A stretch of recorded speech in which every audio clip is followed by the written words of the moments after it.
continuously, and it has also been facilitating the government's initiatives focusing on economic growth and development.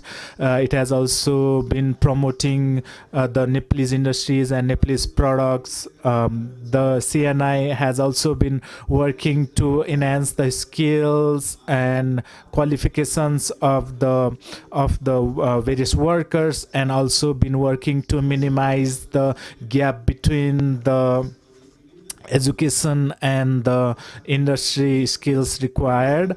And this pro and it has been training workers for the same, and over 3,200 people have been trained under our apprentice program, out of which 2,400 have received employment opportunities already. And we have also been working on policy guiding documents like the TVET sector guidance document. And so CNI also participated in the on-the-job apprenticeship training of Nepal governments in the past 2 years. And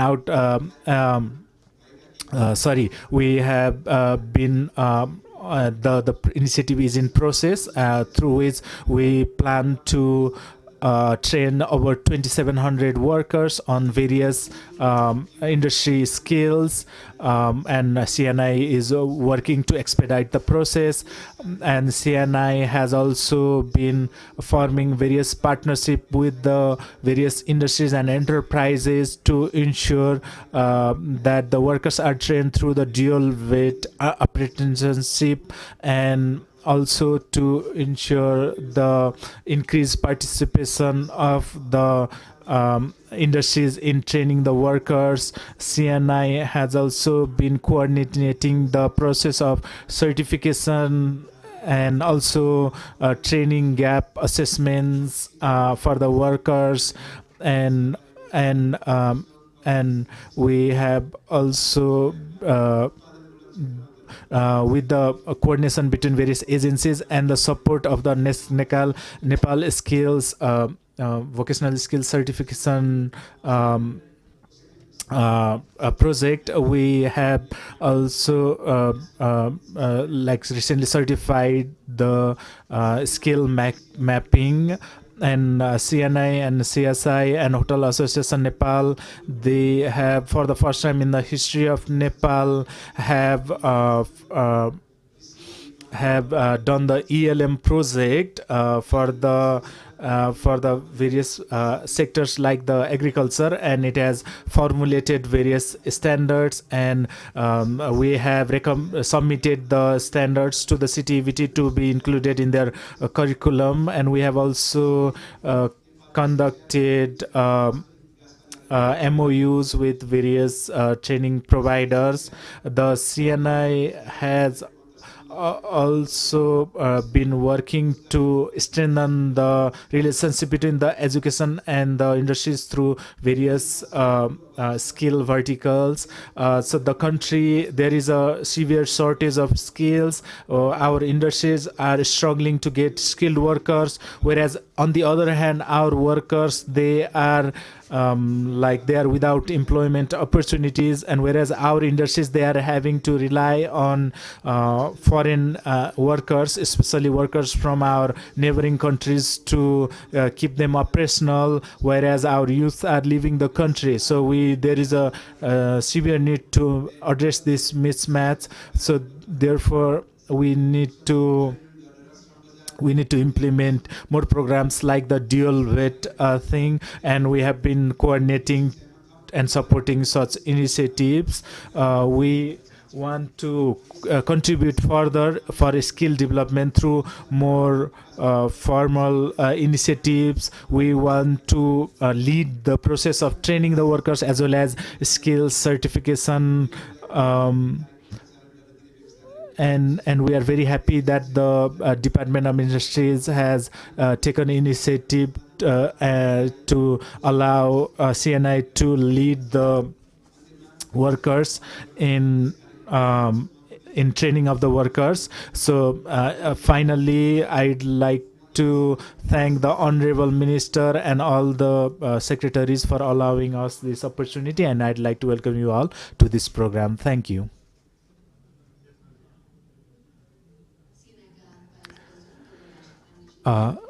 Thank you, CNI Vice President, Mr. Birendra Raj Pandey.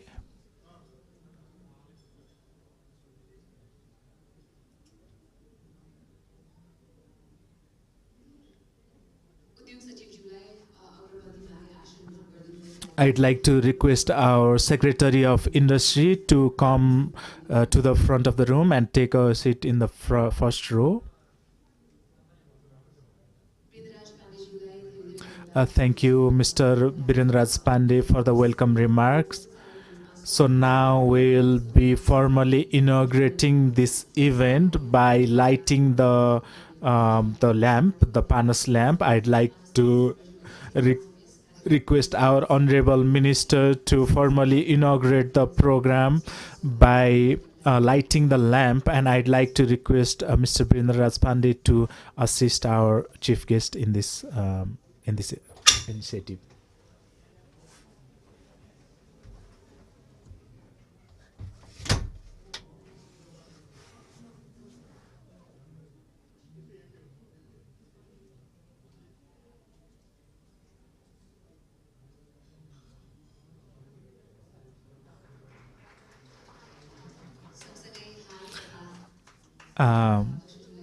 I'd like to request the presidents of Han and NADA to thank you for participating in this formal inauguration. So now I'd like to request everyone to take their seats. So now we'll be moving towards the first keynote presentation, which is on insights from the Industry Survey of Nepal, and this will be made by Professor Dr. Ursula Reynolds, Chair of Education Systems, ET at Zurich. Warm round of applause. May we please invite Dr. Reynolds to kindly join us onto the stage and for her keynote presentation.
म यहाँ निकै खुसी छु आज तपाईँहरूलाई आजलाई यो एउटा एकदम महत्त्वपूर्ण विषय नेपालको लागि एकदम महत्त्वपूर्ण विषयको बारेमा परिचय गराउन पाउँदा हामी विगत 7 वर्षदेखि हामीसँगै काम गरिराखेका छौँ र हामीले नेपाललाई सही मार्ग प्राप्त गर्नको लागि यो समस्या समाधान गर्नको लागि हामीले काम गर्दै आएका छौँ, जुन अघि वीरेन्द्र सरले पनि भन्नुभयो। र म यहाँ तपाईँहरूलाई चाहिँ यो समस्याको समाधानको बारेमा एउटा प्रस्तुति गर्न गइराखेको छु र हामी तपाईँहरूलाई अलिकति पृष्ठभूमि दिनु पर्दाखेरि चाहिँ हामी यो जुन 3टा संस्थाहरू छ उहाँहरू मिलेर चाहिँ हामीले नेपालमा उद्योगहरूको के सम्भावना छ, नेपालमा चाहिँ जस्तै सरकारलाई सहायता गर्न समर्थन गर्नको लागि युवा पुस्तालाई चाहिँ अवसरहरू सिर्जना अवसर प्रदान गर्नको लागि सरकारलाई के कस्तो मद्दत गर्न सकिन्छ भन्ने बारेमा हामी यो 3टा संस्थाहरूले मिलेर काम गरेका थियौँ। यसको बारेमा नि म बताउने छु र त्यसपछि हामीले गरेको सर्वेक्षणको नतिजाहरूको बारेमा तपाईँलाई म बताउने छु। म सिएनआई अनि अरू सबै संस्थाहरूलाई धन्यवाद दिन चाहन्छु र मेरा सहलेखकहरूलाई पनि धन्यवाद दिन चाहन्छु। यो अध्ययनको पृष्ठभूमिको कुरा गर्नु पर्दाखेरि चाहिँ यो चाहिँ र यसको यो समग्र उद्देश्य भनेको चाहिँ नेपाल नेपालको जुन यो फेडरलिजमको process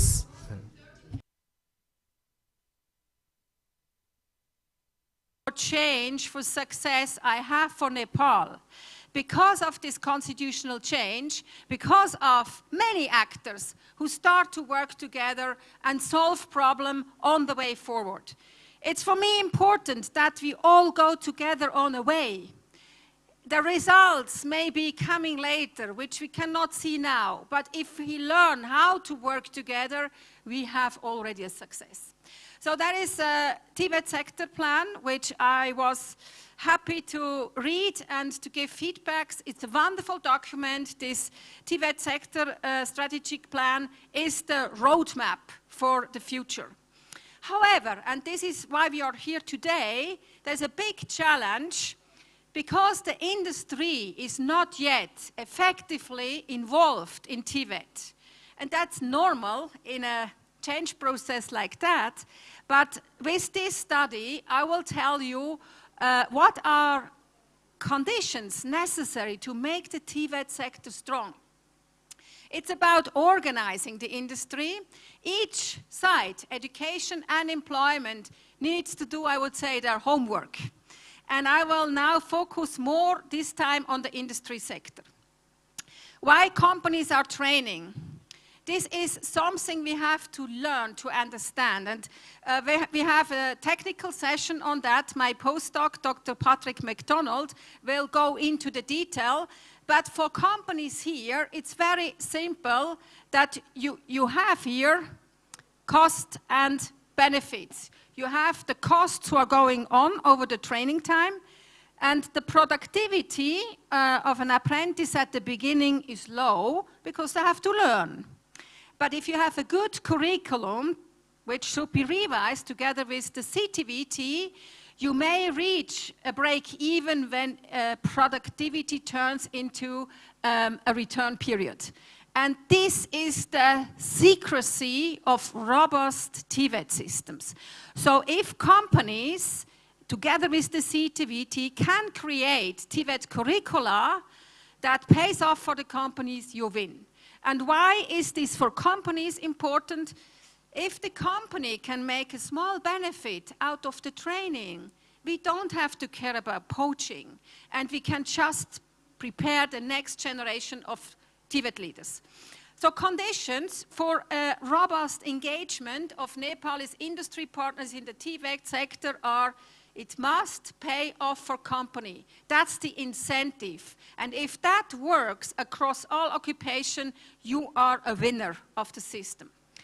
24 months dual apprenticeship initiated by the Swiss Development Corporation, managed by ENSSURE together with Ministry of Education and other partners, CTVT of course, is a success factor. We have proof of concept, and you will see in Patrick MacDonald's technical session causal effects. The industry, however, is fragmented at the moment. So I had diverse discussion with our friends from the Industry Association. So it's the awareness is now here. We have to work together, and industry should speak with one voice. This is the purpose of this study. Maybe, and that was not invented by me, that was something invented, I would say, by Birendra sir. You need a TVET industry council. You need a coordination of all those bodies. And of course, and this is a message for the Honorable Minister, industry should be regulated, their role, responsibilities in the upcoming TVET Act. Then you are a role model here in Nepal for the whole Asian country. So here I have to say it's not the work of me. We have a team who did that work, three people from my team. Patrick McDonald is here. Eva Lickert is a PhD student. She could learn how it works on the ground. And then I'm very happy that we have 3 Nepali friends, authors. Usha Bandari, one of the rock stars here in the TVET system. Amrita Sharma, a very helpful person who knows the industry contract. And Subhash Subedi, team leader, NVQS in Swiss Contact, where I have also a very long-lasting relationship. And I'm totally thankful to the team for this wonderful collaboration. Now, results. Results from the survey. The bad news at the beginning, but it is also already announced by Birendra sir.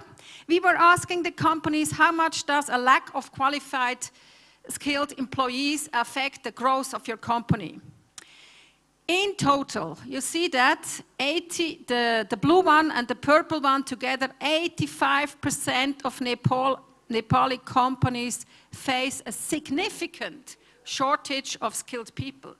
That means for the government people here, your country cannot grow because if you don't have the skilled people, it's difficult. So together, ladies and gentlemen, we have to solve that problem. Then we were identified, the report is available, so you can go into the detail. We know a little bit better who has that skill shortage. You see here, 0 means average.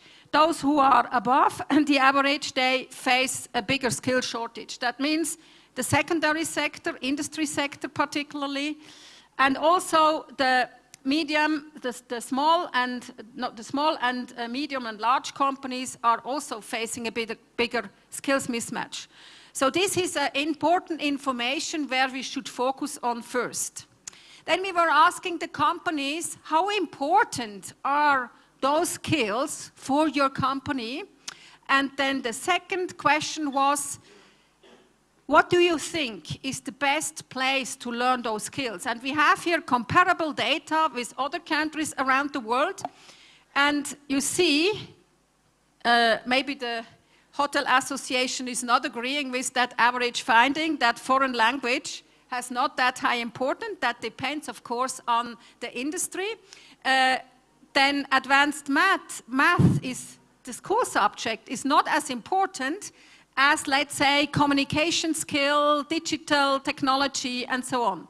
But the big part on the red side is where the companies are saying, we, workplace, are the best place to learn those skills. And if you have a look at this type of skills, motivation, ability to handle unfamiliar situation, problem solving, these are all soft skills. Soft skills for educators here in the room means you have to expose the learner several times to an unexpected situation, and they have to learn from role models, adult role models, how to deal with this situation, how to behave. So all studies we are doing are confirming this picture, so it's normal what your companies are saying, but if the workplace is the better place to learn, we have to change the curricula. Good, then does your company offer training through programs like internship, traineeship, dual apprenticeship? 61% are saying no. So that problem has to be fixed. We have to find ways how to do that. Traineeship, at least almost 34%, and the ENSSURE, this gold standard. I will consider the 24 months, since we have research now, who says that's a good program. I consider that as a gold standard. That is a program which we have to expand. And for that, we need the industry. Again, technical session. Patrick McDonald will explain you that slide. This shows that if we compare non-apprentices with apprenticeship, the effect of 24 months is they get easier into a job. I don't go into the detail because this is technical session 1, but I want to motivate to put an emphasis on this 24 months apprenticeship. Now, of course, we need to better understand the reason why companies are not training. First, we ask what are reasons in favor of training. And then you have a list, and you can see we have a unique process. We are special as a company. We need specific skills. And that's why we have to train. The schools are not able to train people in a school setting for that. I have seen last week in Sudurpashim many schools. They have totally outdated infrastructure labs. And it's difficult for a ministry to invest. And therefore, the solution for that in all countries is use the workplace with their best available technology to learn those technologies. Only way to find the right skills, if we train them, try out potential hires, typical reason, keep up with technological change. We are in a very fast changing world. Digital transformation is changing everything, also here in Nepal. And that means if the learner can learn in a company, they are updated with the best technology. That's another reason. So I don't go in all details, but this is what we figured out. Barriers for training. Let's focus on the blue bars, the non-training company. Can find skills on the labor market. Education provides our skills. The non-training firms here are saying the biggest,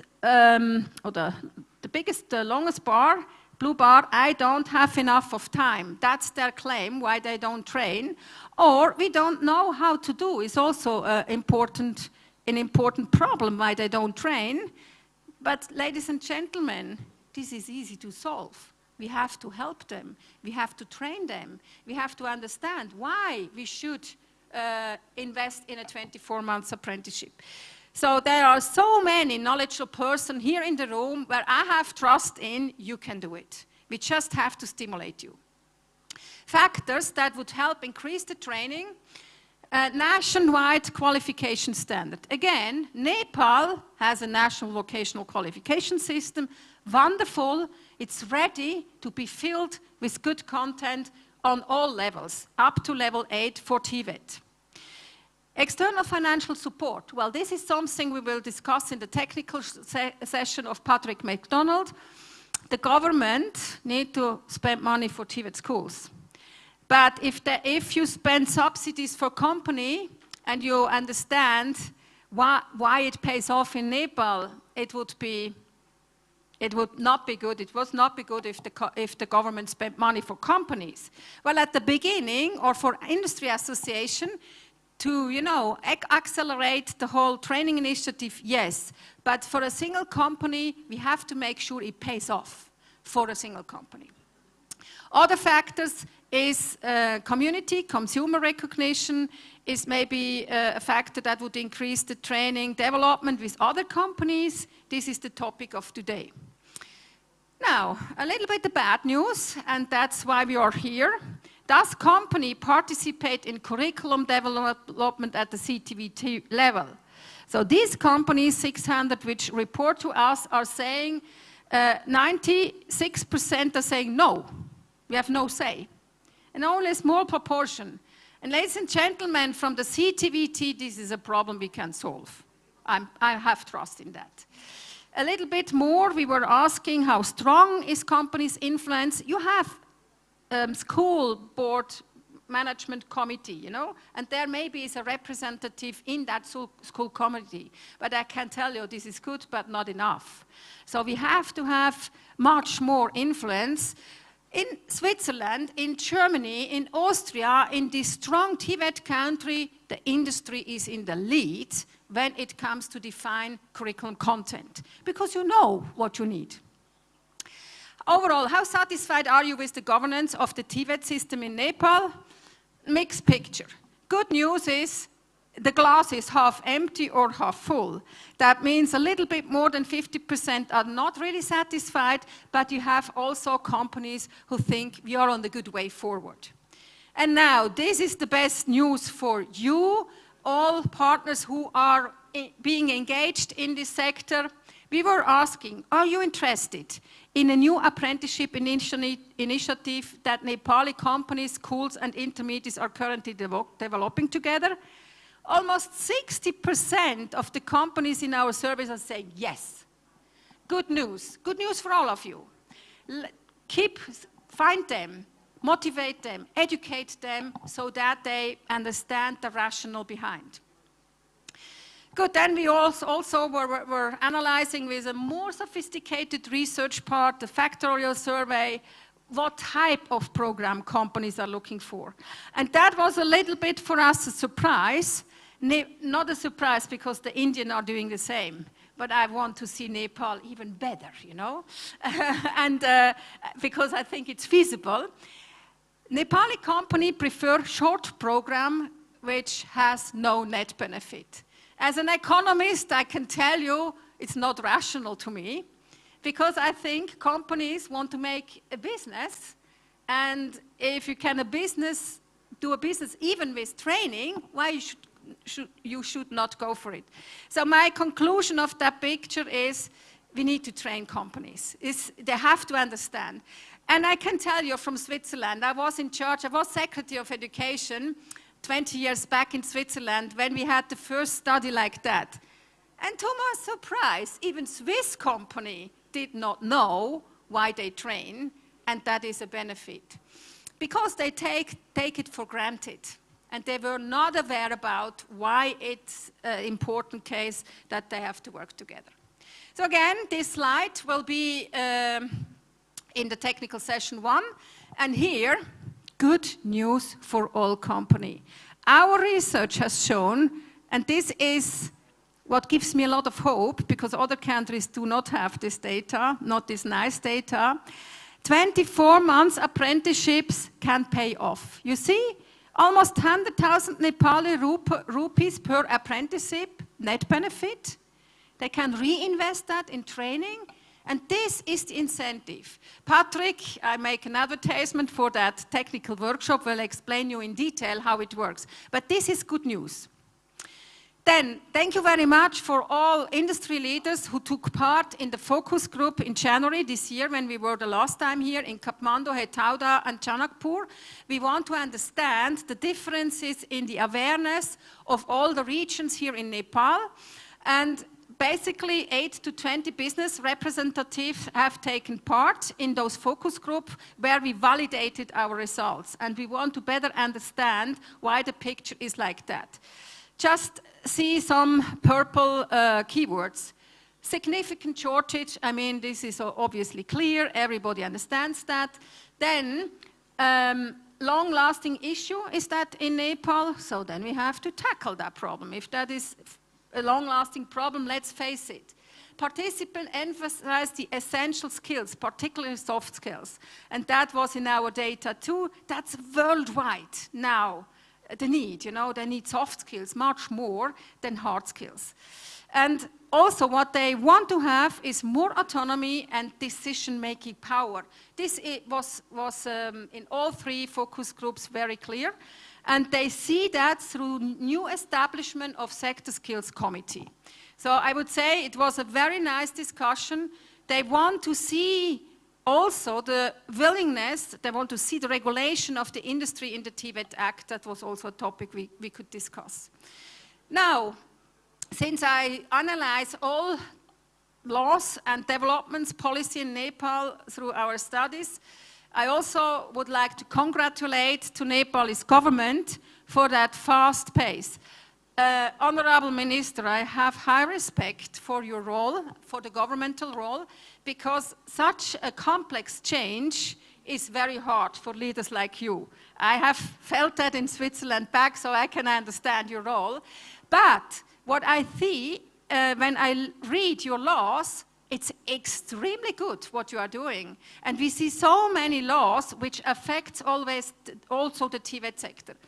So this is what you can read. We comment on that and we see how well that is aligned. Maybe you, if you don't read that, you don't see the asset behind this new regulation. But I can tell you, I don't know any country who have to do such a big change. And so congratulations again to everyone. Now I turn into the most important topic. We need an organized economy. Nepal's industry is already well organized. That's the good news. So you have on the federal level, in the Industrial Enterprise Act, this Industry Investment Promotion Board. where members of CNI, FNCCI, and so on are there. This is an asset. Use that power, you know. We have 5 cross-sectional associations, the biggest one, 400 member companies. Cool. I mean, we know now where those are and how you can organize that. 22 sector association, 6 sector skills committee, and on the province level, when I meet your provinces, Koshi, Sudupashim, Madesh, I have contact with these chapters of FNCCI, CNI. So, everything is there, but now you have to be organized. This is in another technical session where we start to measure how well are you working together, the topic of the conference. Education and Employment Linkage. I don't go into the detail, but we produce more charts of this kind. You just have to see how complex coordination is. It demonstrates that from the 3 tiers, education and employment, they must be coordinated, and the thicker those lines are, the stronger those collaborations are. So this is what we can provide with more research, and I hope in 3-5 years from now, all lines are strong. Then we are satisfied. Now, when I have to help you to make an idea how you could organize, I design charts. And you see federal, province, and local level, we have so many industry associations, but you from the association need to start to work about how do we work together. Again, is a slide showing you the level. The blue one is the proposal. The name is already invented by CNI a couple of months ago. I think it's a very good idea to go for a TVET Industry Council in Nepal as a coordination body at the top level. And then you have all this cross-sectional association and see how many national sector associations you have. And there will come more. You have now 6 sector skills committees. This is a start, not enough. They want to have more, but it's a start, and you have to organize who is doing what. There is a recommendation from the author team, what could be the role of the different levels, and that is what you should design. The same then on the province and local level. On the top, you have the TVET Council, and on the bottom, you have these numerous chapters depending on the province. Some have more, some have less. They should contribute to the federal level sector skills committee, develop labor market data analysis for provinces, contribute to the TVET cycles, and educate their company what is feasible. And on the local level, of course, you have companies who offer apprenticeship places, provide staff for sector skills committee. So this is an idea how we recommend you to organize that. As a working title, the role of such an umbrella, TVET Industry Council, coordinate cross-sector association, define industry strategy. I know you have already one, but maybe you revise that. Define roles and responsibility, and that helps the government, the TVET Act, to clearly regulate those roles. Because if that industry role is regulated in the TVET Act, that makes the system strong. Good, then broaden the membership, of course, establish research monitoring with the universities around, and advocate for dual VET apprenticeship program. Now, it's not in the report, but when I was at home thinking, now, if I would be Birendra, or from the NADA, or FNCCI president, how can I organize now those industry associations? And then I was thinking, okay, my knowledge, experience with other complex systems, all of you entrepreneurs, you know, functional diagrams, you know, is not invented by me, it's a management theory. But what we have to do, we have to list on the horizontal axis all relevant industry players on federal, province, and local level. And then, and this is even more important, you have to define processes and functions where you think we have to be involved.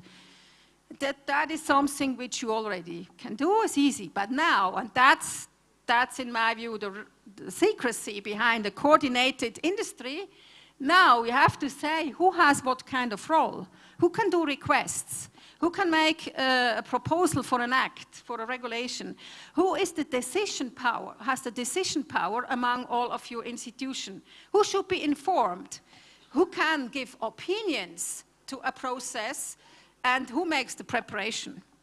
So you can study that in detail. It's just an example how I would do it if I would be you, because if these roles and responsibilities are clear, that's half of the work is done. So I sum up with selected recommendation. The results of this wonderful collaboration together with you industry partners tell us the better the skills, the better we are coordinate ourselves for skills in the labor market, the more powerful you are and the better the growth rate will be in the future. That's a precondition for Nepal to become a middle-income country.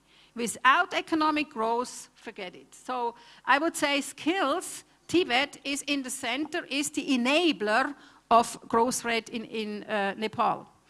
And for that, you need to put the industry, this organized industry, in the lead.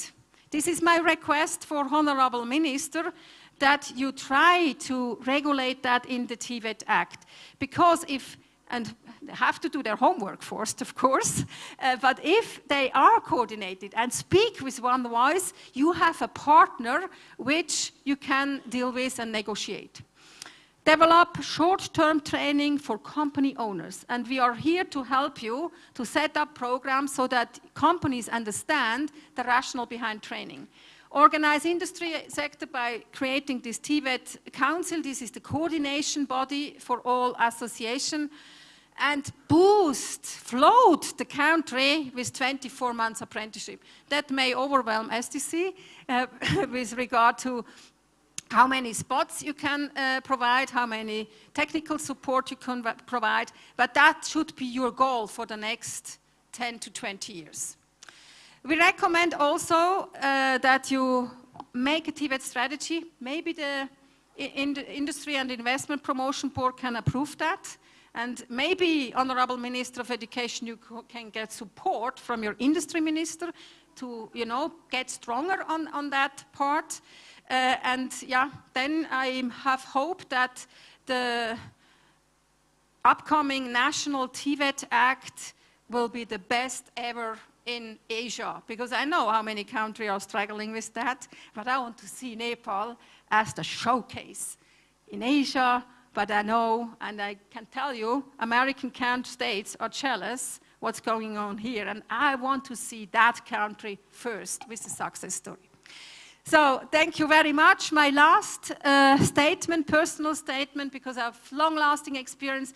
I'm so passionate about TVET, and working together with this big family of passionate people is a strong cooperation of Nepali industry, and the expansion of dual education is the only way for the government to successfully implement free education on the secondary level. You need more money, Honorable Minister, to include everyone. And the solution is on that side. If they invest, if they have a payoff, then you can just educate more. In the dual education model, companies will significantly contribute, and that's why we call that also in Switzerland. This is the win-win situation for everyone, for the government, for the industry, and last not least for our beneficiaries, the young professionals. And if that works, I hope that Nepali young professionals stay and don't leave the country, because they see the opportunities here. Okay, but however, first, the industry need to do the work, organize themselves, and I'm sure that I hope in 5 years when I'm back again, I see a coordinated industry, a nice TVET Act where the roles are clear, this wonderful public-private partnership which makes you strong and Nepali people happy. So thank you very much for listening. I'm looking forward to the discussion.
I'd like to request Honorable Sarita Busal also to come to the front and take a seat on the front row.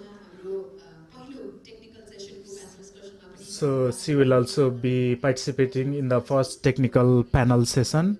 I'd like to request her to take a seat. Ladies and gentlemen, I would now like to invite onto the stage Deputy Head of Mission, Charge the Affairs of Switzerland to Nepal, Mr. Matthew Myers, for his special remarks in this August gathering.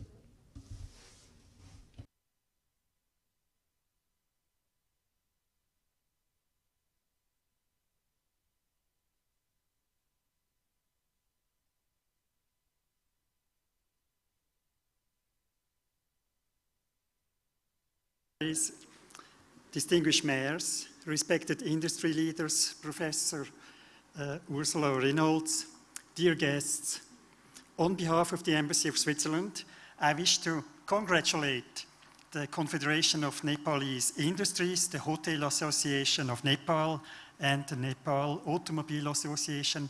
I'm pleased, I'm honored to be part of this national seminar, which brings together political leaders, key industry representatives, and thought leaders that are all committed to TVET reform in Nepal. Switzerland has supported the dual VET approach in Nepal for over a decade. We have promoted it as an approach that is win-win, that is a proposition that serves both the enterprises, the employers, and the apprentices. Now, thanks to your research, we have scientific evidence, hard evidence, that it really works in Nepal. And it has come out very strongly that the participating industries benefit, that the apprentices benefit, and amazingly, women apprentices benefit even more than their male counterparts.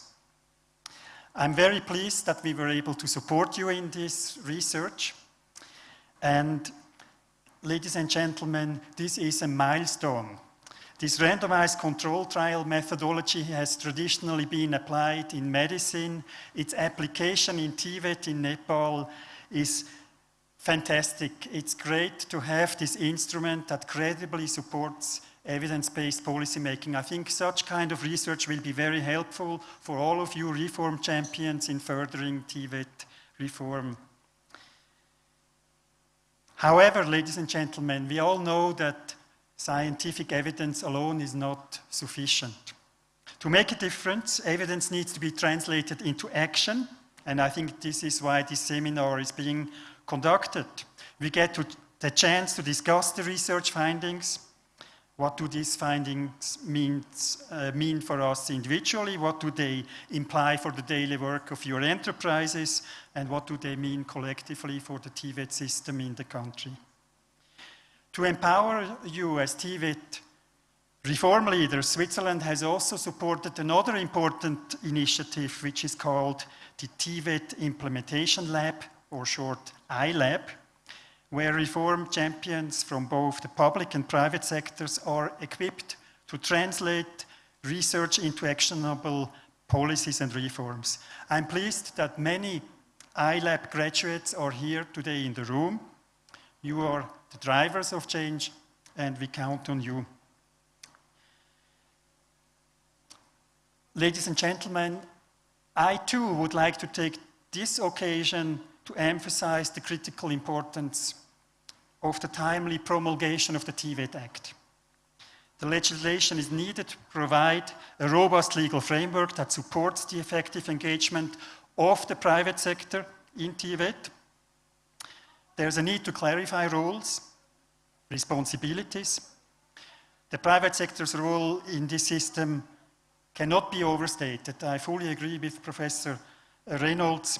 It is essential, the role of the private sector, to ensure that the skills taught, that they are fully aligned with market needs, and that we produce graduates that are truly prepared to enter the labor market of Nepal. The TVET Act will be key in this. In conclusion, ladies and gentlemen, Honorable Minister, I would like to express my sincere gratitude to the organizers. I thank you all for your leadership in advancing the dialogue on education and employment.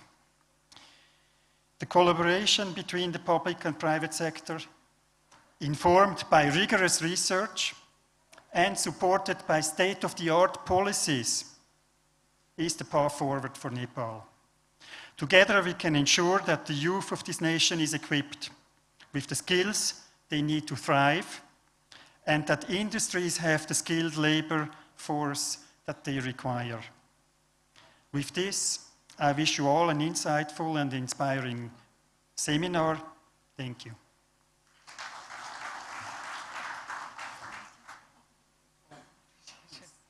Thank you very much to Mr. Matthew Myers for his remarks. May I please one more time invite Brenda sir to kindly join us onto the stage to present this token of appreciation.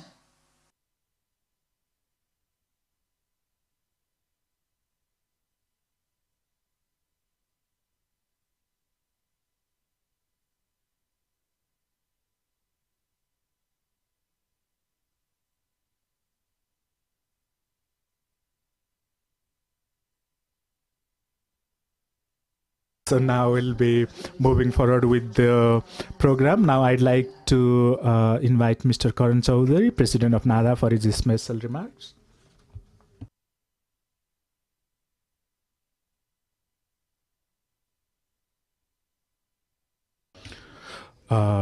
Chair of this seminar and chief guest of this event, Honorable Minister Vatrai, and CTVT Member Secretary Engineer Mahesh Vatrai, and Vice President of CNI Mr. Birendra Raj Pandey, and Mr. Binayak Saha Sir, President of Hotel Association Nepal, Mr. Matthias Meyer, Deputy Head of Mission from Switzerland, and also Officer Dr. Ursula, and all my friends from private sector.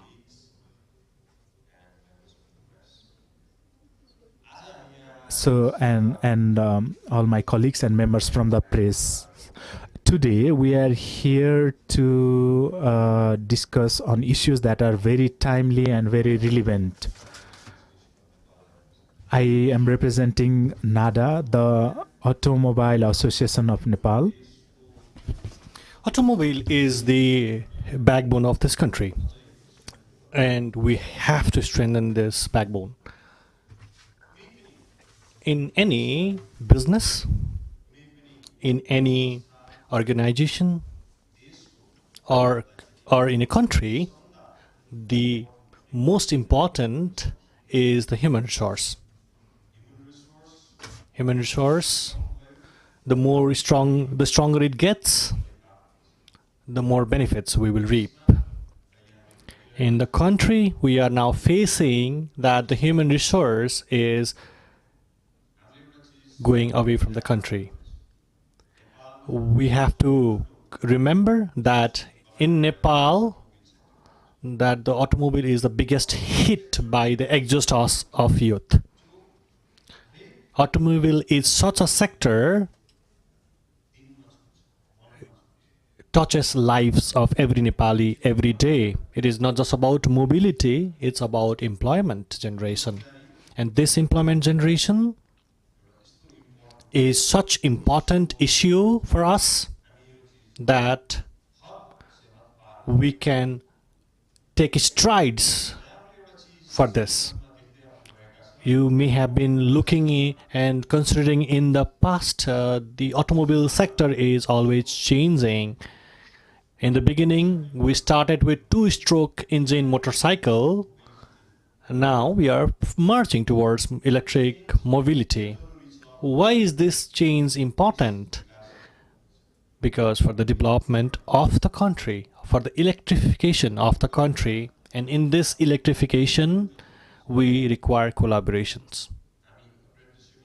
When we talk about apprenticeships, in apprenticeships, it is very easy and reliable source of human resource. This is in my priority and my vision, and we have instilled this into NADA. And we have focused on training, and we have around 5,000 members associated with NADA, and the over 100,000 human resource associated with them directly, and indirectly 1.5 million human resource. We have this mission to train them. The days to come is not easy for NADA. The turnover of the companies they are facing of labor, this has certainly reduced the volume of skilled human resource. And this scarcity of workers, I like to expect big from the government to save our automobile sector. So automobile sector also provides employment to the laborer, daily wage laborer, to the CEOs like me. So if you do not focus on this sector, next year I may not be available to speak in front of you. So there is one challenge that we face, that we have been importing the human resources from India instead of training the local human resource. So we are importing expensive human resources from India. One of the reasons is that apprenticeship is the key to this, which is solved by TVET. Today, in my career, I started my career as an apprenticeship candidate. When I was working in business, I was also getting my degree. So in our curriculum, it has not been able to determine what is necessary for us. NADA is open to this. All the member organizations of NADA, we are all focused to move this forward. And I would like to commit that, as Professor Dr. Ursula's vision for next 5 years, that I want to meet in my next 2 years tenure. So we have to create human resources. That is very important. In Nepal, I am also equally responsible. So I would think about preventing fire only after fire is there. But today, the change and the situation is different. We have to do things that we should have done yesterday. We have to do that today, and we have to think about future right now. And in this aspect, what I want to say is that NADA, so we want adoption of apprenticeship in Nepal like we did for EV in Nepal. Training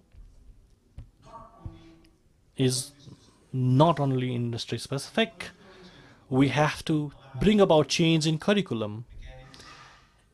And today I need mechanics, engineers, or even marketeers. And I want them.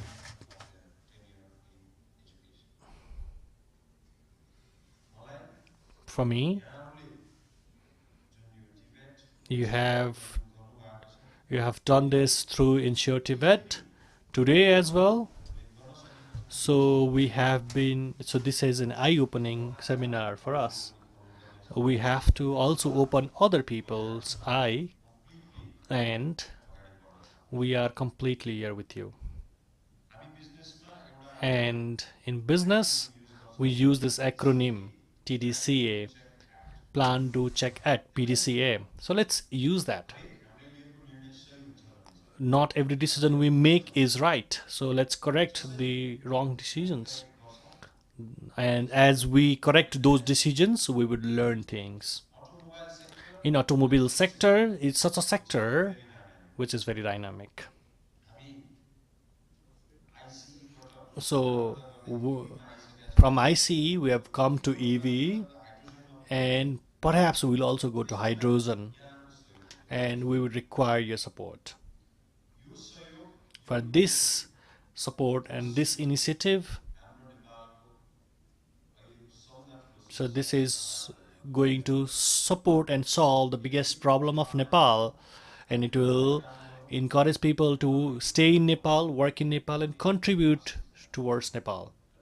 And NADA is always on the front floor. Thank you so much.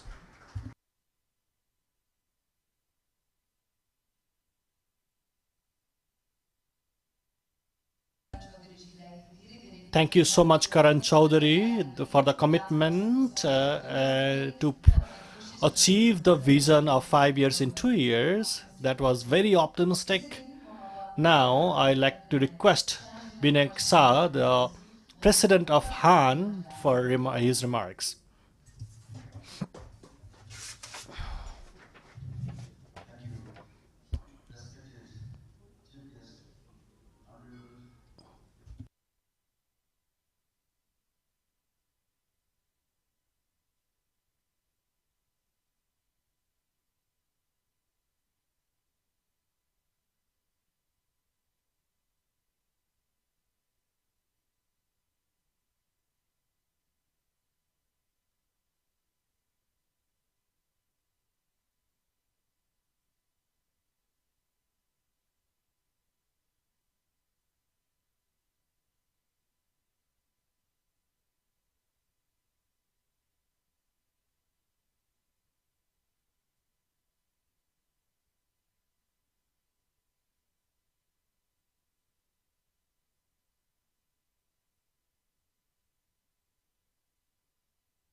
as an organizer, which will discuss in detail the issues and concerns, the critical linkages between education and employment.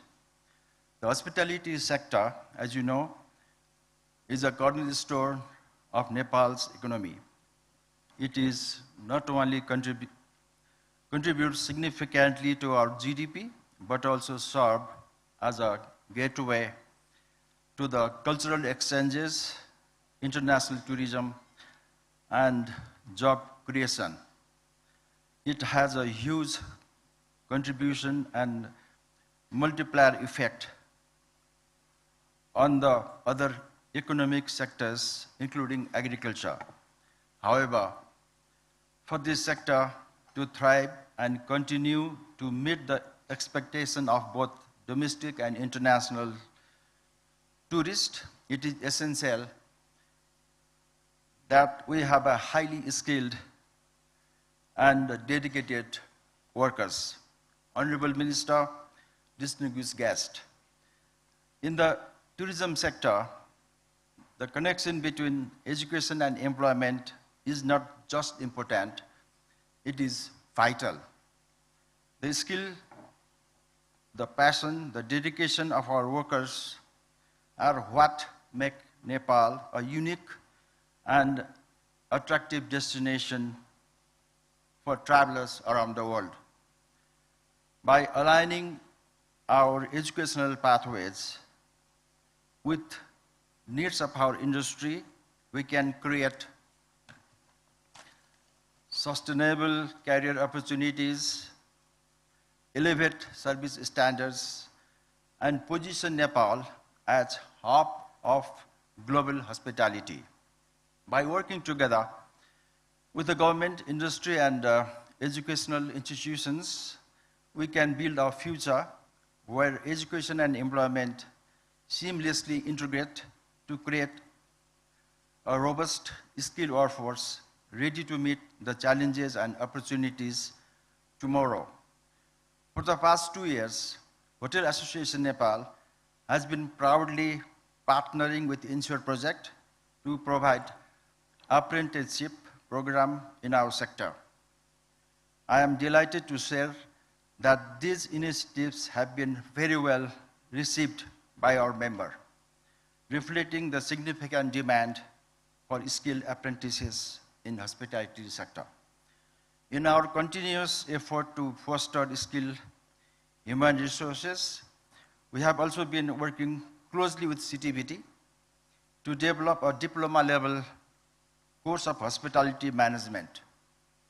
We are committed to partnering in the implementation of this diploma program, which will certainly play a crucial role for the country. We have been actively requesting the CTVT and other stakeholders to increase the enrollment of apprentices. To meet the industry's needs, we urge them to consider enrolling apprentices 2 or even more every year. We at hand are ready to welcome as many apprentices as possible, offering them a real world environment to hone their skill and expertise. We believe that this initiative will not only enhance the skill set of our future workforce, but also elevate the standards of services and innovations within the hospitality sector.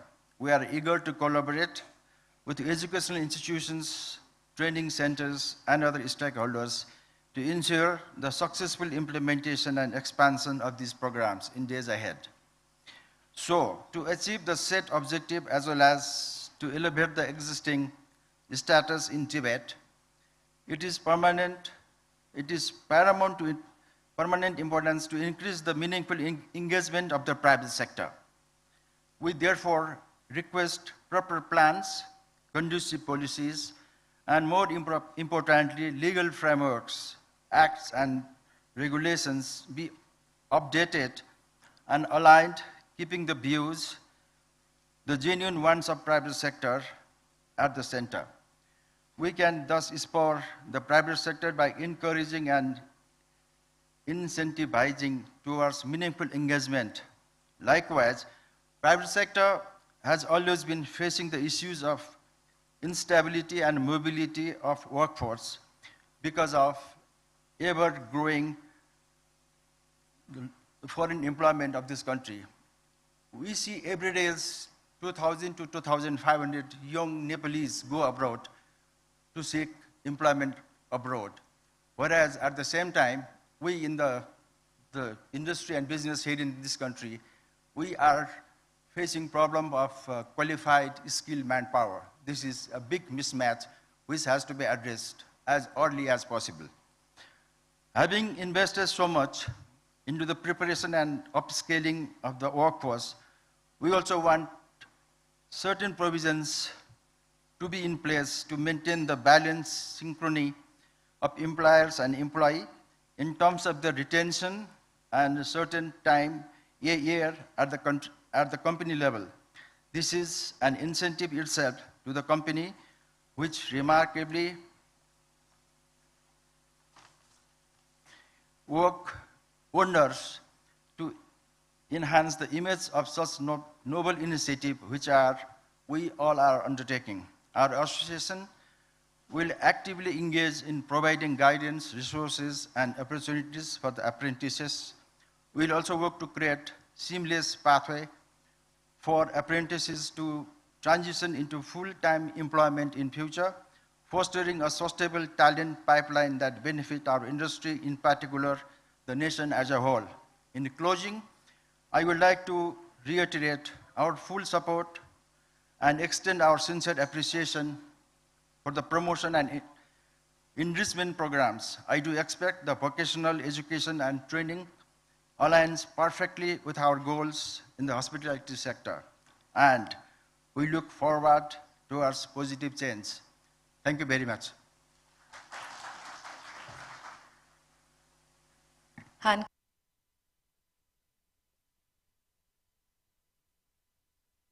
Thank you so much for the commitment that you have so to us expressed. Now I'd like to request the Member Secretary, Mr. Maispa Trai, Member Secretary CTVT, for his remarks.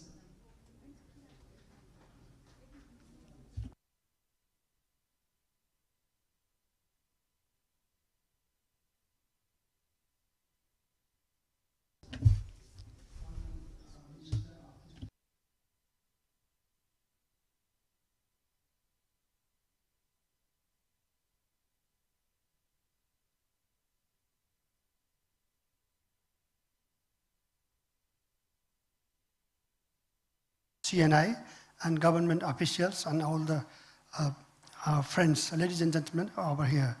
So listening to all these kind of things, and I want to recall that we have started our vocational education 4 decades back from Balaju, Jiri, and other different kinds of places. At that time, we used to use the word OJT, attachment, and block study, outreach. Those were the words in those days. Now we are talking about OJT, apprenticeship, internship.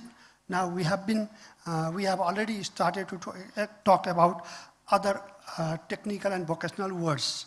So now we have been in this phase that we have come across to discuss about the industry, education and employment linkage.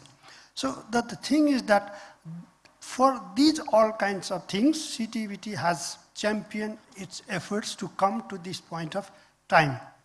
I'm privileged to be here to put few words in front of you that I have started my one kind of career from the position of project manager in ENSSURE project. At that time, talking of industries and workplace was very new idea. At that time, it was too radical to think about. But we have come across this point of time, and we are all here, not only government officials, but the industries.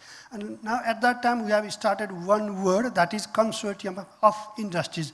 The principle behind that consortium of industries was that any industries or any company can go bankrupt, whatever the position the industry has, but the study should be continued. Therefore, there should be consortium of industries, and there should be NOC from the industry so that the study continuation is assured for the students who have been already enrolled in that industries. Those were the ideas developed by CTVT, and the ENSSURE project is the very much pioneering project to move this idea forward. So now we have come across the linkage between education and employment. The thing is that we have to find one trade-off between education and employment. That is, education always says about curriculum, employment always says about competence. So yes, there has been one remarks from the presentation that there is the observation was there. We have not been part and parcel of the curriculum development process that developed by CTVT, but I think that is not the correct statement. Maybe the participants who we approached were not present in that kind of process, but the association or representation from that association was there. Maybe it was in the Kathmandu, and out of Kathmandu, the participation of the people may be lesser one, that I admit. The thing is that how we can find a trade-off between education and employment, that is the very much crucial point we have to talk about. And the recent development that we have so far is that skill sector committee that Professor Ursula Reynolds rightly pointed out that industry council. So yes, we have already initiated the sector skill committee. They are independent to work together with the TVET institutions. They are independent to design curriculum. They are independent to evaluate the trainees. They are independent to do all the TVET activities, evaluating and certifying them. So these are some of the initiatives we have come across. And I want to add one more thing, that we have to start talking about the productive sector coming beyond the private sector. The productive sector, I mean that sector should have direct contribution to employment, direct contribution to production, that may provide the venue for training development. And another one thing, that individual people come to the training institute. I think we have to provide training to the industry. We have to provide training to productive sectors, and the individual must approach to the productive sector. That productive sector must ensure the employment for that. The principle behind this is that we have focusing concentrating our efforts to education, thinking that education invites employment, employment invites enterprising. But I think in TVET we have to think other way around. We have to invest on enterprising. That enterprising will invite employment, and that employment will invite related skill development. That is the sole responsibility of the private sector. We can productive sector. That is the sole responsibility of the industries. We have to think about. And another thing is that we have to instill one idea in our society. The thing is that whether we TVET is for the foundation. It is the foundation course for further education, or it is preparation for the work. We have to think over this point. So I think TVET is very costly. We have to instill the idea that TVET is for preparation of the work along with the foundation course for the education. And another thing is that yes, there is we have to emphasize, we have to increase the coordination between different government agencies so that the resources we can accumulate together and we can concentrate necessary resources to the skill development. The final point I want to add that skill development is the primary responsibility of the productive sector. So productive sector must come in front of this skill development. We have to make all the legal arrangements towards that one, and we have to find out the trade-off between education and employment.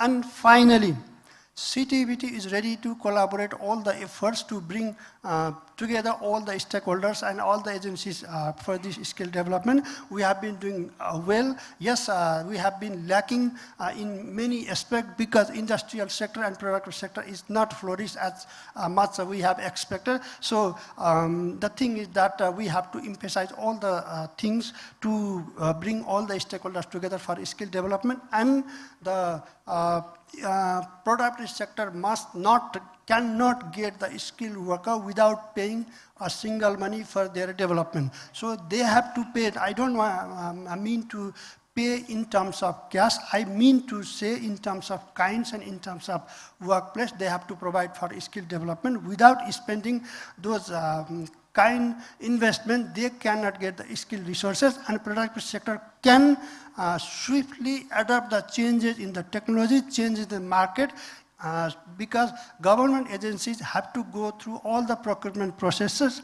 To go for all those procurement processes, it takes more time. So by the time we complete our procurement process, it has been already late. Therefore, productive sector must come in front of this skill development, and they have to pay. I don't mean in cash, they have to pay in kinds. Whatever they have skill workforce as teachers and the workplace as a training places, they have to pay. They have to keep in mind this point. And with this note, I want to complete and congratulate for you all present over here that we have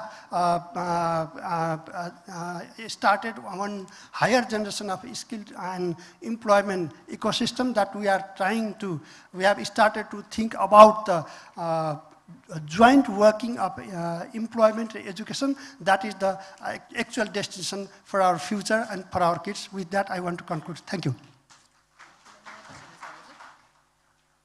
CTVT का सदस्य सचिव श्री महेश भट्टराईज्यूलाई यो मायाको चिन्ह प्रदान गरिदिनुका लागि म वीरेन्द्रराज पाण्डे सरलाई हार्दिक अनुरोध गर्न चाहन्छु, CNI का भाइस प्रेसिडेन्ट, र CTVT का सदस्य सचिव श्री महेश भट्टराईज्यूलाई पनि आजको यस कार्यक्रममा सहभागी भई आफ्ना कुराहरू राखिदिनु भएकोमा हामी धेरै धेरै धन्यवाद ज्ञापन गर्न चाहन्छौँ। अब भने हामी माननीय मन्त्री विद्या भट्टराईज्यूलाई हार्दिक निमन्त्रणा दिन चाहन्छौँ माथि मञ्चमा आई उहाँको मन्तव्यका लागि, र माननीय मन्त्रीज्यूलाई पनि धेरै धेरै धन्यवाद उहाँको बहुमूल्य समय दिनुभयो। That you have granted us your time despite your busy schedule. So let's welcome her with big round of applause to the stage.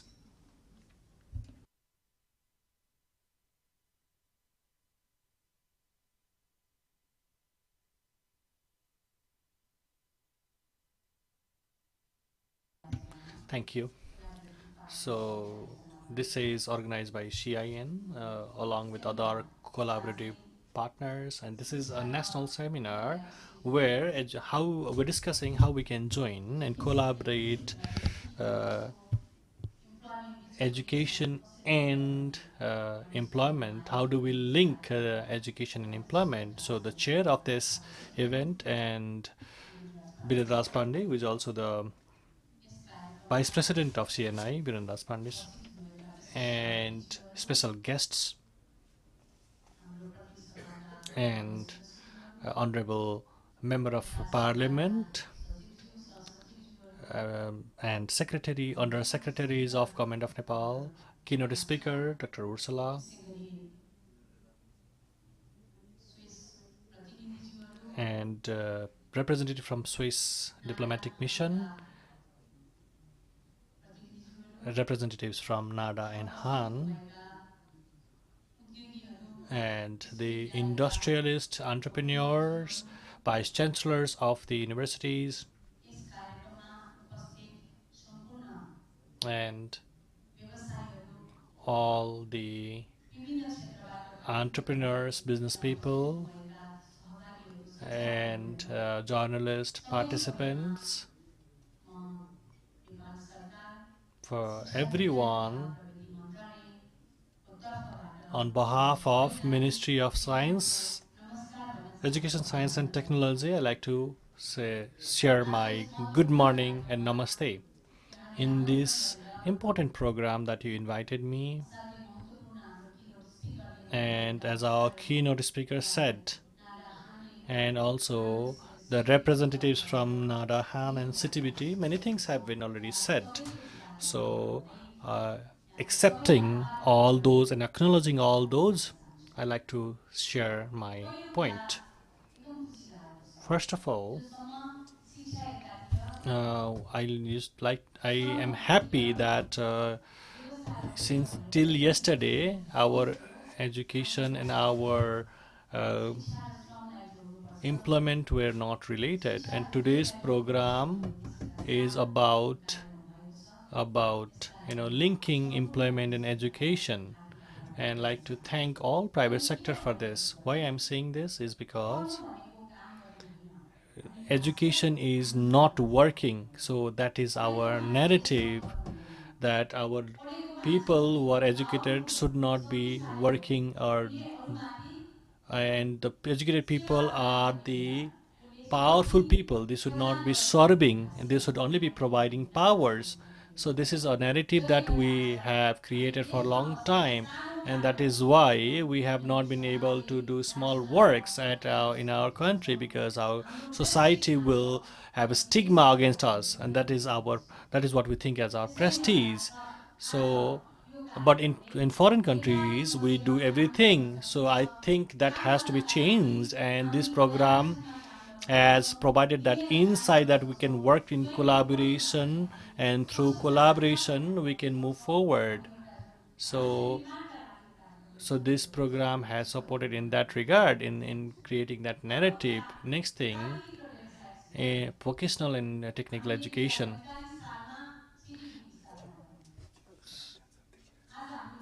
So in 1990 around, we established CTVT. So we have to restructure CTVT. So the time of establishment's need has changed, and some institutional value and some the same policy and the same act may not address the needs of current times, and we are guided by the same old policies. That is why after my appointment as minister, I started working on restructuring CTBT, and there is now act that has been now under discussion in the Education, Health and Information Technology Committee in the Parliament. And even if we could not amend or bring the new act, maybe we can restructure CTBT. And if we could make such a narrative on restructure, we can always influence the under discussion act. We have to evaluate the curriculum of CTBT, discuss rigorously, and develop curriculum from the new approach. And for CTBT restructure, there are two teams working on this. And as keynote speaker said, the curriculum, especially in terms of entrepreneurship. How can we link the people who are working on entrepreneurship through the curriculum? And when we talk about apprenticeship, so our education system is not going towards apprenticeship model, and the government acknowledges that this model is necessary and it has to be linked to the school education, because grade 9 to 12 we have a different faculty at grade 9 to 12, and we have to link this model with that technical faculty from grade 9 to 12, and that is why our programs and budget have also reflected these aspects. And I'm happy today that till yesterday we used to say that Nepali people would be educated here and will be globally competitive.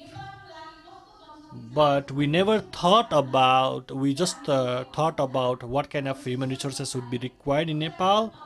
But our educational institutions only focused on making human resources that is able to work at the global market.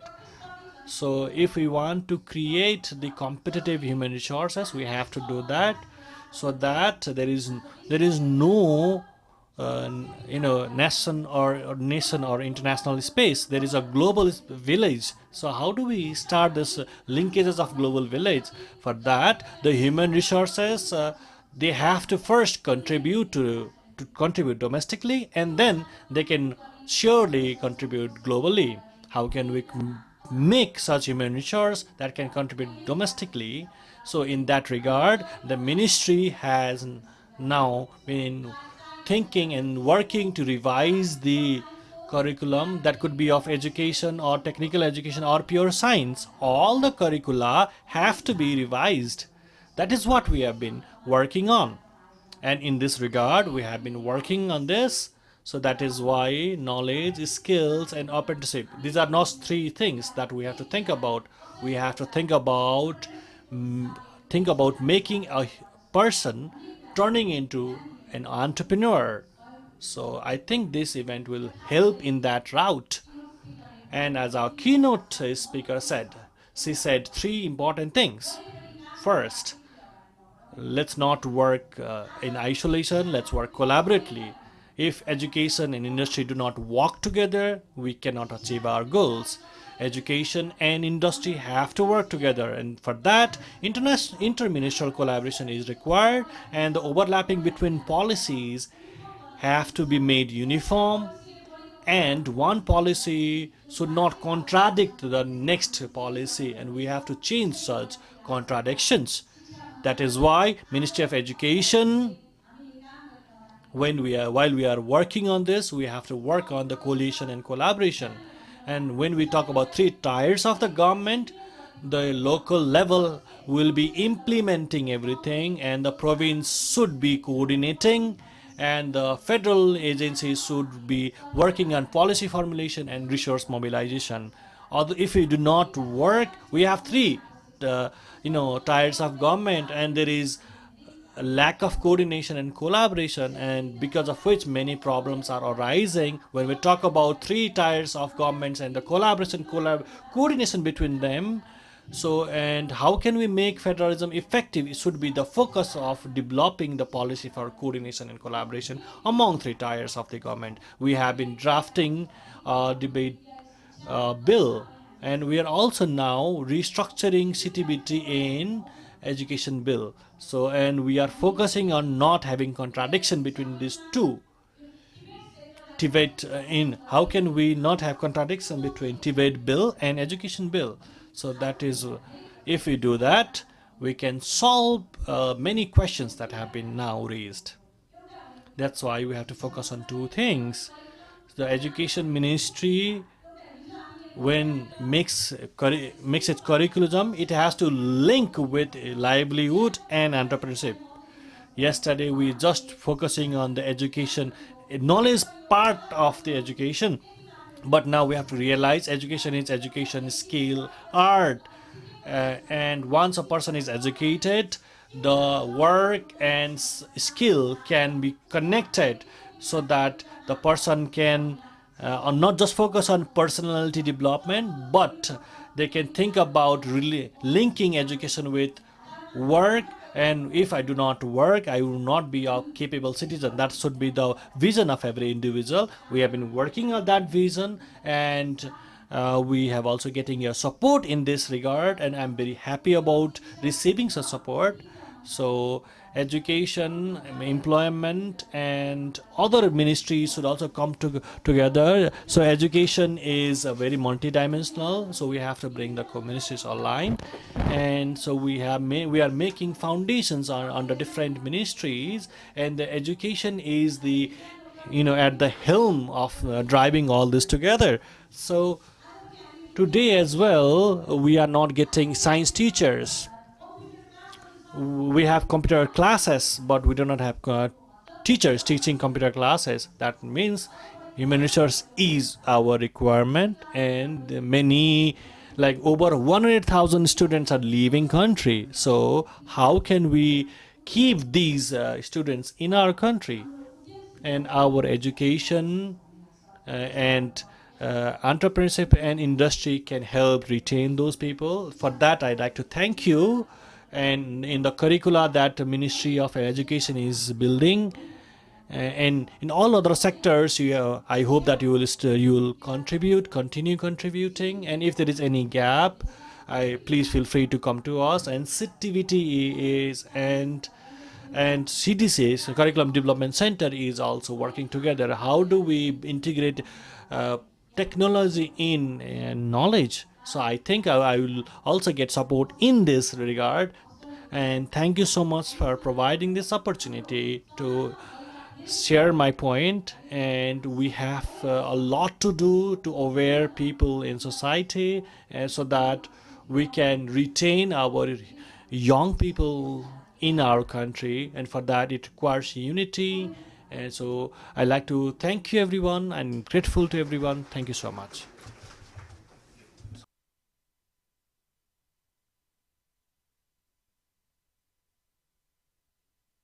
I request Mr. Pandey to come to the dais for providing this token of love. And thank you so much, Honorable Minister, for your time and your support. And thank you so much.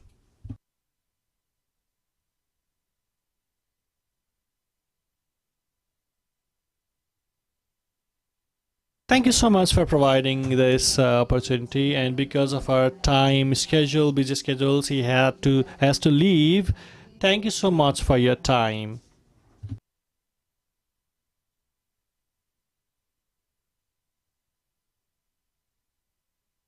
Now again, moving forward with the seating arrangement. So we have former Minister Sumana Shrestha. I request her to come on the front row.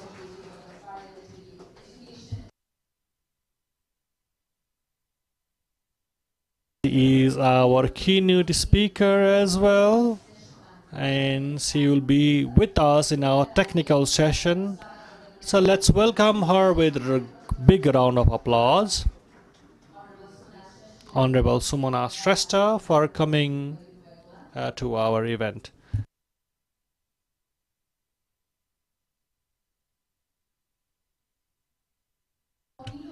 So now we are going towards the first technical session, and in our technical session we'll talk about TVET program and also the readiness of private sectors. Engagement in TVET sector would be explored, and what are the policy hurdles, barriers, and how can we reduce or remove such hurdles and barriers. Such the thing will be discussed, and certainly this discussion will bring on some result. In this session we'll have 3 technical presentation, and there will be a panel discussion. So now moving forward with the program, so in the title keynote speech, I'd like to request Honorable Sumana Shrestha.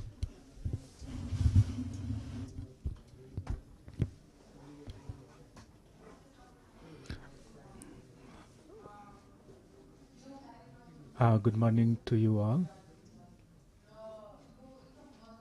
So this program is a very important event because if we don't revamp the TVET sector now, the National Planning Commission has, as it has said in its plan, that like the 70% of the weightage should be for the TVET things.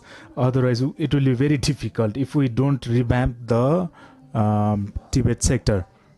So we also need to really identify the priority sectors for the TVET sector, and hopefully all the people here who think that the TVET sector need to be revamped and reformed, I think my experience of working at the ministry will be helpful to you.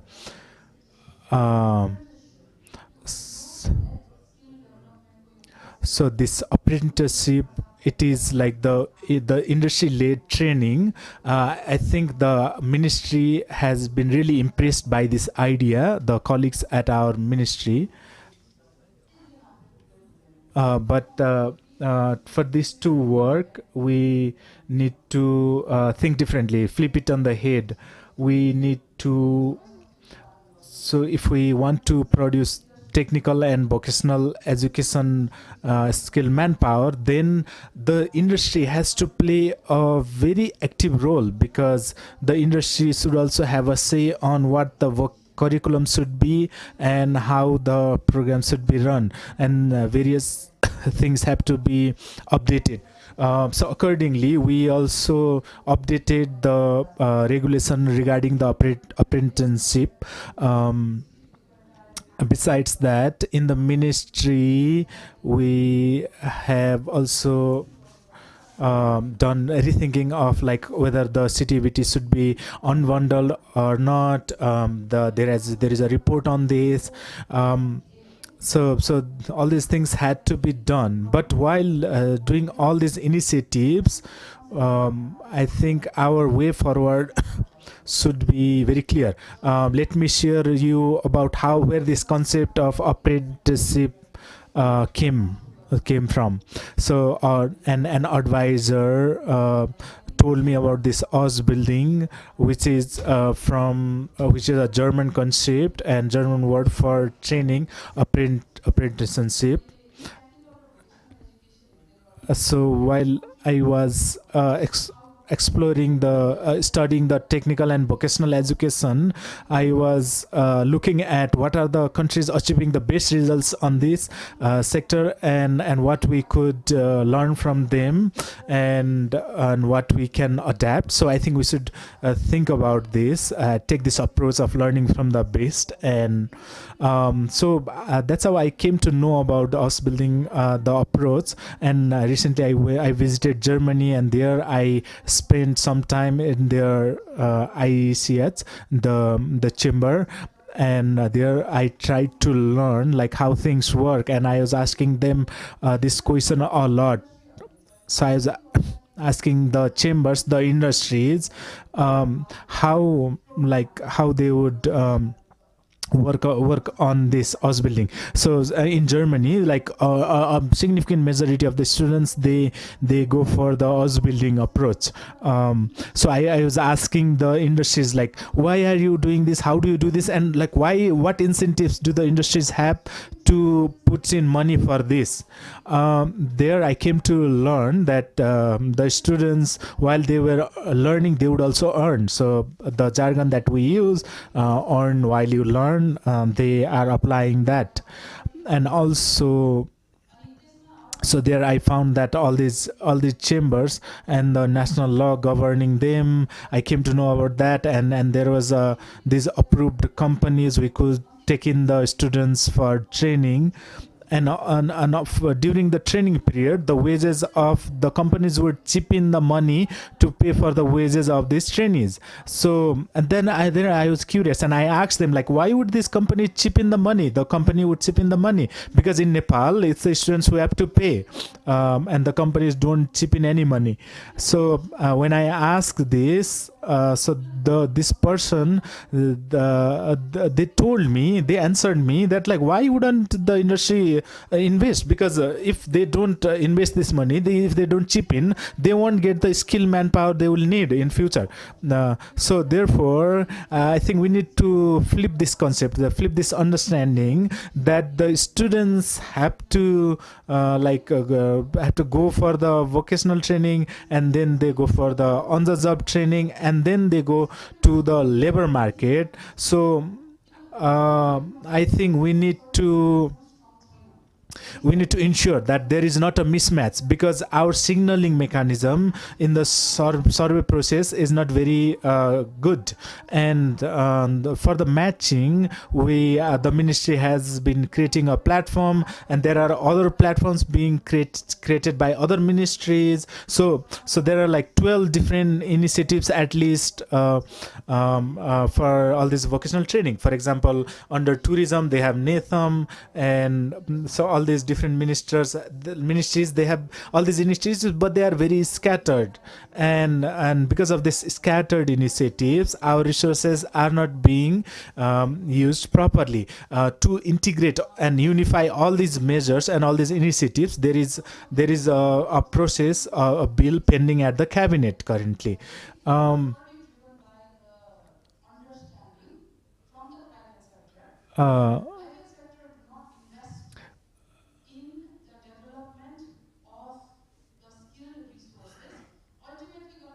So if the private sector don't invest in the training, ultimately the private sector, they will have to ultimately bear the cost, because the new recruits they hire, they will take at least 6 months to be useful to the company. So therefore we need to have this conversation in our country on like who pays for what, and it's already late. We really need to have this conversation. And here CNI is organizing this event, but I would like to request you all to bring in all the associations, bring in FNCCI, bring in other associations, and tell us like how long training is needed. And so, and once the law is formulated, once your managers and once your trainer are certified, they will be able to teach the trainees. So therefore, rather than this current concept of having a training institute, we need to move on from this traditional concept of training institute, and we need to flip this concept. While I say this, we have also been we also started another thing where about career counseling. So there at the ministry we initiated this. So we used to bring all these people from different sectors, professionals with experiences, people who have been working for someone else, or who used to work for someone else but now have started working for themselves. We brought in all these people and had a conversation with all these people, but every time we used to ask these people, the guests in the talk show, about like, why did you choose this sector, then almost always the person would reply, because I was very poor in studies, so I chose this field. So therefore we have this concept that there is no dignity of labor. So there is this belief that if you are not good at studies, then you become a plumber or an electrician. So unless we can ensure that every work is dignified, there is dignity of labor, we can't have good plumbers or good electricians or good skilled people. So, and I also raised this issue in our parliament, because in most of these speeches given by the parliamentarians or in the discussions, they always talk about doctor and engineer all the time whenever they are talking about career, and there is just one instant where plumber was used. So So that's the our psyche is very geared towards only considering doctor and engineer as the respectable profession. So therefore we need to develop this culture of respecting every profession, or having that having this dignity of labor. Unless we do that, the national planning commissions this plan of 70% technical vocational education won't be fulfilled. So we also need to realize that if we have only doctors and engineers in our society, who is going to perform all these other tasks? So we need to realize that. So we need to think about like how, like only when we start respecting every skilled manpower, for example the plumber that comes to fix things in our house, or the electrician that comes to fit light bulbs in our house, only when we are able to provide them the respect they deserve, only then we can have all these skilled manpower. So we need to be clear on our messaging, what messaging we are giving out. And I'll be short. So today I realize that skilled manpower is their asset, so to do this, I as a parliamentarian I commit to this, and we all need to provide respect to all the professions. There should be dignity of labor. Our doctors should receive as much respect as a plumber and other professions. And from the government we have developed this portal, career related portal, which ENSSURE project has supported, and this project is going to be launched in all the provinces. The psychometric test has been or is about to be launched in the Bagmati province, and also we need to think about how we can provide counseling support to our students whenever there is grade 8 or 9. We need to make them realize that there is space beyond doctor or engineer in their career path, and in this context, my request to the organizers is that unless we include the parents, the guardians in the conversation, it won't be successful. I know this is a policy related event, but unless we have parents convinced or informed about the need for different skills and different professions and the earnings in these different professions, unless we do that, then we won't be successful. Therefore we need to talk to the parents, and only having all these materials or having these conversations is in Nepali is not enough. We need to also include Tharu language or Maithili language, and especially catering to the communities where we have higher levels of immigration for employment. And Education Ministry, we also did one MOU with the Energy Ministry of Energy. I think this was done in Mongolia as well. So all these apprenticeships related work, some of them they can be done by the Ministry of Education. For example, like all these different sectors, they require all these skilled people. For example, like we have this high demand for plumbers, or in the internet and connectivity sector, there is a need for all these optical fiber engineers. So there is a shortage of engineers for that, or plumbers in the energy sector. So there is a huge absorption capacity in different sectors. So I pushed forward this idea of conducting MO with different sectoral ministries, although I wasn't very successful in convincing all of them. But I proposed this idea that we have this both theoretical as well as practical aspects to all our manpower. And if our manpower goes abroad, even if they go abroad with these skills, then they are going to earn better and they are going to have a better life. So with this, I'd like to thank all the organizers for all this, and you can always count on my support. But as I have conveyed my concept, my belief that this traditional way of work things won't work. We need to flip the concept on its head. And so here we have this, currently we are dominated by this belief that if we just train the people, then they should automatically find employment. But this doesn't work.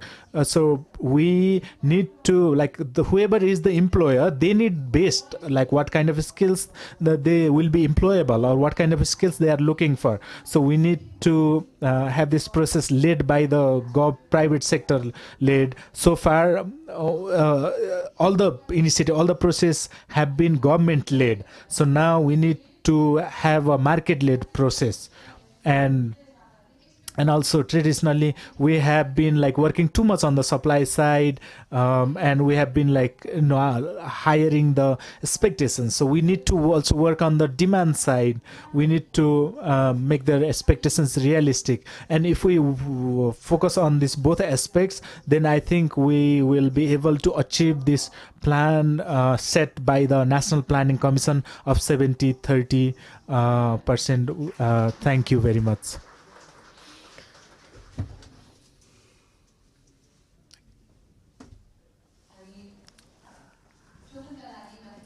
I'd like to invite Sajan Sakya and Nada Vice President and our CNI Vice President, Mr. Pandey, all of them to come to the stage to hand over the token of love to Honorable Sumana Shrestha, former Minister of Education, as well as member of the Education Committee at the Parliament. I will like to tell her that we'll keep in mind all her insights that she has shared with us. Thank you very much. So now we'll be moved forward with another presentation. So this presentation will be made by Ravindra Bahadur Singh, who is the team leader of ENSSURE project. He will be presenting on private sector engagement in dual VET apprenticeship.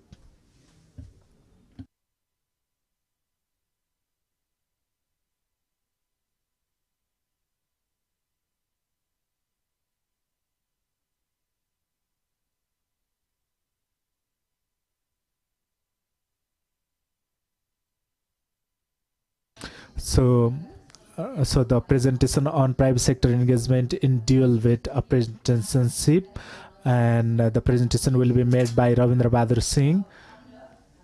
And I'd also like to inform you that after a while, we also have some of these booths outside where we'll be we have allocated time to visit the booths and observe them and have more information on all these initiatives. So now I'd like to request Mr. Ravindra Bahadur Singh for his presentation.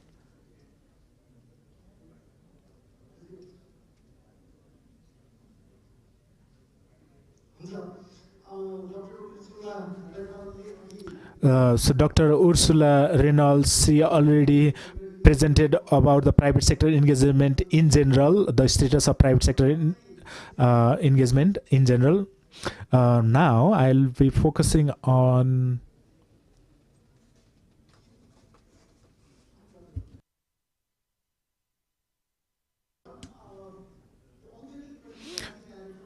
this ENSSURE project has been running this project apprenticeship program for the past 8 years, and I'll be making a short presentation on the status of engagement in this project. So currently, I'll also be talking about the industry engagement status of the industry.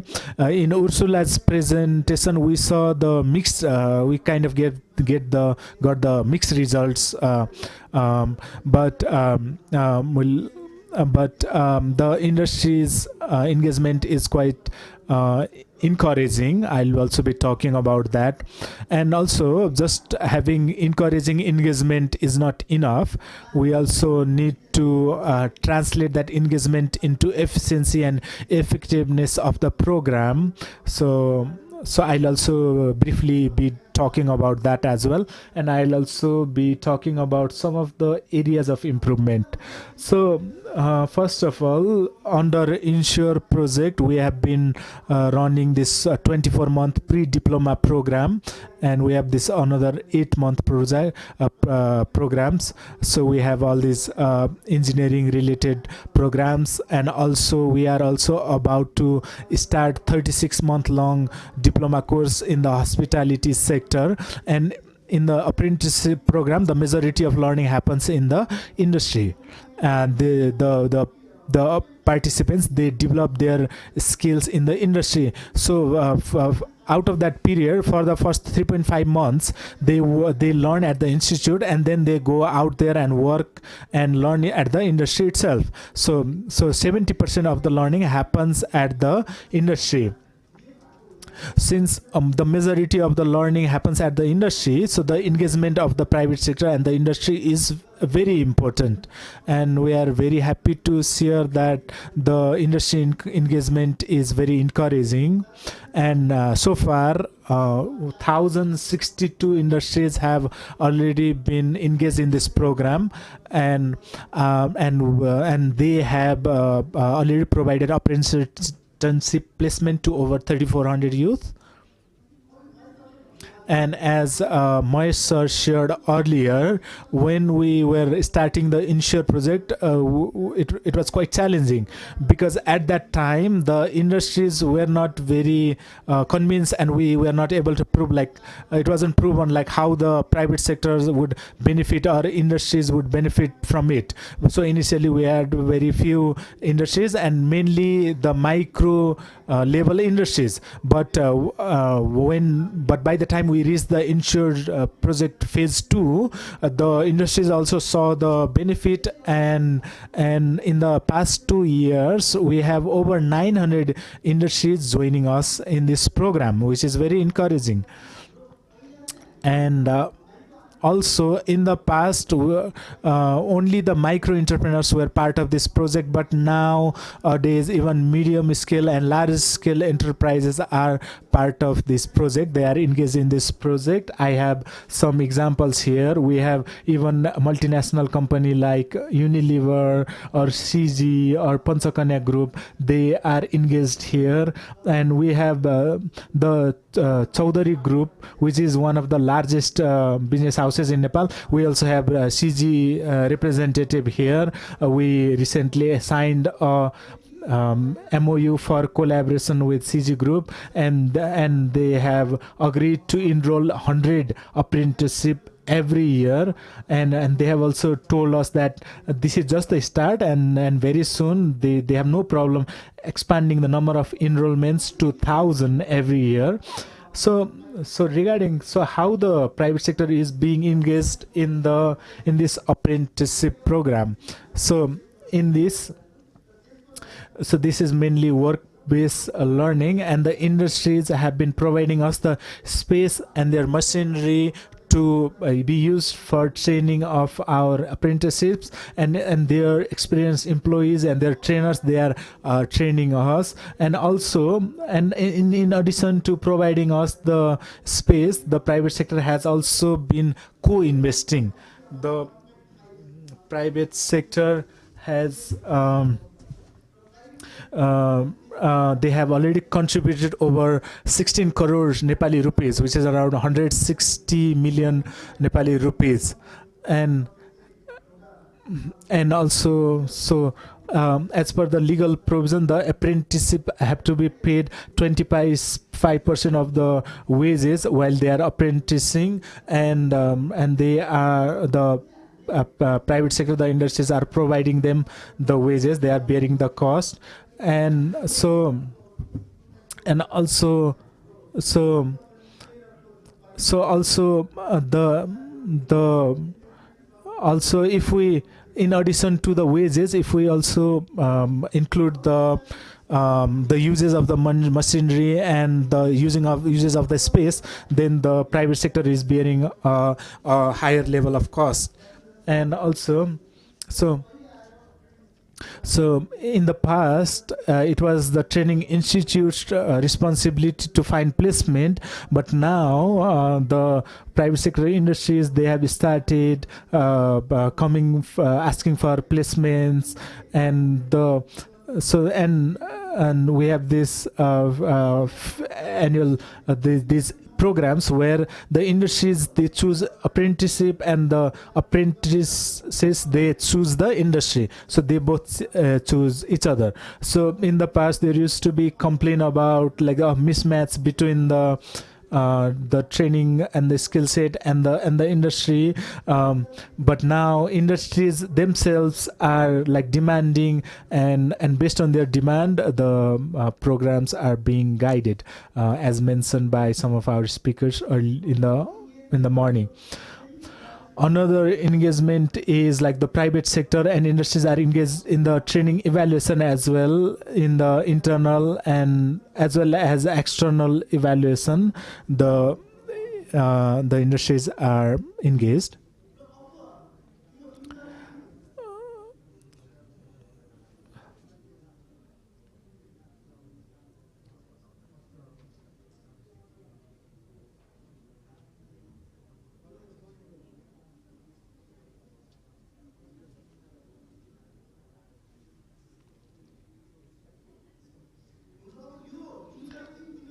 So let me share more on like why this is encouraging, and what are the success factors.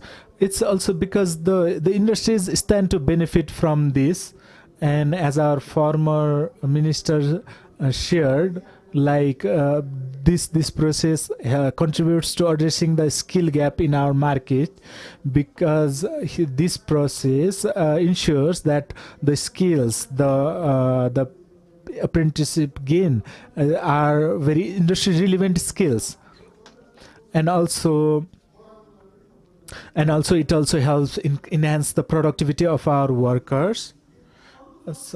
And also there is also another short-term benefit, which was also mentioned in Dr. Ursula's presentation, and which will also be discussed later. So when these people, they spend this time in the industry, it is quite productive for the industry as well. So we have found that when the apprenticeship, they are in the industry for over 19.5 months, the industries stand to gain around rupees 100,000 from the productivity gains.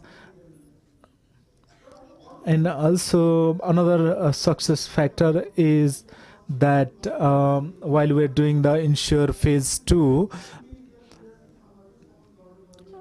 initially it was the schools or training institutes that had to approach the industry for placements, but now we have this a partnership with the associations and industries. For example, at the federal level, we have partnership with the CNI and NADA and HAN, and at the province level also we have the CIM, partnership with CIM and BPI, which is and we also have the Lumini Chamber of Commerce. We also have MOUs with them.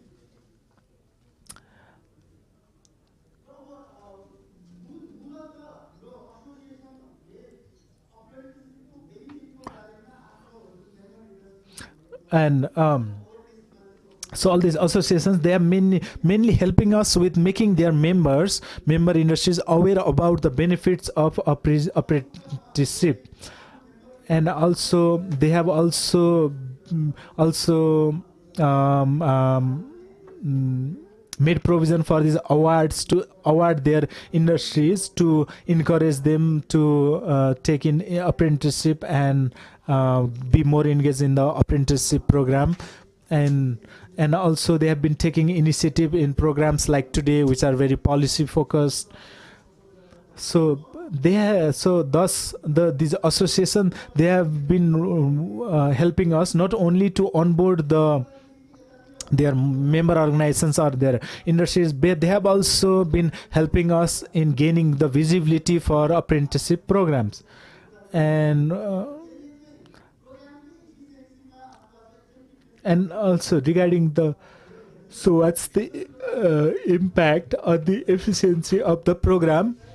We have seen that when we have the private sector engaged, and it has helped increase the visibility and social recognition and prestige of this program. And currently the enrollment in the TVET programs is low, and the enrollment is declining. But while the TVET sector is struggling with enrollments, the apprenticeship program, however, is running at full capacity. So here we are trying to show you how the ratio of applications and the quota. So on average we are receiving double the number of applications compared to the quotas we have. And also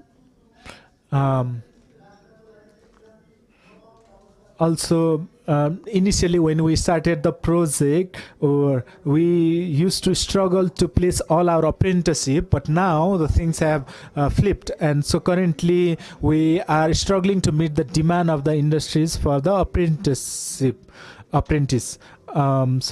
So thus this is also really helping generate the skilled manpower for required by our industry. Regarding the cost benefit analysis, as Dr. Ursula has already also mentioned, here the apprentice, they get some financial incentive while they are working. And also since this apprenticeship program, if it means that the government doesn't have to invest resources in running those training institutes or those institutions, because the apprenticeship, they get the training at the industry itself. And also we see positive results in the program labor market outcome, since the following presentation will be focused on this by Dr. Patrick. So I won't be delving into detail on this. So when we did the tracer study, we have found that only 12% of our graduates, they are actively looking for a job. The rest of the 88%, they are either engaged in a job or are engaged in higher education. So thus this has been contributing to the labor market outcomes. So what are the areas for improvement? Regarding the areas of improvement, here I have taken this diagram from Dr. Ursula's research. Here in Nepal, the industry engagement in the curricula value chain, the chart shows that. Here we see that we see that like the industry engagement is quite good when it comes to curriculum application, but their engagement in the curriculum design phase, there is room for improvement. So in the so when we look at the apprenticeship sector, the private sector's engagement is even stronger during the application phase, because they are sharing the cost. So I think in the application phase, the involvement of the private sector is quite high, both in general TVET and in the apprenticeship.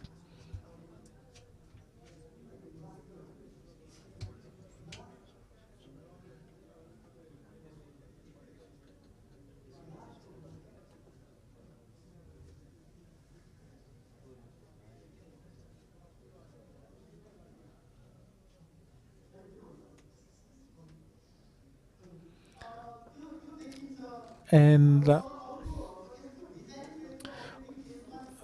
but however, but when we compare apprenticeship to other general TVET programs, the private sector's engagement in the curriculum design and updating is similar. There is no any improvement in the apprenticeship sector.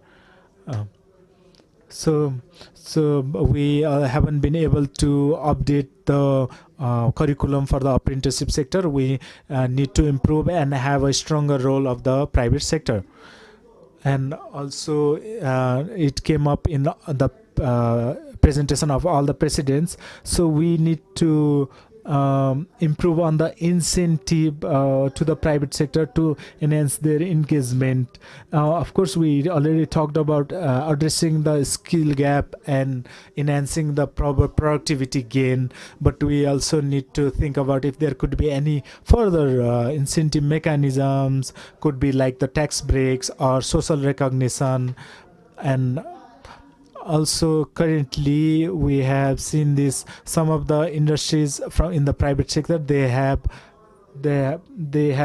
like, you know, come up with these awards for their members to recognize their contribution. If we could have this recognition or award from the other sectors as well, then that would be great. And the private sector also have made their intentions clear that they would love to have such kind of incentives. And also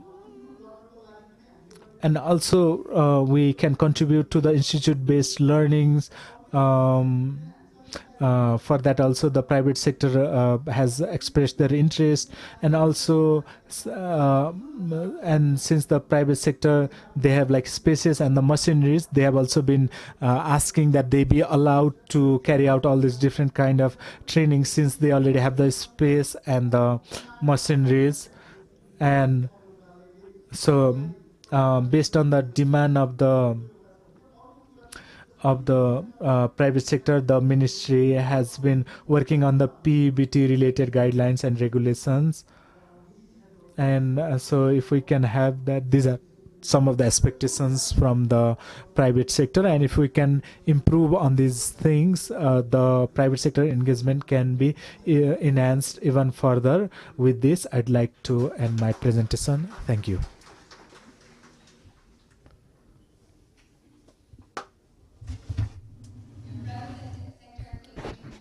So what could be the engagement of private sector? So thank you.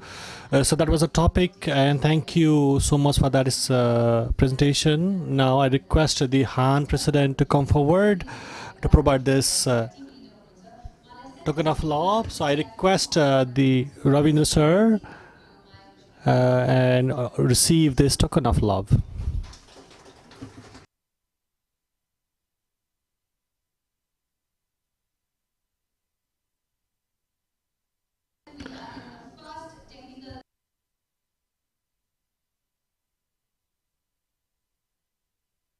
So this is the first technical session. Now, the next presentation.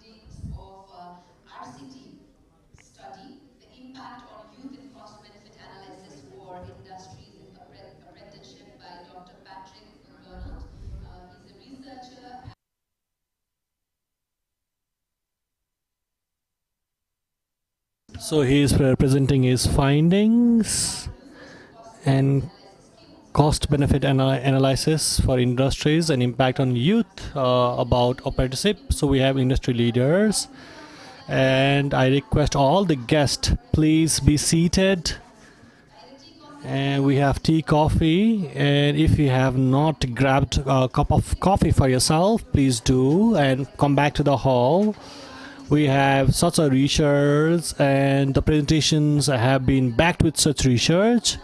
So we always want this outcome to be better, and your collaboration will be very much necessary. So I request everyone to be seated.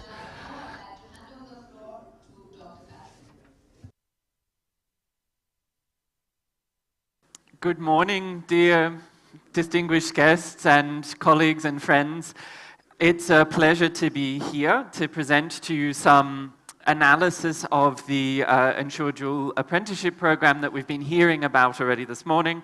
I'm glad to be able to present directly after Rabindra because I can add, hopefully, some further information to what he presented to you.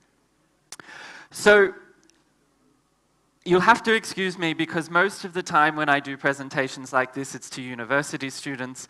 So if this is a little bit too much like a university lecture, I apologize. But I'd like to start with some theoretical and empirical information that comes from all around the world that shows us this vocational education with workplace learning. So dual VET is the most desirable option for both students and companies, and that's what I'm going to show you throughout the course of the presentation.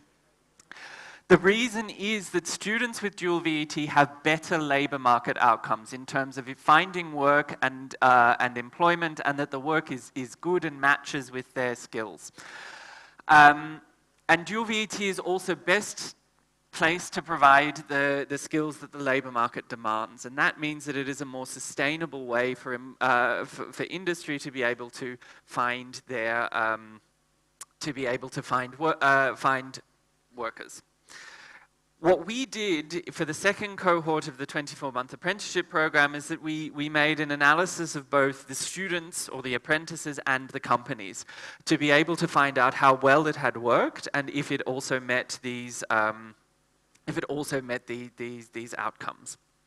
Now, you've seen a version of this graph several times, but like I said, because usually I present to university students, I'm going to try and give you a deeper understanding of it. Yes, this pointer works, kind of. Okay, so the gray line here, oh no, it doesn't. Never mind, I'll use my hands. The gray line here, you see, is the costs of the training across the period. We assume they go up, partly because apprentices are going to be paid more as they continue through the program, partly because they might be doing more complex things that require more complex machinery and maybe more supervision from their trainers, which also costs something. But on the other hand, we have this black line here that sort of goes in this S shape. And what that means is at the beginning of the program, we expect an apprentice not to have any skills. We can't expect them to have any skills in the job for which they're training. But as the training goes on, they develop skills, and they'll start developing them faster and faster once they've learned what the program, what their job is like. Towards the end, it might level off a little bit as they start to fine-tune, but in general, we see this positive movement of their skills, which means that early on, a company is investing because the costs are higher than the productivity that the apprentice has, but at the end of the program, the company is earning, because the apprentice is more productive than the cost of the training. That means that it's important that the training costs don't go too high and that the program is long enough to allow that to happen. So for context of the 24-month ENSSURE apprenticeship, for those of you who are not aware of it, although I suppose many of you in the room already are, we know that formal VET in Nepal is historically school-based, and that the ENSSURE project funded by the SDC and carried out by Helvetas is piloting this 24-month program. So we followed the first two cohorts, and I'm going to present you only results from the second cohort because it's larger and because we had the opportunity to do this randomized control trial. The students spend 3 months in the classroom, they spend 18 to 19 months in the workplace, and then they go back to the classroom for their final exams. Unfortunately, the cohort that we followed was COVID interrupted, so rather than lasting 24 months, it lasted closer to 48 months. But of course, it's now complete. The students receive a small wage, and as I said, the second cohort, the entry to begin the program was randomly assigned.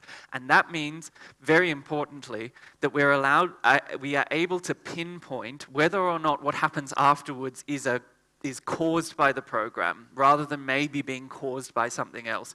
Maybe if it wasn't randomly assigned, the employers and the schools would only choose the very best, and then it might be just due to their ability that they have improved outcomes, not due to the program itself. So this is a very important thing that we were able to do. So I'm going to show you several different kinds of results in the only 10 minutes I have left. So, we surveyed 62 participating companies in the second cohort, which was about half of them. And we asked them all of the different elements that make up the graph that I showed you earlier. We also asked them if they were satisfied with the program, because it's important to know if the companies are happy. And we use this simplified diagram to be able to project the net costs or the net benefits of the program to the employers.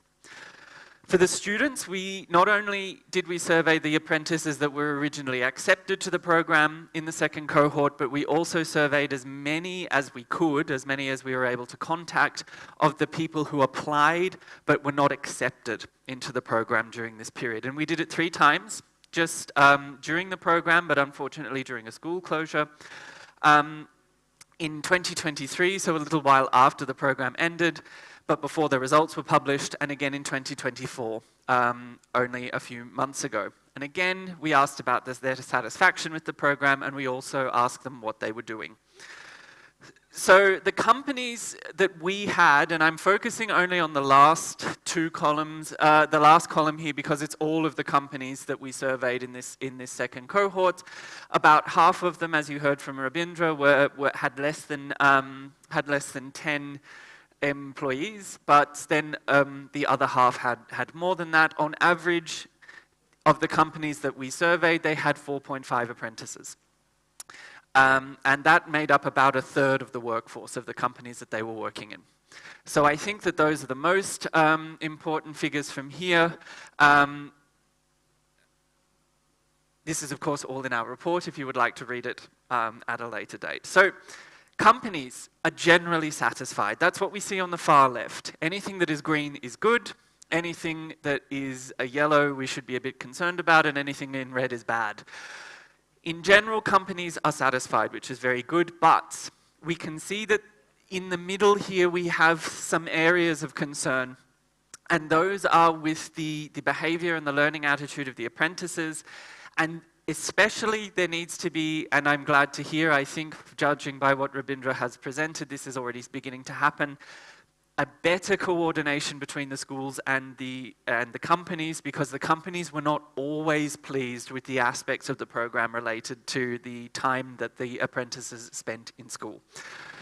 But generally speaking, we can see that their companies are happy. I'm going to skip over that for time, this one too. But I do want to show you this, even though you've already seen it several times before, just to demonstrate that based on this framework that we have, the median company, so in the median company, our sample indicated that they had made, that the one apprentice made a contribution of 3 lakh rupees across the period. On the other hand, they had costs of about 2/3 of that made up of the instructor costs and the wages paid to the apprenticeship, and that led to a net benefit of about 120,000 rupees per apprentice. So that means that companies that had more apprentices could make more of a net benefit. But it's also important to indicate here that this assumes that the apprentice finishes the apprenticeship and is there for the entire period of time, and as I will show you later, that was a bit of an issue. What is good is that we see this replicated by all sizes of companies. The micro companies don't make as large of a benefit, but they nevertheless make one. And any company that had more than 10 employees was making closer to 150,000 rupees of a net benefit per apprentice. Likewise, we also see this across the occupations that we classified as manufacturing, but also services, which also included the hotel apprentices as well. So all different kinds of companies are making net benefits here. The apprentices that were involved in the program, on average they're about 19 years old, between 19 and 20 years old. The youngest was 14, the oldest was 41. About 1/3 female, and about 2/3 came from a family where there was less than 20,000 rupees per person per year available to them, which we classified as poor. And only 10% of them had any kind of school leaving certificate. So the program is really targeting people and successfully targeting people who otherwise may have found it very difficult to complete an education, and that's a very positive thing, I think.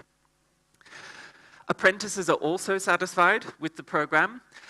The satisfaction was quite high during the program, and it dropped off a little bit in 2023 when we surveyed them after the program, and again in 2024 it hadn't quite reached the level that it was during the program, and this is partly because the students waited a very long time to hear the results of their exams, and they waited even longer to receive their certificates.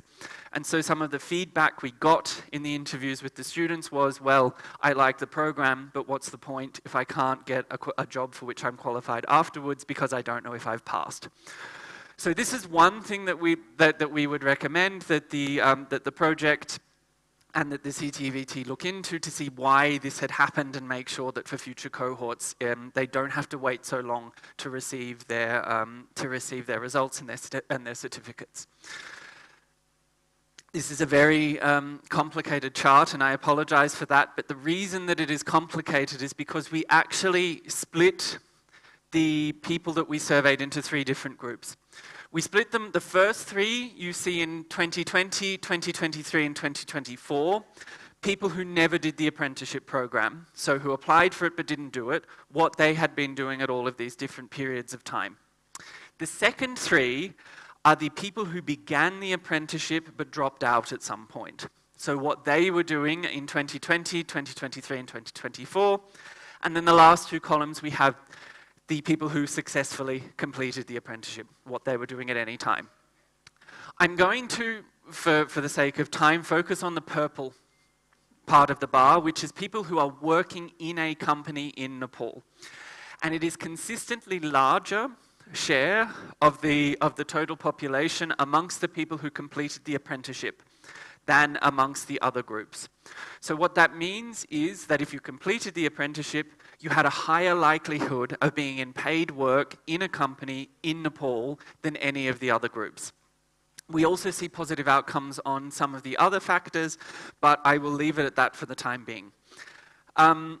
Just to reinforce what we heard earlier from some of the presenters is that we also see that it has done a very good job of getting the women apprentices into work. Now, the rate of women in work as opposed to the rate of men in work is still lower, but the change or the difference between the non-apprentices and the apprenticeship dropouts and the completers is larger for women than it is for men. So this is an encouraging sign that as the project goes on, it should also be able to do a good job of getting the women who complete it into work as well. The last thing I want to show you, though, is kind of a little bit more of the results of the more sophisticated statistical analysis that we did to see whether or not what I showed you just then was actually caused by the apprenticeship program, or if it might have been caused by something else that we're not able to measure. And what we can see here is, most importantly, we can confirm by doing further analyses that participating in the apprenticeship program increases your likelihood of being in work. And I think that that's the most important take-home message. And I should correct myself, completing the apprenticeship program causes you to be more likely to be in work, not just participating. This is contingent on you actually finishing the job. You are less likely to be in further education, but this is to be expected. These programs are designed to prepare people to enter the world of work, and of course, if more people in the sample are working, less people can be in education just by default. You're also slightly less likely to be underemployed if you complete the program, so that means that you're working full-time rather than wanting to work full-time but only being able to find a part-time job. Government jobs are less common, but again, this was a cohort that was not designed to get people into government jobs. It was designed to get them out into the industry workforce, and so that's to be expected. And with that, we also see perhaps slightly lower income. And on everything else, we don't see really any difference. But the important take-home is that the program seems to be doing its job in that it is getting people into work when they complete the program. So just very briefly to conclude, it's very positive to see this outcome, especially considering 2/3 of the apprentices came from a poor background. There is, however, a couple of problems that came up in our analysis that I'd like to highlight. Firstly, the dropout rates were quite high in this cohort and the graduation rates were quite low. This is not unique, I know, to the ENSSURE program. However, it should nevertheless be investigated. The first thing that occurred during this cohort was that fewer than 20% of the apprentices who were originally selected to participate actually complete the program. And this is because a number who were selected just never began. Over or around half the apprentices dropped out during the program, and then about half who presented for the final exam passed. So cumulatively that led to about somewhere around 20% of our sample actually completing the program. This, of course, might have been related to COVID because this cohort was very interrupted. As I said, it took a long time to publish results and to issue the diplomas, which left a lot of apprentices upset, as we discovered in our interviews. And finally, of course, it's great to see the program continue, but we would really highly encourage ENSSURE to do this kind of analysis again to see what happens in future cohorts and especially what might happen in a non-COVID affected cohort. So thank you very much for your attention, and I wish you a very good rest of the seminar. Thank you very much to Dr. Patrick. May I please invite onto the stage Mr. Tek Mahat, the COO of HAN, to kindly present this token of appreciation to Dr. Patrick MacDonald, who presented his findings of the RCT study impact on youth and cost-benefit analysis for industries, and that was definitely positive. Moving forward with our next presentation on the findings of policy gap in TVET, we have Dr. Prakash Paurel from Kathmandu University. उहाँलाई अगाडि आइदिनको लागि म अनुरोध गर्दछु। उहाँ setup गर्दै हुनुहुन्छ। यहाँहरु सम्पूर्णलाई पनि हामी अनुरोध गर्न चाहन्छौँ यो प्रेजेन्टेसन पश्चात हामी प्यानल डिस्कसन तर्फ लाग्दै छौँ। पोलिसी ग्यापहरु, नीतिगत ग्यापहरु के कस्ता रहेका छन्, प्राइभेट सेक्टर इंगेजमेन्ट कसले रोकिरहेको छ त भन्ने बारेमा हामी छलफल गर्ने छौँ। यस पश्चात यहाँहरुको साथ अहिलेसम्म हामीलाई दिइराख्नु भएकोमा पनि हामी धेरै धेरै धन्यवाद भन्न चाहन्छौँ। यहाँहरुसँग इंगेजमेन्ट हामी गर्ने नै छौँ। अहिलेलाई भने म डाक्टर प्रकाश पौडेललाई यहाँ निम्ति आउन चाहन्छु फर his presentation.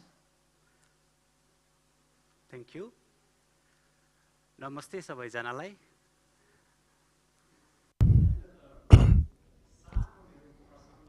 So I'd like to start with a small anecdote. In July, June, so we would get a lot of invitation from marriage ceremonies.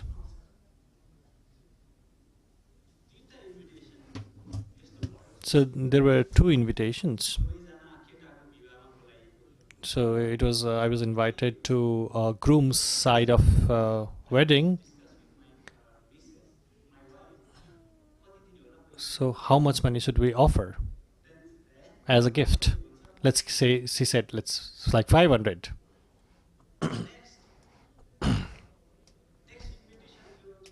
So the next invitation was also of a groom's side.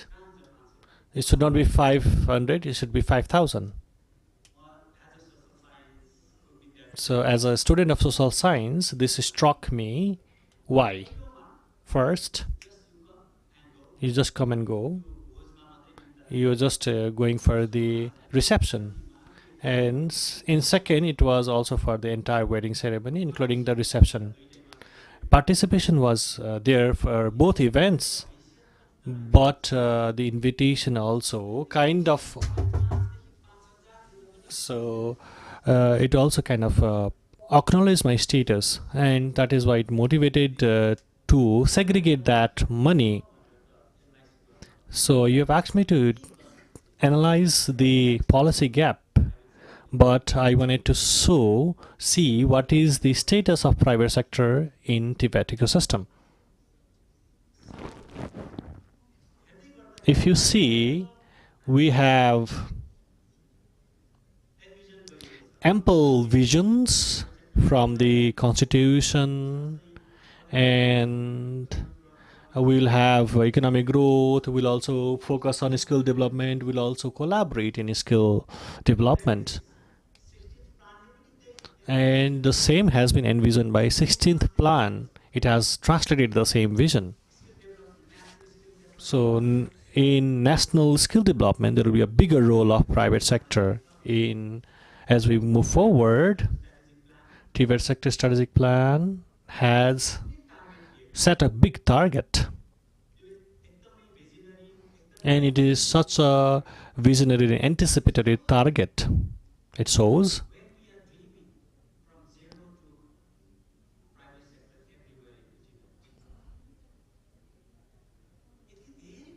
so when we are envisioning so much, are we practicing it right?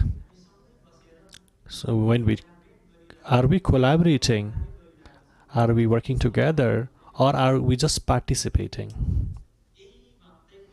This is the only question. And I saw a lot of literature that we were separated, we are not standing together.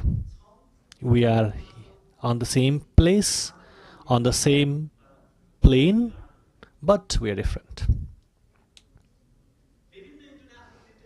If you see international literature, so there is so much of a space for private sector in TVET ecosystem in terms of designing curriculum, to sharing space or cost during work, or also revising labor market information. So a lot of engagement comes from private sector.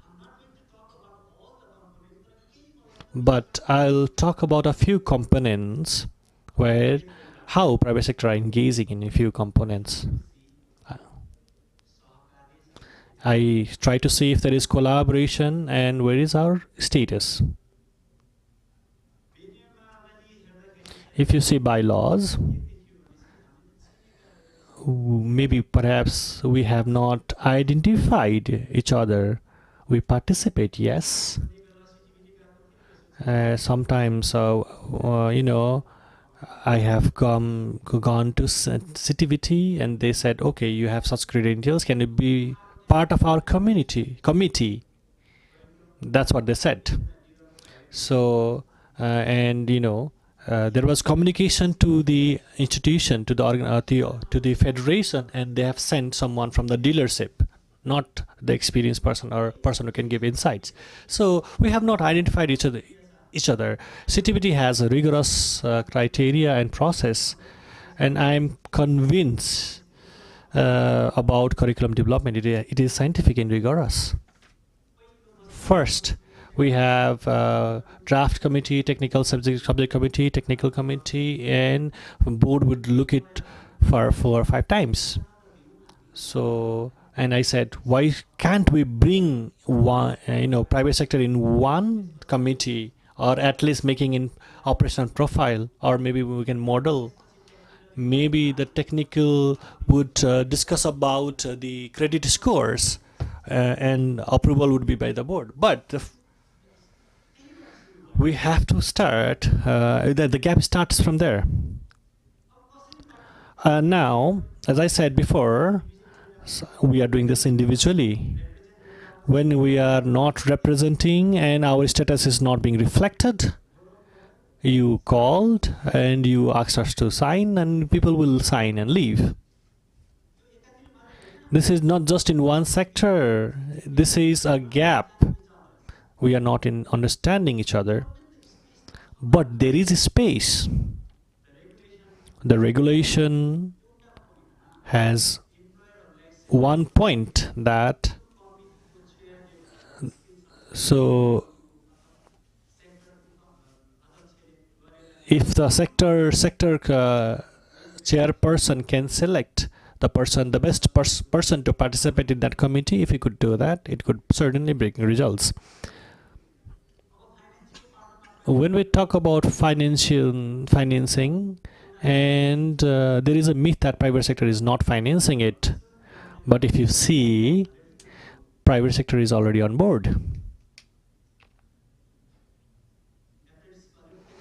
They have already started financing apprenticeships, and they have already set the space for workplace learning through not just for apprenticeship, through OJT and internship.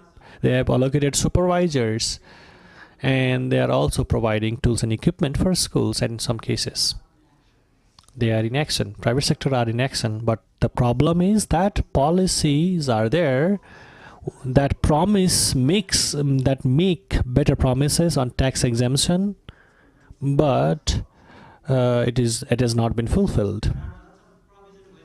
So but they have to pay the tax for donation, so that would not moralize them to do that. So in the activities that we are doing, we are not trusting the activities of private sector. So let's trust the skill that we have been practicing for the last 2 or 3 decades, because our curriculum, our law policies, they say all these things say that you need to have a certificate to teach in a classroom. Perhaps maybe for theoretical subjects it may be a requirement, but technical things it will require something else.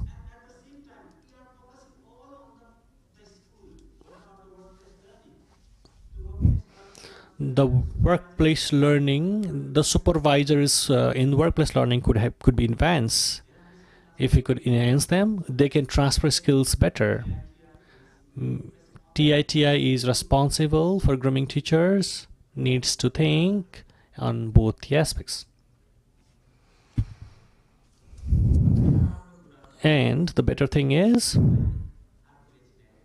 so someone could refer me. So there has to be a kind of flow of information.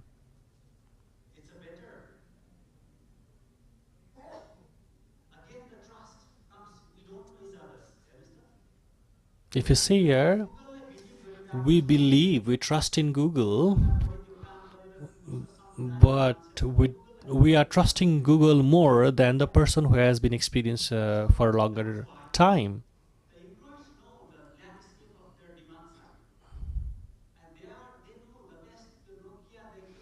From Nokia to Android, this change, this dynamic, these are the people who know things.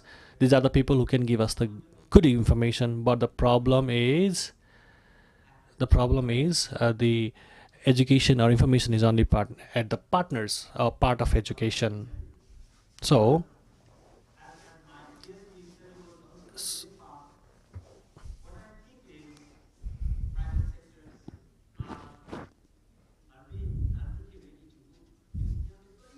because they have been doing this.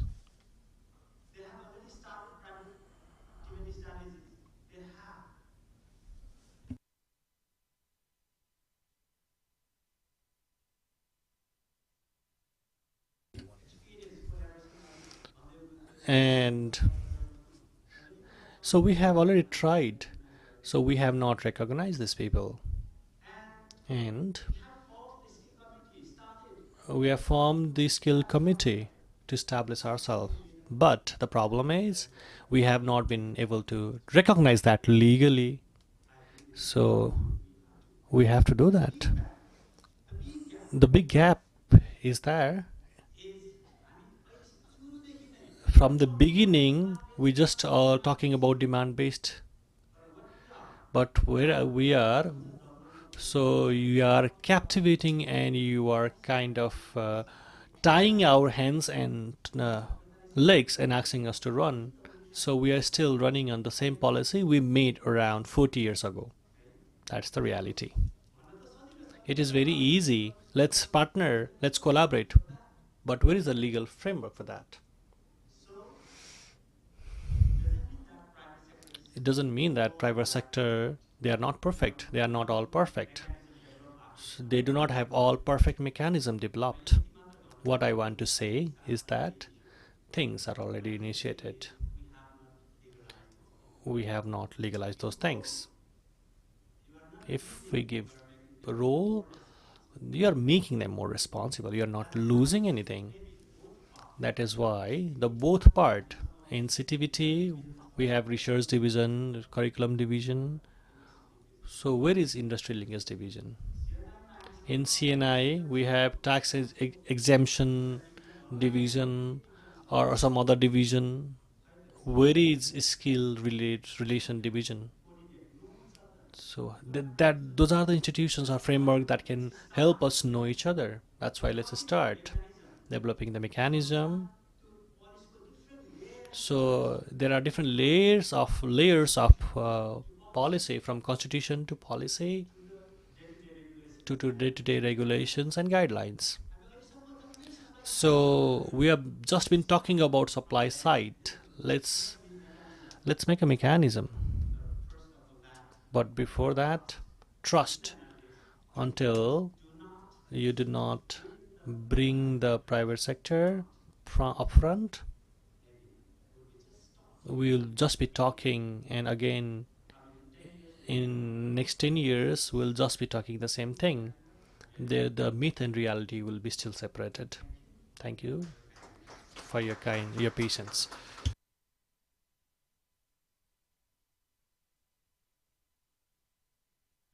Thank you so much. I request Tech sir again to receive this, to provide this token of love to Prakash Paudel, Dr. Prakash Paudel. Thank you so much for your presentation about policy gaps and TVET. Thank you so much for your presentation. I would request our volunteers to set up the stage for panel discussion, and we have our audience who are watching us live from social media. Thank you so much. While we're setting the things up, because we are now moving forward for a panel discussion, and it is on policy gaps, and the topic is private sector engagement in Tibet in Nepal, and we have heard and listened to the presentations that for the strong engagement of industry in Nepal in Tibet. So the requirements are there, they are positive, but industrial involvement is not there. Why, and how can we facilitate that? So this panel discussion will certainly do that, and we'll discuss that. So the government has the mission to support private sector, and the government is doing their job. But what are the policy gaps, and how can we fulfill these gaps? So our panels will discuss these things in shortly. In Nepal, for the private sector engagement in Tibet, what are the policy requirements? We'll discuss those things. After panel discussion, we'll have lunch break. So that is why I request all the guests to stay put in your seats. I request you again that CNI, Han, NADA are big organizations, and they are organizing this collectively. And this national seminar on education and employment linkage is also the need of hour. That is why I request everyone to kindly take their seats, stay put in their seats.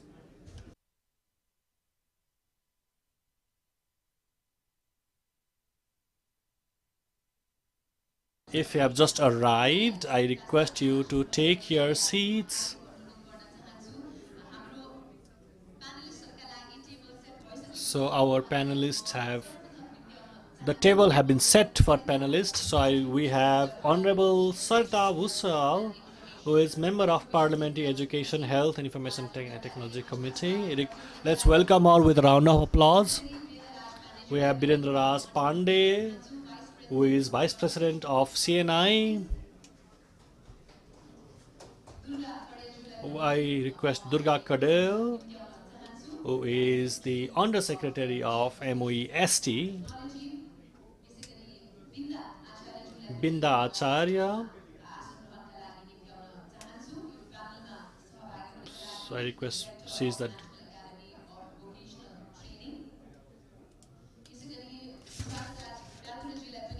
स्वागत हो आज Pyakurel President of the Confederation of Nepalese Industries.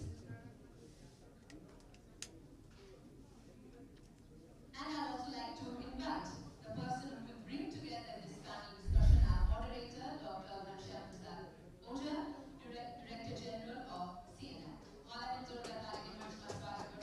I request everyone to applaud to welcome him on stage. So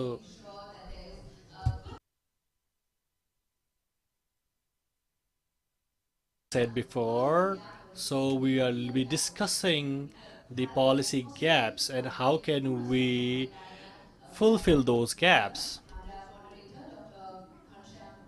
Our moderator, Dr. Ghanshyam Prasad Oza, I request him to come forward on the stage, and with that, with his arrival, we'll start with the panel discussion. So, without further ado, I request our moderator to take over.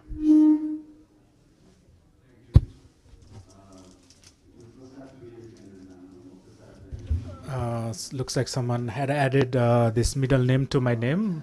I don't have a middle name. Prasad is not my name. But first of all, I would like to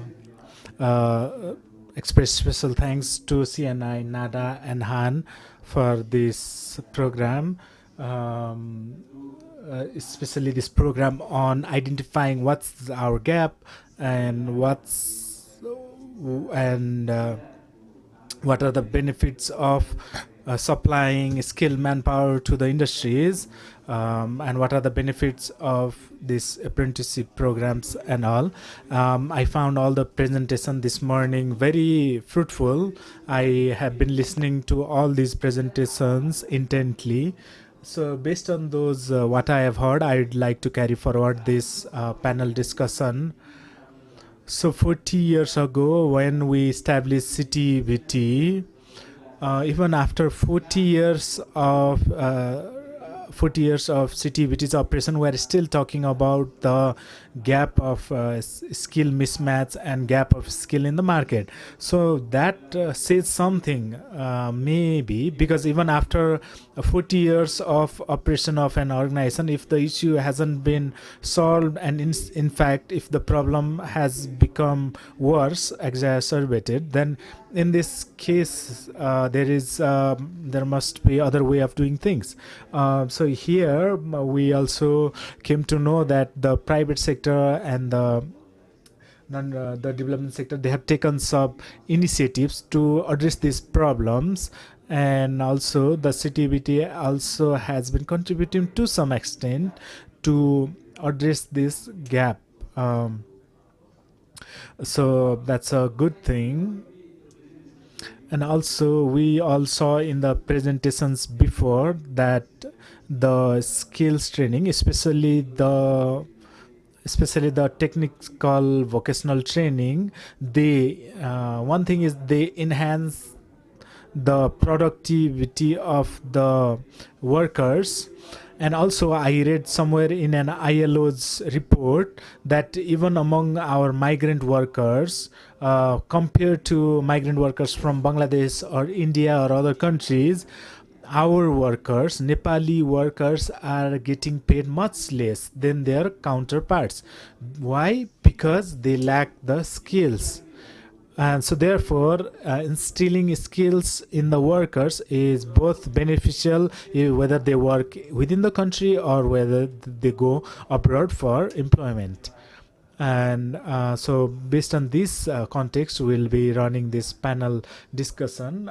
We have very esteemed speakers in our panel today.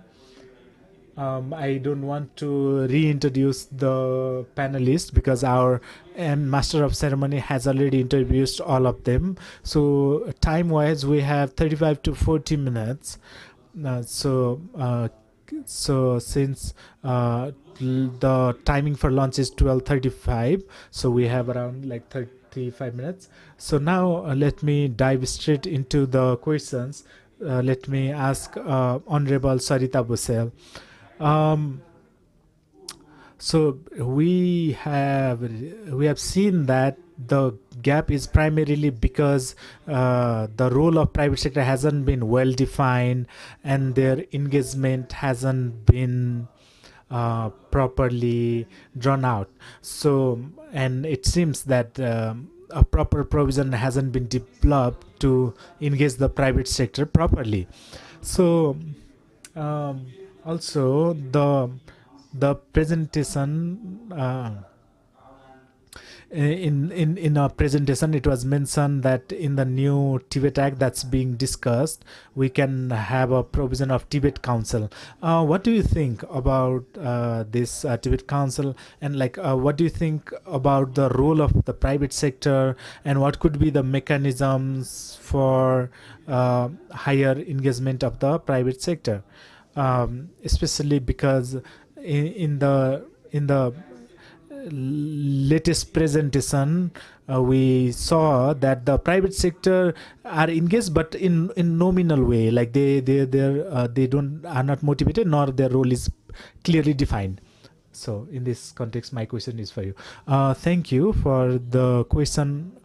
Currently, we are in the era of science and technology, and in today's age, a child, when he or she is born, like immediately she starts playing with mobile phones. So in this context, if we fail to connect them to the technology and to the technical skills, then we will fail our future generation. And also in our government's latest policies, we have expressed our intent that to connect the skills, our school and our education to the skills required by the industry. It has been reflected in the act that we are formulating. Also, we have envisioned a three-pillared economy, and in that context also, if we are unable to provide the skilled human resource to the private sector, our one pillar of the economy will be affected severely. So therefore, also in the current public discourse around the world, we mainly find two approaches to these things. So one thing is like one approach or one school of thought seems to be that like we shouldn't be involving the private sector in education and health, because these things are not for profit, they are not business. Whereas the other school of thought seems to say that since the government hasn't been able to provide it effectively, why don't complement the government's effort with the private sector's involvement? So in the context of Nepal, we see that I think the private sector's involvement is important, because even our constitution envisions private sector as one of the major pillars of the economy. So in this context, private sector should be involved and encouraged. And in our context, unless we connect education to industry or ensure dignity of labor and respect for all kinds of professions, then we won't be successful. Currently, we see that gap. Currently, we see that like our people, they have all these degrees, but they are unable to do any. They don't have any practical skills. A person has a university degree, but the person is unable to fix even a minor electrical appliance or issues, or even plumbing issues, a minor plumbing issue in the house. So therefore, we need to ensure that our younger generation, they have actual skills, and we also need to think whether our curriculum is apt or timely to address the skills needed by the market. And so there have been talks about the need to update the curriculum, and we really need to make our TVET sector up to date with the current trends and time. And we have formulated a new constitution for our country, but we haven't been able to update all our laws or make formulate all the laws required to enact the constitutional provisions, because in many cases we are still relying on the acts that were made in the 1990s. So but we are in the process of updating the laws, or making new laws, formulating new laws wherever required. So therefore the legal process is being addressed. So in our current context, we need to address all these policy related gaps that we have.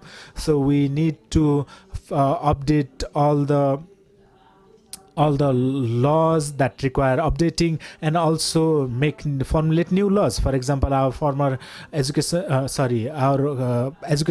education minister, she mentioned that the TVET bill is being discussed, and it will be passed in the parliament soon. So we need to think about expediting this and addressing the most pertinent issues. Thank you, Honorable Bhusal. And like you said, the collaboration between government and the private sector is very important. Currently, the terminology called public-private partnership is getting very popular.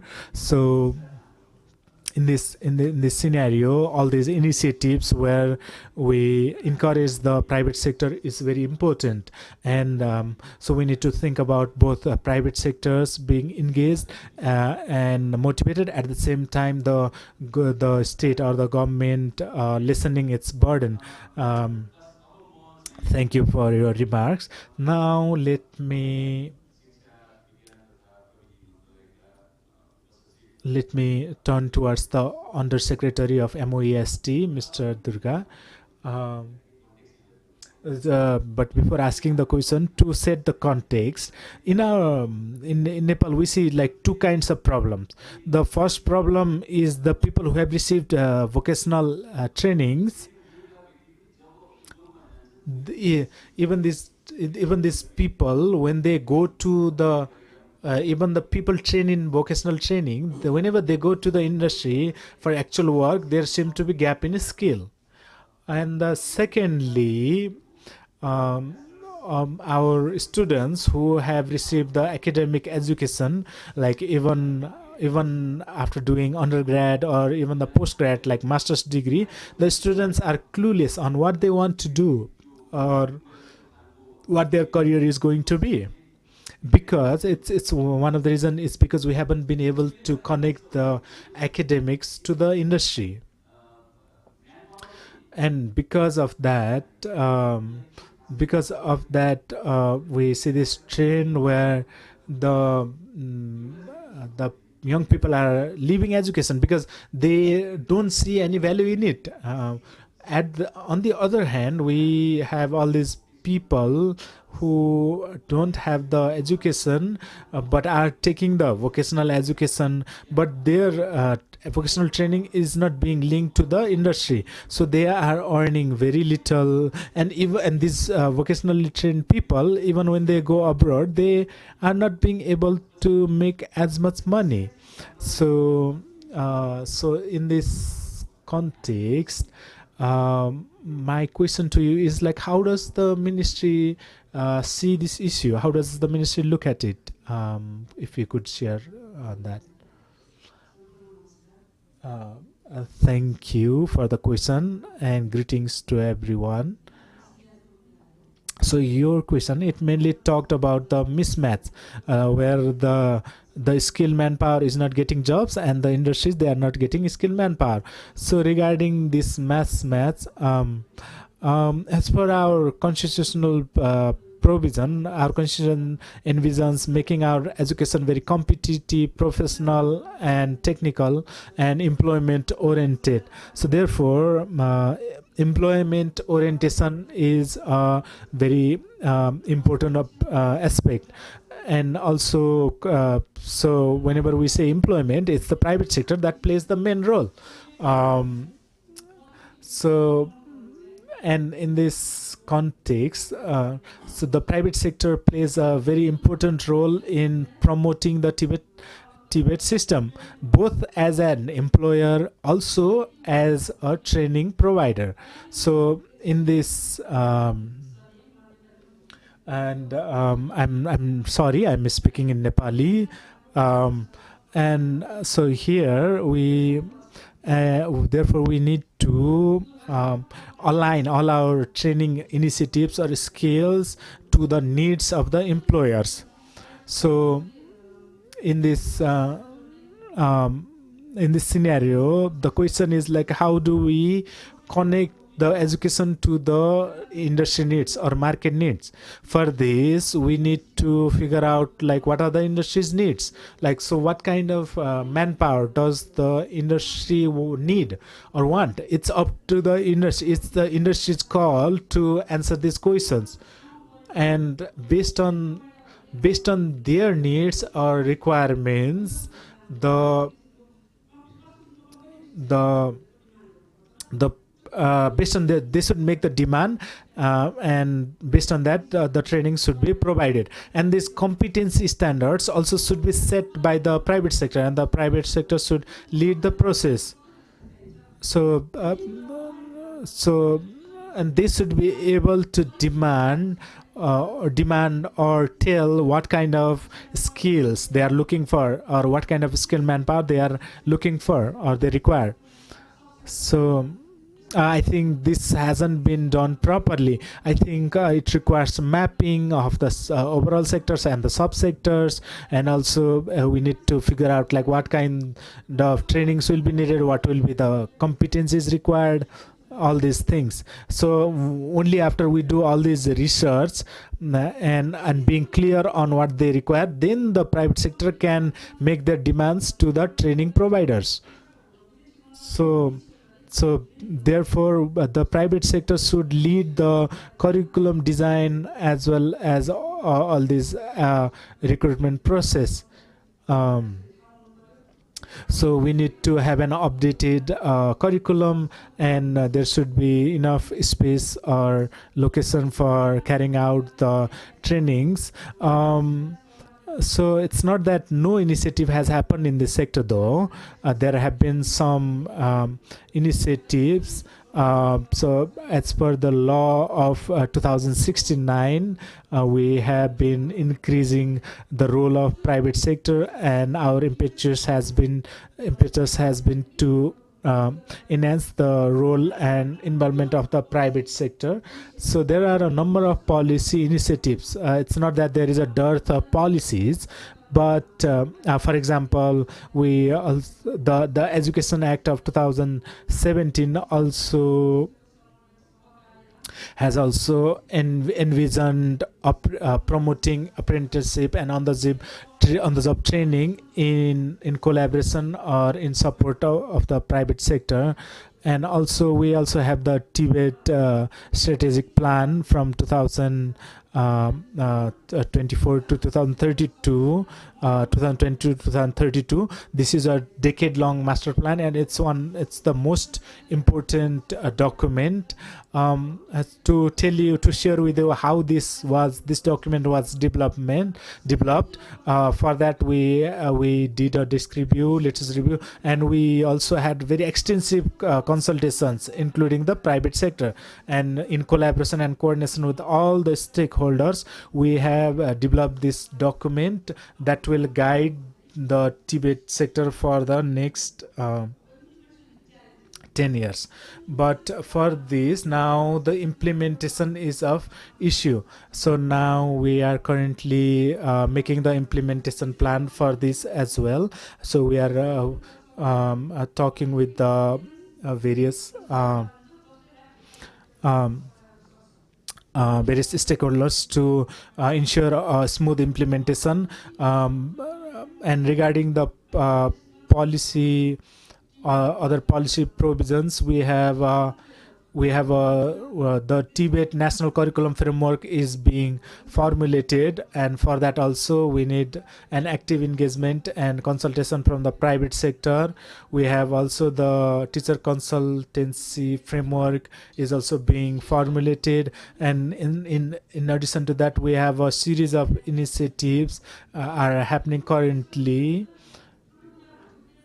The major thing in all this is like, how do we engage the private sector? So also figuring out what areas the private sector can be involved. For example, the private sector, we have realized, can be engaged in the curriculum development and update, and also like certifying the skills, and also in the monitoring and evaluation. And also they can private sector can also be engaged in the financing of the system. And as our former education minister, she mentioned about this fund in Germany, and there, like, where the industries chip in money. I found that even United Kingdom also has similar system. There also I came to know that the industries, they have to allocate some fund for some financial resources for the apprenticeship. So in this scenario, we need to also research and have a discussion on what kind of system we'll have, or what kind of framework or model we'll have. So and we need to make sure that these documents are living documents and they are timely updated as per the needs of the stakeholders. Thank you, Durga Condell, for your remarks. So yeah, and in fact we came to know that there are lots of initiatives from the ministry. So in fact, the major point you made, which have been resonated earlier as well, is that the private sector needs to be really involved. And as our former education minister, she said, like, we need to flip this approach on its head. So yeah, of course, and it's true, because the private sector actually knows where the requirement is for, what kind of skills or manpower they require. So, and that's true, but I think the discussion is stuck on the needs assessment done by the private sector. There is not a platform to share their findings or their needs assessment. So there isn't a platform or a venue to where they can share that. So I think this gap needs to be fulfilled, and let's hope this gap will be addressed in the coming days. So now let me move on to another panelist, Ms. Binda Acharya, who is a director of the National Academy of Vocational Training. So you, as the director of the National Academy of Vocational Training, all these vocational training centers and the learning centers, what do you find the gap between the educational sector and the TVET sector? Like what are some of the things that could be incorporated into the educational curriculum itself? So what is the gap that you see? Like, what's your viewpoint? Thank you. Greetings to everyone. I'd like to express my gratitude for inviting me here and giving me this opportunity to speak. As our former speakers also mentioned, our honorable minister and former minister, they mentioned that, like, there are 12 different initiatives on training and skills, and we also have the vocational trainings, and also there is a mismatch between the training providers and the industry, and the government has also felt this gap and this analysis, and of course this issue is discussed at in every event, almost every event. But despite all these discussions and mentions in all these different events, I don't think there has been a concrete or serious initiative to address this issue. At least I don't feel there has been any serious intervention or initiatives. So on one hand, we have all these unemployed younger generation. On the other hand, we have all these industries where there is a shortage of workers. And at the same time, we have every year around 500,000 youth, they enter the labor market in Nepal. And out of this 500,000, some of them come from the proper educational system, like the formal educational system, where and they are usually dominated by students who come from a more privileged backgrounds, whereas there are also students who come from a less privileged, weaker educational systems who are in need of an immediate employment opportunities because of their financial background or economic background, so that they can start earning and making their livelihoods. So therefore the vocational education training curriculums that we have, they have kept this in mind, and they have been able to address this concern of this the second group of students who want to quickly start earning. So therefore these curriculums that we have designed, they are usually a few months long, like 1.5 months long or 3 months long, so that they can quickly jump into employment and start earning. And these people, they, after they get these trainings, they either go into the industry, or in many cases whether they are unable to find employment, they go abroad.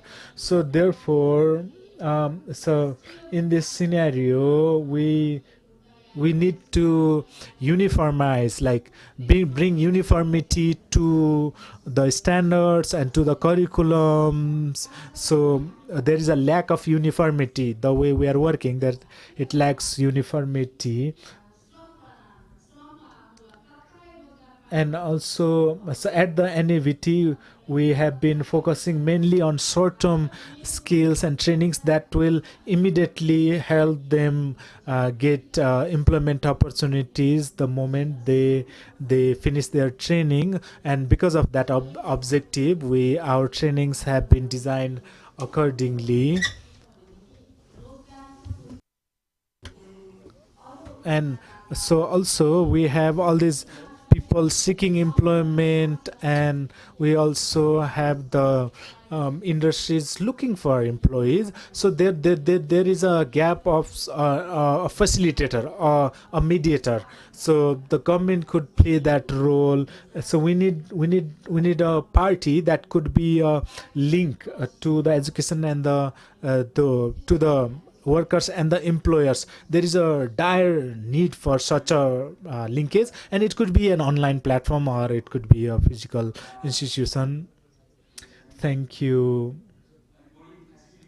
Binda ma'am, for your remarks. So I, from your viewpoint, I got that. So there is a need for facilitation. So the government should play a role of facilitator. So we see this like gap between the workers and the employers. So in this scenario, it seems that the government should be more of a facilitator to address this gap. So, and since government is the institution whom everyone interacts with, and it's a government who is considered responsible for these things, so I think it's better if we have the government as the facilitator. So, and if the government can act as a facilitator, maybe the policy gap will also be addressed. I'd like to add something also. So we have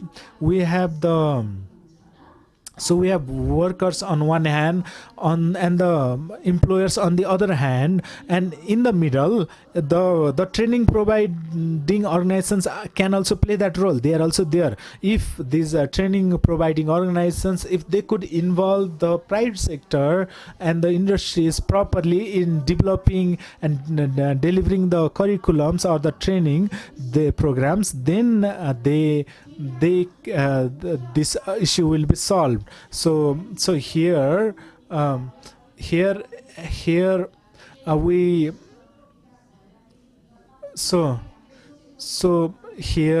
we haven't been able to bring these two aspects together while delivering the training also.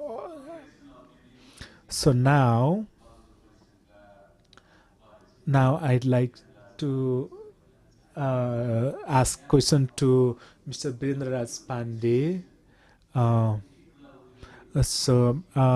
Pandey, like we have all these huge associations of the employers who have been creating so many jobs. The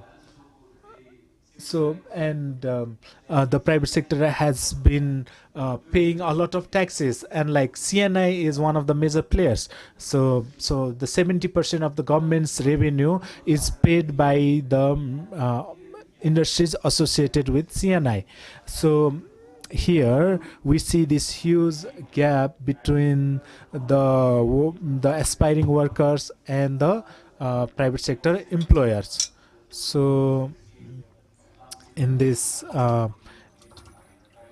but we haven't been able to engage the private sector properly. For example, the private sector hasn't been able to give any input in the council, nor the private sector has been able to provide meaningful contribution to the curriculum development. So in this scenario, my question for you is the gap.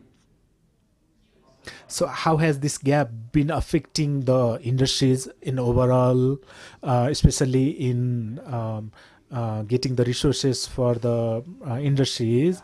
And the secondly, my question is, so how to narrow down this gap, what mechanism or what role of the private sector could be, like maybe, so what could be the role of your association CNI in enhancing clarifying the role of the private sector? Thank you. In TVET system or overall TVET system or education system, we want to have globally competitive graduates, and for that we need to work. But if we see the data now, the data from Asian Productivity Organization, so our per worker productivity is on bottom third. And if you see the global skill ranking, Nepal has Nepal's rating is among the low. It's very low. We have to reverse this. In terms of mismatch, this has been clearly demonstrated, has been discussed as well, and we have clear-cut mismatch. In terms of CTVET system, the capacity of CTVET enrollment, only 15 to 20% of the enrollment or graduates come to the workforce. That is the study data. We need to seriously think these things. This is high time we thought about this. So the government has consulted while making the policy guiding document or TVET sector strategy plan. This has been seriously consulted and recommendations have been incorporated. So that is a document in making or decision in making that has not been yet rolled out. It has not come out as act. So unless we have clear legal instrument, we will always have this ambiguity. When inviting in sector skill committee, so we do not have industrial, the representation or the institutional memory is not there, and it has not been mainstreamed. So the CNI's leadership, so there is manufacturing skill committee, so that is being hosted at CNI and led by our vice president. So this is first of its kind. So this is one of the first of its kind among six sector committees. But in general, so our representation has been made in many sectors, but it has not been effectively carried out. So how can we link with TVET? Private sector can be linked with TVET and government system. So that has to be come through the TVET Act from Sector Skill Council. And So under community organization or private sector organization, that committee has to work 24/7 because skill demand and need is dynamic and it keeps on changing regularly. And if the systems work well, so the government can take up the recommendations as soon as possible. So this is a static system. So the knowledge and institutional memory is not there. That is why we have gap and mismatch, and we have not been able to match the participation. So we do not have meaningful participation. So we can contribute in many places, the private sector, market information system, and the skills in the market. And we also have returning migrants. So we can contribute in that system. And the sector skill council, as I said before, and operational development or curriculum development or work-based learning areas. And in debate government governance, we can significantly contribute. And for that, linking chain has to come from sector skill council, and it has been outlined in the plan. But in 10 years, we'll have 20 to 25 such councils under the leadership of Nepal government. So it has not been able now yet been implemented. So that is why we see this problem being surfaced. Legally binding and what are the directions of our work, roles and responsibilities have to be clear. It has not been clear so far. So we need to work on that. There are many groundwork, international best practices have been carried out, but for realization, we need to work harder. And TVET Act and bill that is under discussion. So we have to incorporate provisions that can have longer impact, and so that we can realize the provisions in the document that are to come. Thank you, Vice President CNI. Now, I'd like to ask the Vice President of Confederation of Bagmati Province Industry, Swagat Raspakul. So you have been working for ENSSURE for a good long time, and in order to provide or generate skilled human resources for the industries. And my question to you is, based on your learning, what was your experience working with ENSSURE from on the behalf of industries, and further to make it further effective, what can be done? What is your experience? So thank you. So when we started skill development unit and we started TVET apprenticeship placement, it took us some time to onboard the industries. We conducted several discussions because the legal provision were not friendly. Second, they were not clear. That is why someone is interpreting that. Someone is like many people, different people are interpreting the same provisions differently. So because of such problems, it was stalled, but we onboarded. We started from a point that how can we onboard the industries who are not trying to be on getting on board, but today's on board is that how can we supply apprenticeship to the industries. So this is our experience. So in my industry, I'm not getting apprenticeship. So this is our challenge. The reason is that when we implemented this program, many people became interested. So if you see for the last fiscal year, there are 288 people were there, only 238 people continued, and there are only 124 people were back to school. So if you see the last year, 451 people were there, and so the problem is the quality. So we get the quality apprenticeship, but in order to help them continue, how do we motivate them? That is one challenge. And reason for dropout. And in our experience, the reason for dropout is number one, to continue higher education. They have not considering this as part of their education. So this is also alternative education or career path. They are not taking like that. So they got better employment opportunities. So having apprenticeship, they got an opportunity to become employees.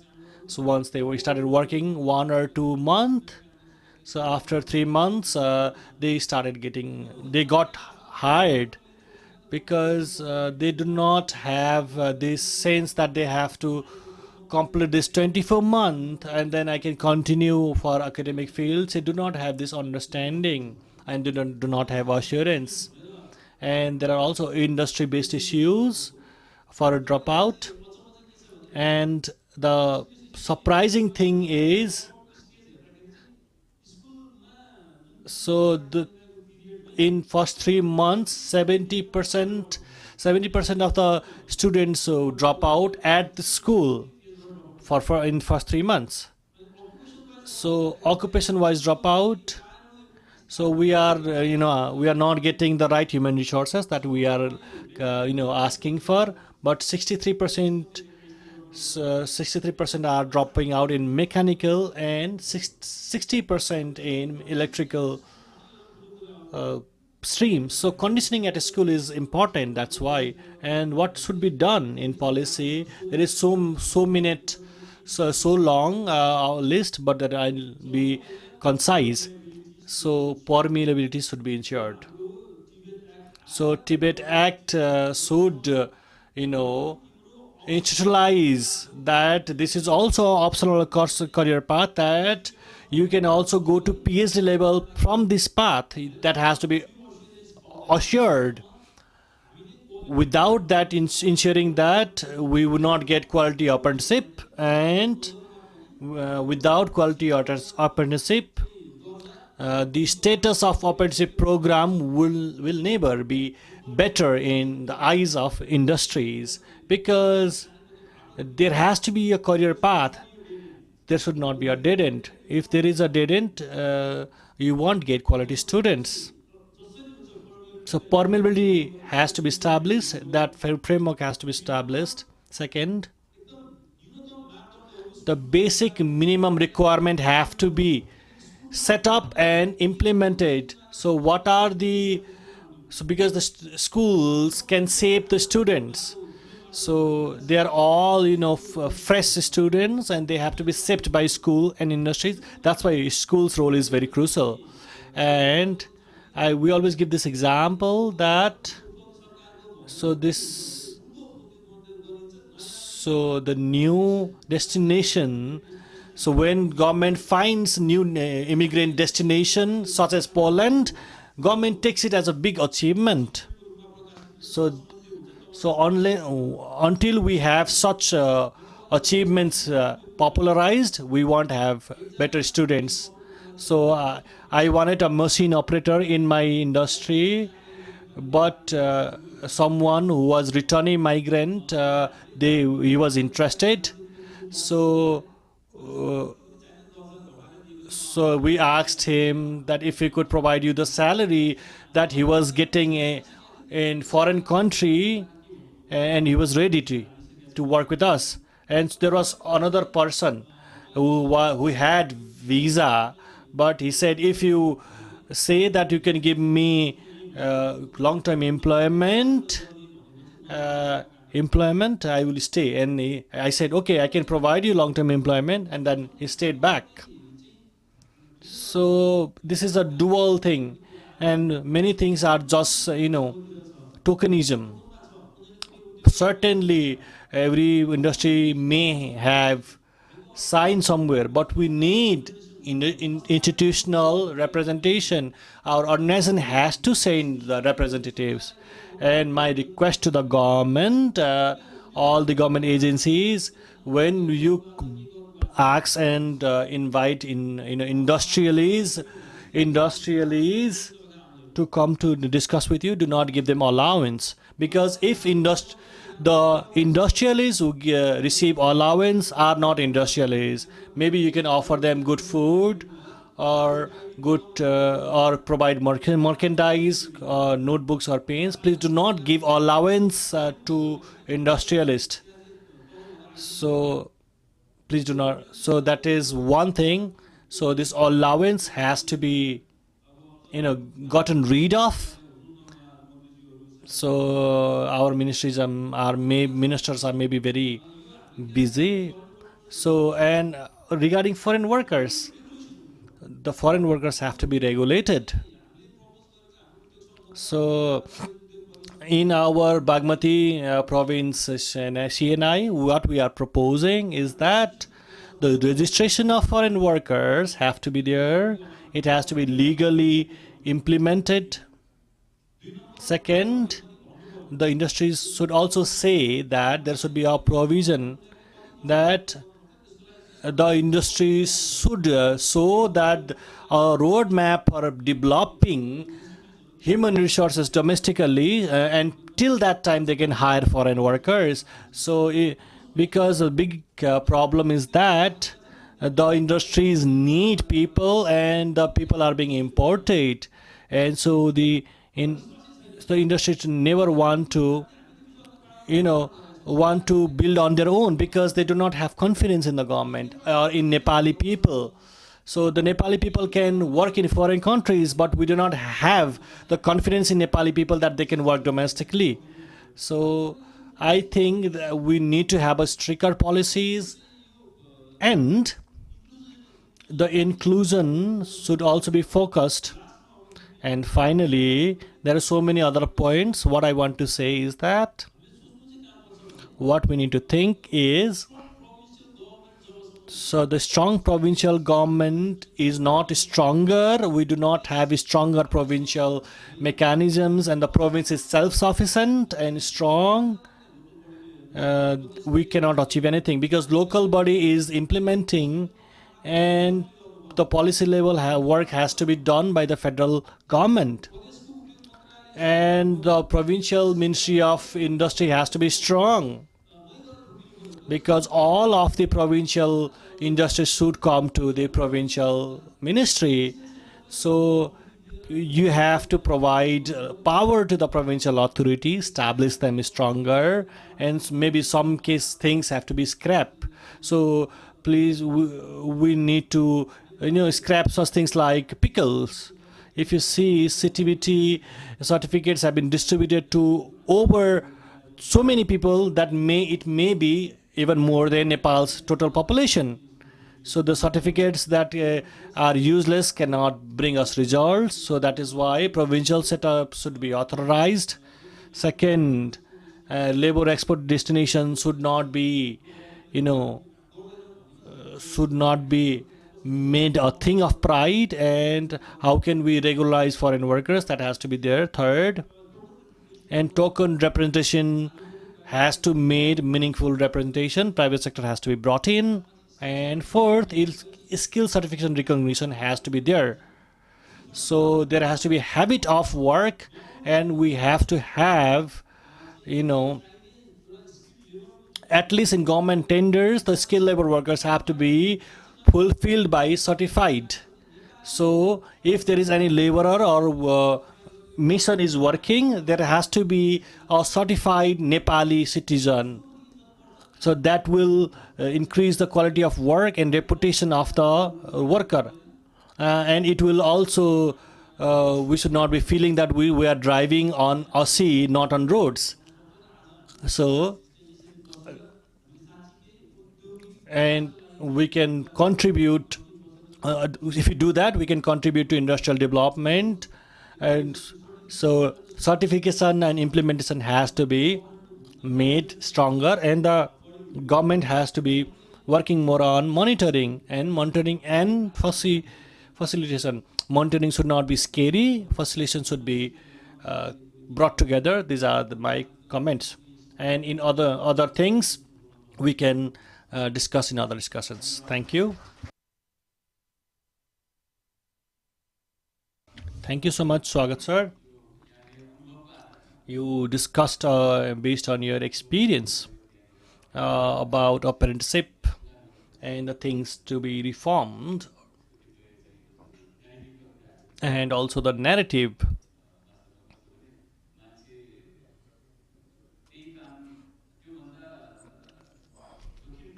People are ready to do risky job in foreign land and may have less income, but they do not want to do easier work in Nepal. Why? Because the narrative has been developed like that. We have to leave the country in anyhow. We have to leave the country.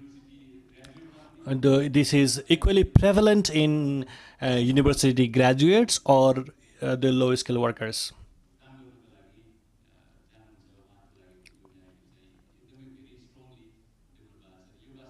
So this is strong narrative, and I think I've read somewhere the resource, the human resource that go out of the country in the initial phase, remittance is a good thing, but over the period, so when it could go over 25% or 30% of GDP, that is a dangerous economy.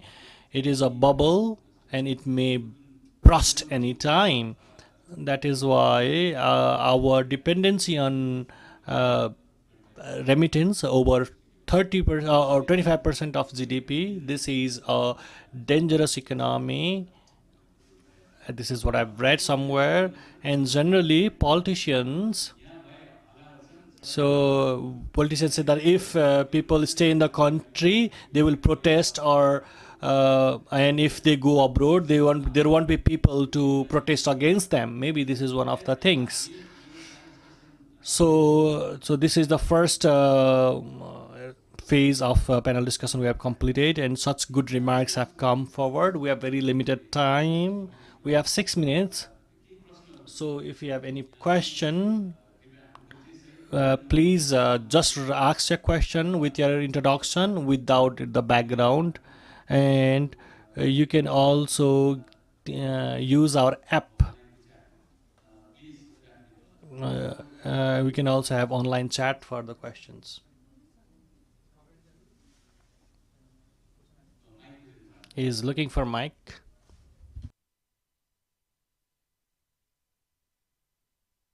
Please just ask the question. Do not give the background. Microphone. I think I need to give some background. I'm Ramesh Dalal, Radio Kantipur. It was relevant. And what is the gap, I think, is that about policy making. So we have MP Sarita Busal. So I was expecting that she would do something, but she only said that these are the things to be done. And the same thing we're also coming from the ministry. You already said that you have been having this 10-year strategy for 22. So there were 3 phase work, and you have not started even first phase of work. So we saw the skill fair organized by KMC, and also the skill fair organized by Ministry of Employment, and the Ministry of. So the people didn't even entertain that. But KMC trained more people, but could not employ them. So we are looking for emerging things. Kathmandu municipality is looking for EV or plumbing or automobile are the traditional thing. What are new things the new things? So your leaders have been protested by the youth. So what are the new things? Don't you think it is high time we started these things? This is my question to MP and all the ministries there. Maybe one question more. We have lunch break and we have panelists. You can interact with the panelist. I will just ask the question to MP. Our constitution has been there for quite a long time now, and we have national qualification framework has been approved for last 4 years now, and we need a new law. When is the law coming? Because may have certain works, because I'm also a voter. So when are we getting the law? Every time there is change of government, there is a new act. You will be always chanting this, and you have been saying this. I will just ask, when are you going to bring the law? And can you please also take this question to the Parliament? So we have 2 minutes. Apologies, we just could take only 2 questions. I like to request MP to respond to the questions. It was directed to you. So maybe the question are a bit tough. So at 81, and the next election is going to be tough for you, I think, from youth. So thank you. Thank you for the important question. So until the citizen do not feel that they have to go to foreign countries for livelihood, we cannot make our country better. We have to stop our youth going abroad. We have TVET has been coming to Parliament, and by the change of the government, this has not been able to provide us with the stability, and we have not been able to work efficiently. And now we are hopeful that won't be the case. So all the industrialists who said that if industrialists could give employment to youth in country, youth will stay. But our first mission is to provide a secure opportunities for secure future in the country, and that is our major objective, and we are looking for the same kind of education. So in the past we just focused on paper education, and the education that we received just taught us theoretical things but could not teach us practical vocational skills. So we have to teach people how to fish now. This is the requirement. We will certainly seek and request the government, the industrial staff providing the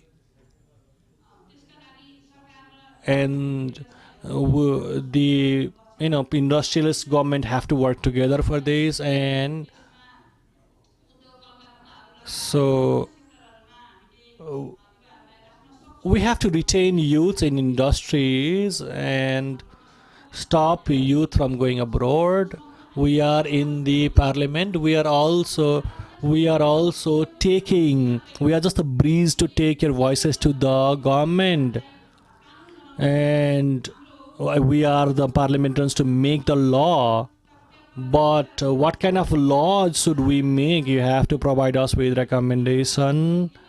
And there is misunderstanding in Nepal that politicians should always be corrupt, and they are worthless. So this is a narrative that has been there. I think this should not be there. So there are educated people should come to the power, and future is yours. All the youth, please come to politics and provide this country or direction, and not just reprimanding the politicians. Please also provide them recommendations. Now we are at the end of this session. Thank you so much. So thank you so much for listening. And my last thing I have to say is that if I have to summarize the discussion, I say that I have pointed a few things. These are key takeaways. One, educational institutions and the curriculum, so we have to revise that as soon as possible, and which will help reduce the mismatch between the industries and the education. We can narrow that gap down. So curriculum of the education institutions has to be revised. That is one takeaway. Second is sector skill council that we have been discussing. So as this was discussed, so TVET Industrial Council has been discussed. So in order to make that even more effective, so the leadership of private sector has to be there, and among private sector, the institutional leadership has to be there, and it has to be led by that institution. Only then it could be effective for even for apprenticeships. That was second takeaway. Third, in terms of apprenticeship fund, so it has been practiced in other countries. So apprenticeship fund has to be bringing both private and government public sectors to make this fund that will lessen the load, a burden on both government and private sector. I think that will help these things. This is third takeaway. And fourth, in TVET sector implementation plan, which has been under making, as our undersecretary said, in that plan, the private sector has to be involved from the beginning, because the plan, its outline or its provisions, so such things have to be worked out from the beginning. If you could do that, we would certainly guide the demand-based resources. So these are the few things. And finally, the government. So government is more focusing on monitoring. Instead, we need a facilitative government. It should not be a regulator. The government should act like as a facilitator. If we could achieve that, this could be successful. These are the key takeaways. Thank you for so much for listening to our discussion. Thank you, moderator, Dr. Gaman Ganesham Oza, Director General, CNI, and all the panelists. Now, our Yuvraj Shrestha, Han Treasurer, I request him to come to the stage to offer our panelist and moderator with token of love, token of appreciation, excuse me. So, and we have given many things, and sure, by the change of government, there has the policy progress goes backward or stalled. So that is why policy plan has to be, implemented well. Thank you so much, our panelists, and been.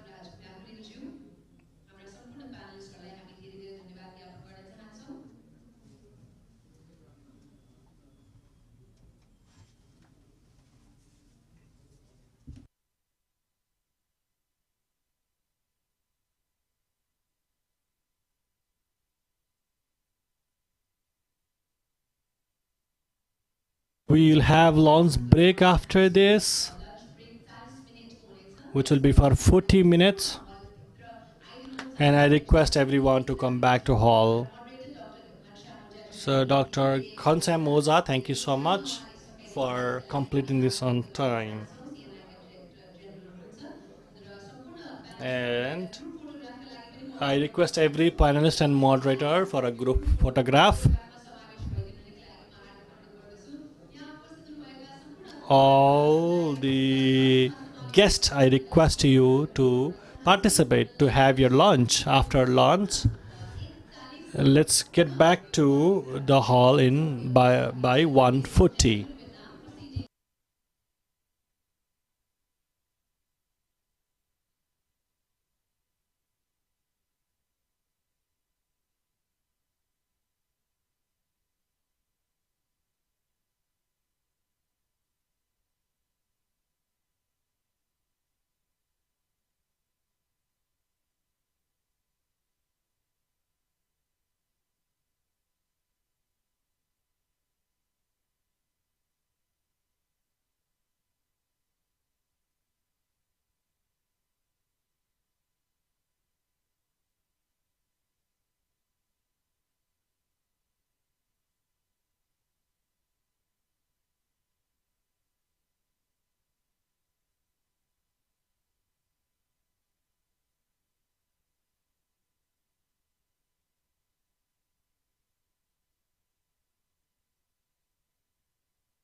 कम्पनीहरूले पैसा दिन्छ हामीलाई 5000 रुपैयाँ लगभग दिन्छ को साथीहरूलाई पनि म भन्छु यो एप्रेन्टिसशिप 24 महिने कोर्स जोइन गर्नको लागि अहिले यसमा कम्पनीबाट पनि काम सिकाइन्छ कलेजमा पनि पढाइन्छ सुरुमा 3.5 महिना पढाइन्छ त्यसपछि 19.5 महिना लगभग यहाँ कम्पनीमा पठाइन्छ कुनै पनि इन्डस्ट्रीबाट सिक्न धेरै कुरा मिल्छ अब 19.5 महिना यहाँ गरिसकेपछि लगभग भनौँ न कामबाट निकाल्दैन जस्तो पनि हुन्छ यही जागिर खान सकिन्छ 24 महिना कोर्समा धेरै राम्रो छ यो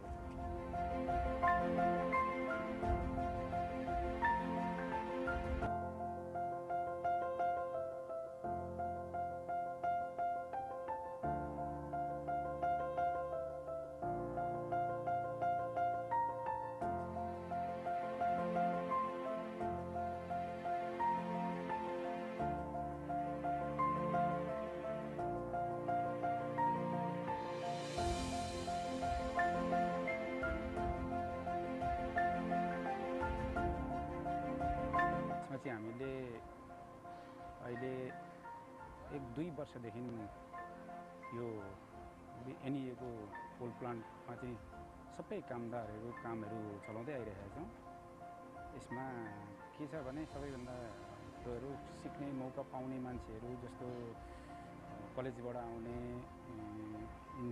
मेकानिकल इन्जिनियरहरू भए यसमा टेक्निसियनहरू भए सबैलाई चाहिँ एउटा मौका पनि दिने गरेका छौँ हामीले जो आउँछन् त्यसलाई एकदम लो क्वालिटीमा चाहिँ लो रेटमा चाहिँ हायर गरेर उनीहरूलाई सिक्ने मौका पनि पाएका छन् र हामीले जनशक्ति पनि पाउने हिसाबले उनीहरूलाई चाहिँ हायर गरेका छौँ यो एकदम सिक्ने मौका पनि छ उनीहरूलाई अनि सबैभन्दा ठुलो के छ भने एउटा कुनै पनि बेरोजगारी बसेकाहरू जुन कलेजमा जान्छन् कलेजबाट एउटा ट्रेनिङ जस्तो भनेर आउँछन् अनि उनीहरूको लागि पनि एउटा भविष्य हुन्छ भनेर नि हामीले एउटा हायर गरिदिने गरेका छौँ हामीले भनौँ न यसको लागि चाहिँ अनि यो एकदम मलाई ठिक लागेको छ राम्रै लागेको छ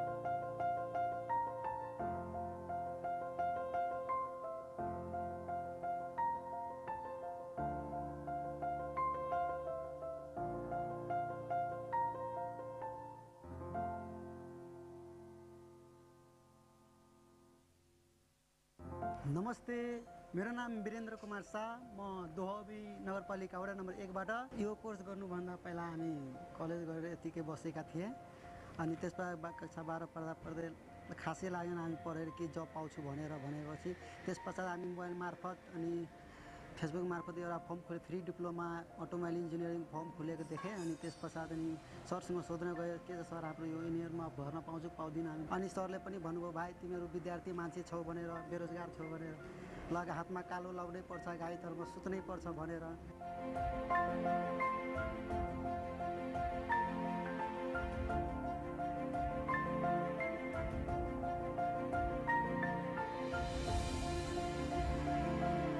पहिला चाहिँ हामीको फर्म भरे त्यसपश्चात हामीको एक्जाम भयो त्यस एक्जाम पश्चात हामीको इन्टरभ्यू भयो अनि त्यसपछि हामी सेलेक्ट भए 24 महिना कोर्स भनेर थाहा पाएँ मनमोहन स्मृति पोलिटेक्निकमा पढेँ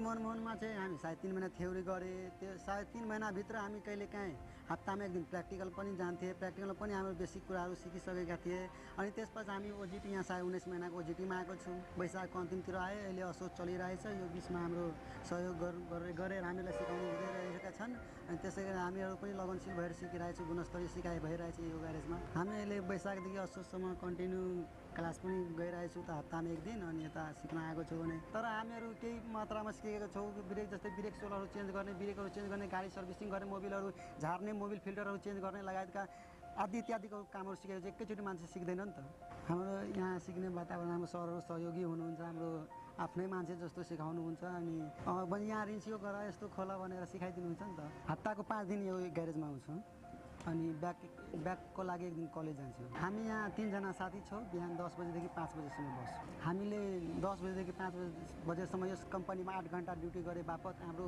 कम्पनीका सरहरूले अनिवार्य महिनामा 5,000 रुपियाँ हामीको ज्यालादारी दिइरहेछ। प्रायः जसो हामीहरू देशमा बस्ने, देशका खाडी मुलुकमा जाने भन्छ। हाम्रो देशमा के छैन भने हाम्रै देशमा यति छन् कि हामीहरू युवाहरू हेर्न सकेका छैन भने केही गर्छ। हामीले अलिकति पढ्ल फेल भयो, हामी मानव एससीमा फेल भयो, प्लस 2मा फेल भयो भने हाम्रो युवाहरू खाडी मुलुकतिर खुज्छन्। तर हाम्रो यही खाडी मुलुक छोडेर हाम्रो यही मानव एउटा इक्जाम्पल एउटा मेकानिक बनेर हाम्रो युवाहरू महिनाको अनिवार्य 50,000 नेपालमै कमाउन सक्यो भने खाडी मुलुक किन जानु पर्यो भने अन्य बेरोजगारहरूलाई म यही सन्देश दिनु औद्योगिक परीक्षार्थीमा गएर फर्म भर्नुहोस् र त्यही कोर्स गरे बापत हामीहरूले पनि त्यो बेरोजगारी युवाहरूले सायद 3 महिना थ्योरी कोर्स गर्नुहोस्। त्यसपछि औद्योगिकमा हाम्रो इन्डस्ट्रीहरूमा पठाउँछ। इन्डस्ट्रीहरूबाट पनि ज्यालादारी आउँछन्।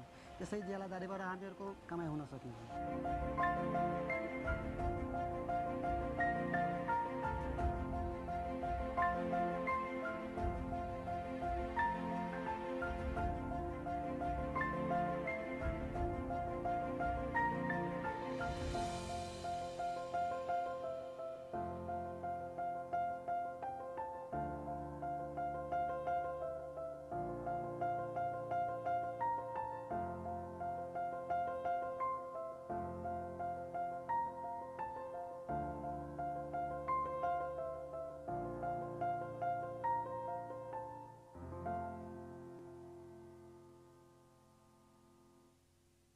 नमस्कार, मेरो नाम चुनु भट्टराई।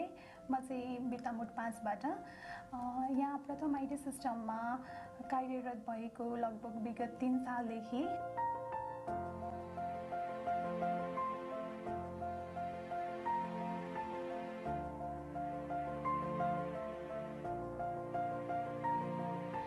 प्लस 2 मै मैले कम्प्युटर साइन्स लिएर पढेको थिएँ। अनि त्यस पश्चात मलाई टेक्निकल फिल्डमा चाहिँ अब पहिलादेखि नै अलिकति रुचि भनौँ न त्यस्तो नै थियो। अनि त्यस पश्चात मैले काम पढ्दै गर्दाखेरि चाहिँ प्रथम आइटीले मलाई राम्रो अपर्च्युनिटी पनि दिनुभयो। अनि त्यही कारणले चाहिँ मैले फिल्ड चुज गरेको थिएँ आइटी। एज अ महिला फिल भएर चाहिँ यहाँनिर त्यस्तो कुनै पनि बाधाहरू काममा त्यस्तो पुरुष महिलामा भेदभाव टाइपको त्यस्तो केही पनि फिल गराएको छैन। कहिलेकाहीँ अब हामीले ओभर टाइमहरू पनि गर्नुपर्छ, त्यतिखेर रात पर्छ नि त है। त्यस्तो केसमा सरहरूले आफै घर ड्रप गरिदिनेदेखि लिएर पुग्नुभयो कि भएन सबै कुराको एकदम राम्रो व्यवस्था छ। एज अ महिला मलाई त्यस्तो कुनै पनि डिफिकल्टिज फेस भएको छैन।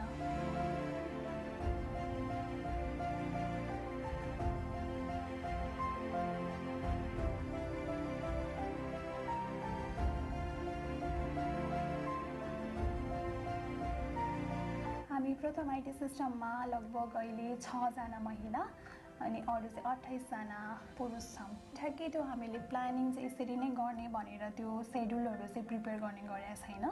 तर अब दिनहुँ काममा चाहिँ जस्तो पनि अब आइरहेको हुन्छ नि, त्यसमा अब नयाँ कुराहरू केही छ। फर्स्टमा चाहिँ स्टार्टिङ फेजदेखि नै हामीले उहाँहरूलाई ट्रेनिङ दिइरहेको छौँ।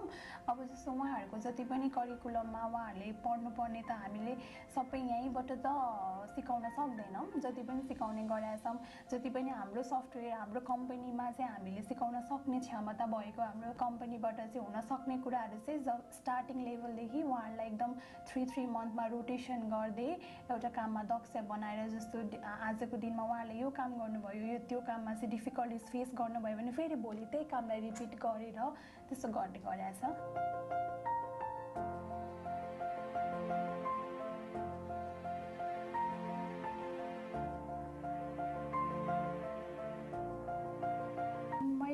अस्ति नै हालसालै चाहिँ इन कम्पनी ट्रेनर्स ट्रेनिङ लिएको थिएँ। डे टु डे एक्टिभिटिजमा अब जति पनि कामहरू आइलाग्छ त्यसलाई नै अब अगाडि लिएर उहाँहरूलाई केही डिफिकल्टिजहरू त्यसमा छ भने फेरि त्योलाई रिपिट गरेर भोलिको दिनमा चाहिँ त्यसरी नै हामीले तालिम दिने गरेका छौँ। हामीले 5 जना अप्रेन्टिसहरूलाई चाहिँ काम सिकाइरहेको छु मैले। हामी चाहिँ अब उहाँहरूलाई केही डिफिकल्टिजहरू त्यसमा कुनै पनि उहाँहरूले नबुझ्नु भएको कुराहरू छ भने चाहिँ सुरुदेखि जस्तो फर्स्टमा जो आइरहनु भएको छ उहाँले नै गाइड गर्नुहुन्छ। अनि त्यसपछि मात्र मकोमा आइपुग्छ त्यो कुरा।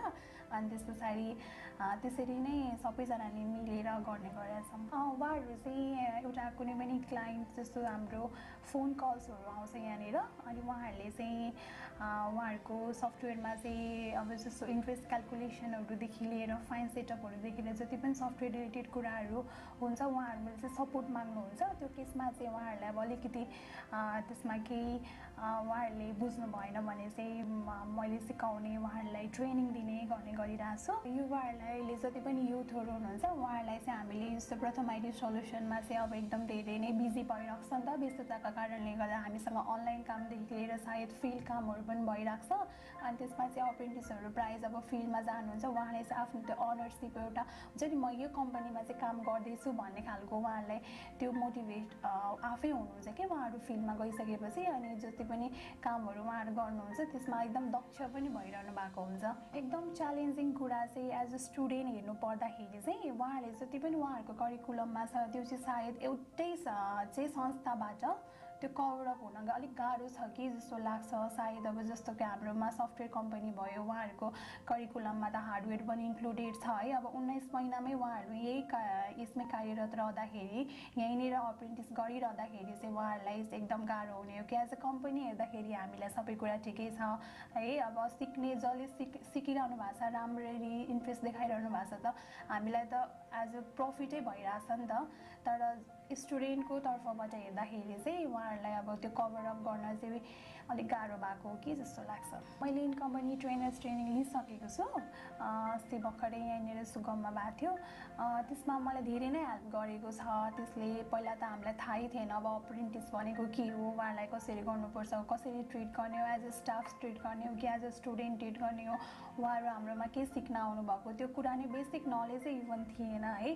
त्यहाँबाट एकदम धेरै हेल्पफुल भएर अब जस्तो on behalf of our company भन्दा पनि अन बिहाफ अफ स्टुडेन्ट्स सोच्ने हुँदो रहेछ कि त्यो ट्रेनिङ लिइसके पछाडि चाहिँ। सहकार्यता भइरहेको छ कम्पनी र स्कुल बिच। जति पनि अब जस्तो 19 महिनाको टाइम पिरियडमा हाम्रो जति पनि अप्रेन्टिसहरू यहाँ आउनुहुन्छ उहाँहरू विकमा 1 डे ब्याक टु स्कुल त भइ नै रहनुहुन्छ। अनि जति पनि यहाँ कम्पनीमा भएको डिफिकल्टिजहरू उहाँले फेस गर्नुभयो, यदि काम गर्दाखेरि अझ उहाँहरूको करिकुलममा केही कभरअप नभएको कुराहरू एटलिस्ट उहाँले 1 डे पर विकमा त डिस्कस गर्न पाइरहनु भएको छ नि त। अनि त्यो केसमा चाहिँ यहाँनिर कलेजबाट पनि अनुगमन गर्न आउनुहुन्छ। अनि त्यसमा चाहिँ अब उहाँहरूको कति सिक्दै हुनुहुन्छ, के गर्दै हुनुहुन्छ भनेर त्यस्तो फलोअपहरू भइरहेको नै हुन्छ। अब एज स्टुडेन्ट लाइफ सँगसँगै उहाँहरूको जुन त्यो काम गर्ने प्रोफेसनलिजम पनि जुन पढ्दै गरेको अवस्थादेखि नै डेभलप हुने भयो नि त। अनि त्यसले गर्दाखेरि चाहिँ एप्रेन्टिसको लागि चाहिँ म आफन्तदेखि लिएर मेरो सबैजनालाई नै रिकमेन्ड गर्छु।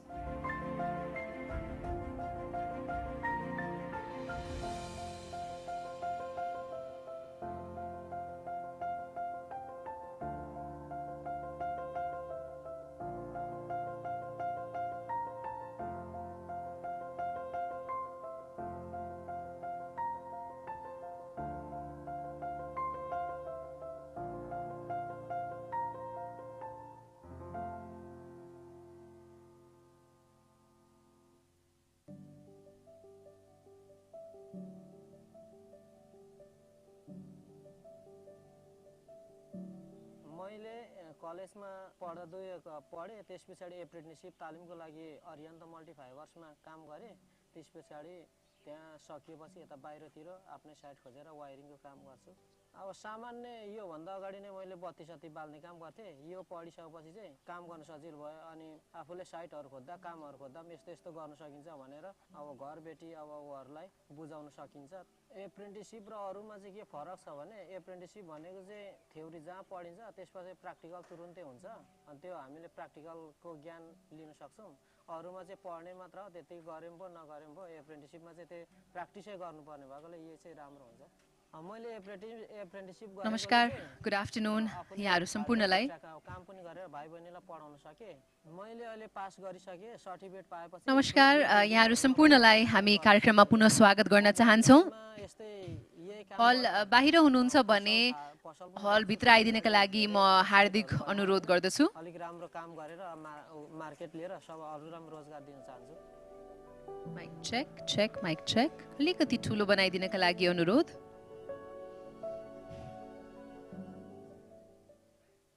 want to set up? ENSSURE परियोजना I haven't नेपाल announced सरकार yet. र स्विस सरकारको द्विपक्षीय परियोजना हो। यो प्राविधिक शिक्षा तथा व्यावसायिक तालिम परिषद CTVET, सामाजिक विकास मन्त्रालय, सामाजिक विकास मन्त्रालय बागमती प्रदेश र शिक्षा विज्ञान युवा तथा खेलकुद मन्त्रालय लुम्बिनी प्रदेश तथा 33 वटा गाउँ तथा नगरपालिकाद्वारा हेल्भेटास नेपालको प्राविधिक सहयोगमा आजका हाम्रा सम्पूर्ण भलन्टियर्स साथीहरूलाई पनि अनुरोध गर्न चाहन्छु हल बाहिर रहनुभएका सम्पूर्ण अतिथि महानुभावहरूलाई हलभित्र ल्याइदिनका लागि पनि म हार्दिक अनुरोध गर्न चाहन्छु। हामी दोस्रो टेक्निकल सेसनतर्फ अगाडि बढ्दैछौँ, त्यसै कारणले हलभित्र आइसक्नुभएका सम्पूर्ण अतिथि महानुभावहरूलाई मेरो नाम चाहिँ कमल चौलागाई, हजुर मैले भनेको छु सायद मेरो आफ्नै आवाज ठुलो होला जस्तो लाग्यो। यो भन्दा टेक्निकल साथीहरू पनि लन्च खान जानु भएको छ होला, आउँदै हुनुहुन्छ होला। त्यसको लागि चाहिँ मैले अहिले ट्रेसिप गर्न चाहिँ दुर्गा संस्थामा काम गर्दै मैले देखेँ हजुर, सुने अब के गर्ने भन्ने सिलसिलामा बसिरहेको घरतिर अनि मेरो वडाबाट के एउटा सूचना जारी भएछ वडाको पेजमा, त्यो पेजमा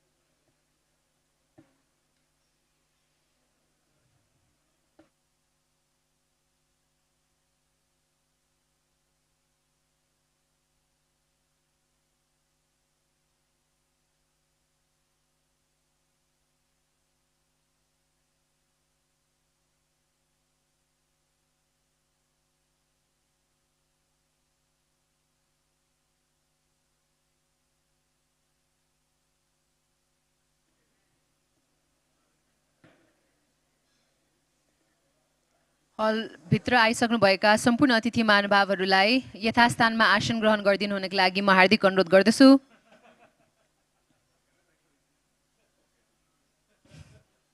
Mic check. Yes, much better. Thank you very much. हलभित्र आइसक्नुभएका सम्पूर्ण अतिथि महानुभावहरूलाई यथास्थानमा आसन ग्रहण गरिदिनु हुनको लागि म हार्दिक अनुरोध गर्दछु र हिमालय होटलका स्टाफहरूलाई पनि कृपया बाहिर घन्टी बजाएर सङ्केत गरिदिनु हुनको लागि पनि हामी हार्दिक अनुरोध गर्दछौँ।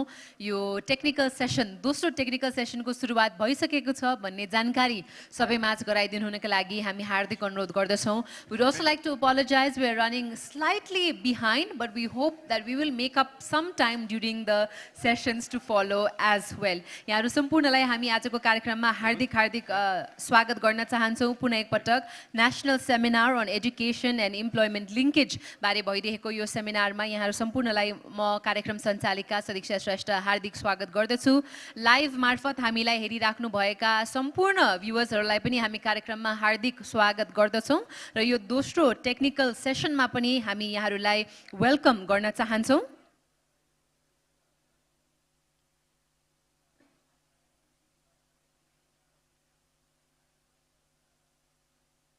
CNI, हान र नाडाको संयुक्त रूपमा आयोजना भएको यस सेमिनारमा यहाँहरु सम्पूर्णलाई हामी स्वागत गर्दछौँ।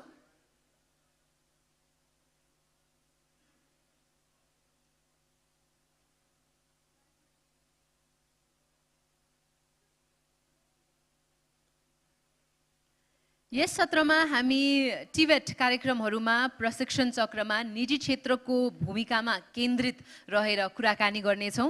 हामीसँग दुईवटा प्रेजेन्टेसनहरू रहेका छन् भने त्यस पश्चात हामी लाग्नेछौँ प्यानल डिस्कसन तर्फ। वर्तमान अभ्यासहरूको बारेमा छलफल पनि गर्नेछौँ र यी भइरहेका अभ्यासहरूमा कसले राम्रा कामहरू गरिरहेका छन्, कसलाई परिवर्तन गर्नुपर्छ भन्ने बारेमा पनि हामी छलफल गर्नेछौँ। र अब भने without any further delay, I would now like to welcome on stage Dr. Bojra Perez Viana, researcher of ETH Zurich, for his presentation on the state of TVET schools in Nepal. Please join me in welcoming Dr. Bojra with a big, big round of applause. Thank you very much. Distinguished guests and attendants, thank you for having me. Namaste. So today I'm going to present you the initial report, the findings from the initial report on the quality project. I'd like to begin by telling you a little bit about what the project is and what it consists of. So Nepal's TVET system is undergoing a transformation due to the federalization process. And one of the initiatives to improve the system is this quality project. which basically seeks to harness the aims of the federalization process and improve the quality of system for the youth. Okay, so the two main thrusts of this project are, first of all, developing and implementing a new nationally consistent accreditation standard for schools. So that's to improve the quality of schools that the students attend. And the second one is to develop as well an instructor licensing system that raises the bar for instructors, okay, in this case, the teachers. The project is led by the Ministry of Education through the CTVT with the support of Swiss Content and is funded by the Swiss Agency for Development and Cooperation. In addition to these two main initiatives, the Quality Project also provides technical support for a random group of schools that apply for accreditation, okay? So the reason why that this RCT methodology was used, that a random group of schools was selected, was to basically get an unbiased group of schools, not the best, not the biggest, a good representation of the schools in the country, and see how the project helps them to get ready for accreditation and improve the quality. Okay, so for us researchers, this helps us to identify effects and report them reliably. Okay, so here is where we at ETH and at ETH and the Kathmandu University, who made up the CESOET consortium, come in. So we have been asked by SDC to do research and learn about the project. So without further ado, I would like to dive into our findings. And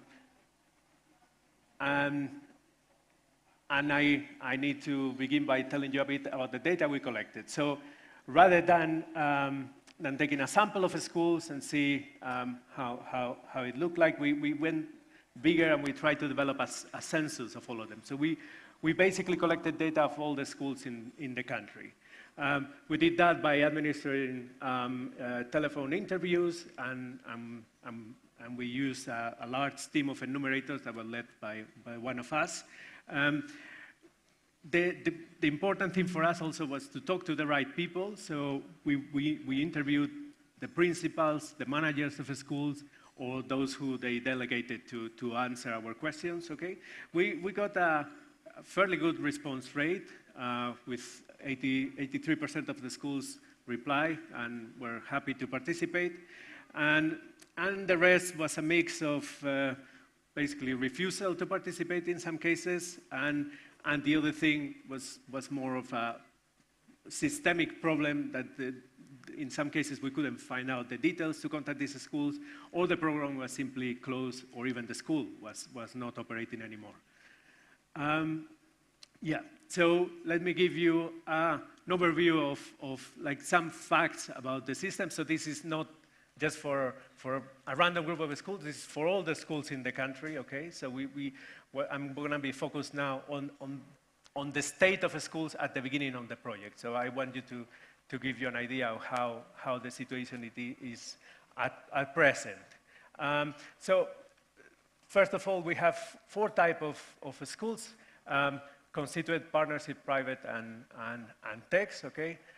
Technical education in community schools. The latter group makes up the bulk of the schools, so 60% of them are TECs, okay? And about a third, 28% are private schools. So, so a fourth of them are located in rural areas and another fourth in cities, and the rest are in what we can call regular municipalities. And the majority of the schools are in the Terai lowlands. In terms of where they are, their location in the country, we can see here a distribution of the schools by municipality, okay? The darker the blue, the color of the municipality is, the more schools they concentrate. And we can see some interesting patterns here. So some provinces seem to have a good distribution of schools, so that you can see few municipalities with very light blue, which indicates that they are not served by any school. And so, like for instance, Sudur Pasim and Karnali have a good amount of schools distributed across the provinces, whereas others like Gandaki have concentration in certain areas, but a lot of schools, a lot of municipalities without a school. Okay. In terms of the greater number of schools, Bagmati has the most, but they also seem to be concentrated in certain municipalities, cities and metropolitan cities, but with several others really not having any. Overall, the typical TVET school, I mean, is run by the community or privately, and it is located away from cities and in the lowlands. Okay, so what programs do these schools offer? By the way, I should say that everything that I'm presenting here today is for those CTVT affiliated schools, okay? We collected data on the schools that are run by the CHLD, but I'm not talking about that today. So these are schools that exclusively provide TVET education. So what they actually teach are, in most of the cases, engineering courses, followed also by agriculture, which are also very important, and health and nursing. However, I mean, the overall picture changes considerably depending on the type of school that we are talking about. So schools seem to like specialize on different areas of knowledge, different subjects. Okay, so we have here, like you can see in the graph, the yellow line indicates private schools. So like almost 60% of their offer is on health and nursing, so they train a lot of health professionals. All Texas schools are the leaders in agriculture and plant science, okay? So, and engineering is a little bit more distributed, but constituent schools are some of the main providers. Okay, now I'd like to share with you some, let's say, performance indicators of the TVET system. So what we see first is that there is considerable capacity in the system.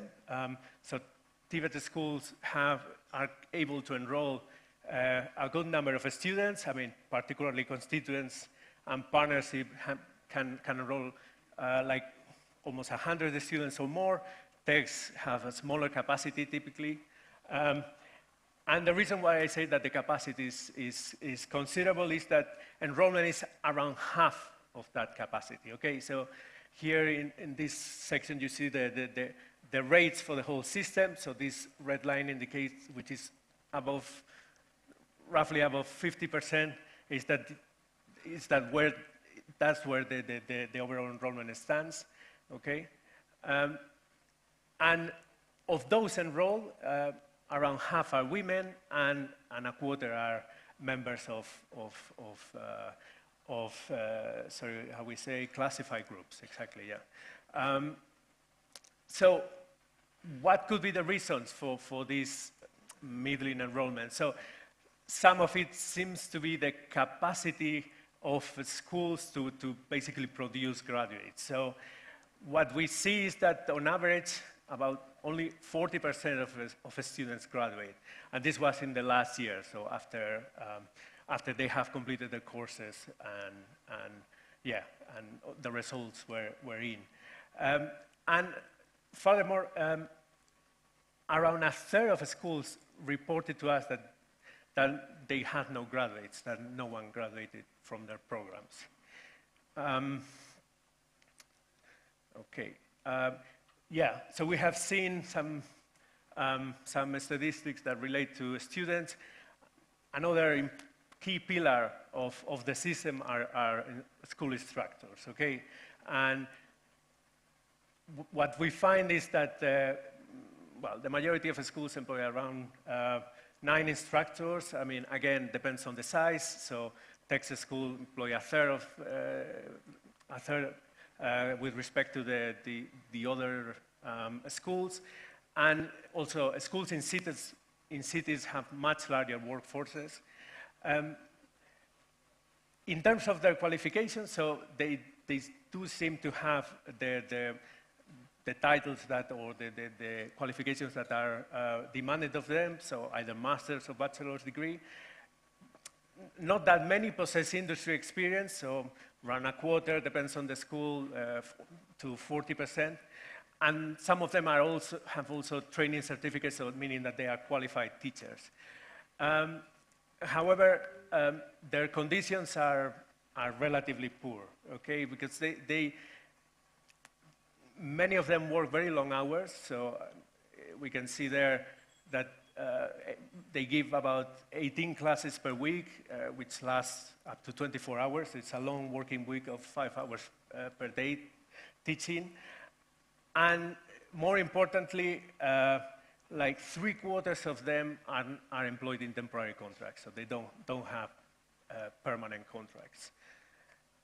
Okay, last thing I wanted to share with you is our findings about how schools are funded. So the main conclusion that we draw is that schools are self-reliant, so they rely on their own income activities. Again, the last column tells us the full breakdown. So red are student fees, and we can see there that they make up more than half of the funding from schools. However, public funding still plays a vital role. So either from the federal government, the CTVT, or from local governments, it's about 40% of what the schools get. That's more or less consistent, although private schools, well, rely on their own resources, of course, a bit more. Save for constituents. Constituents are really getting most of the funding from the federal government, chiefly from the CTVT.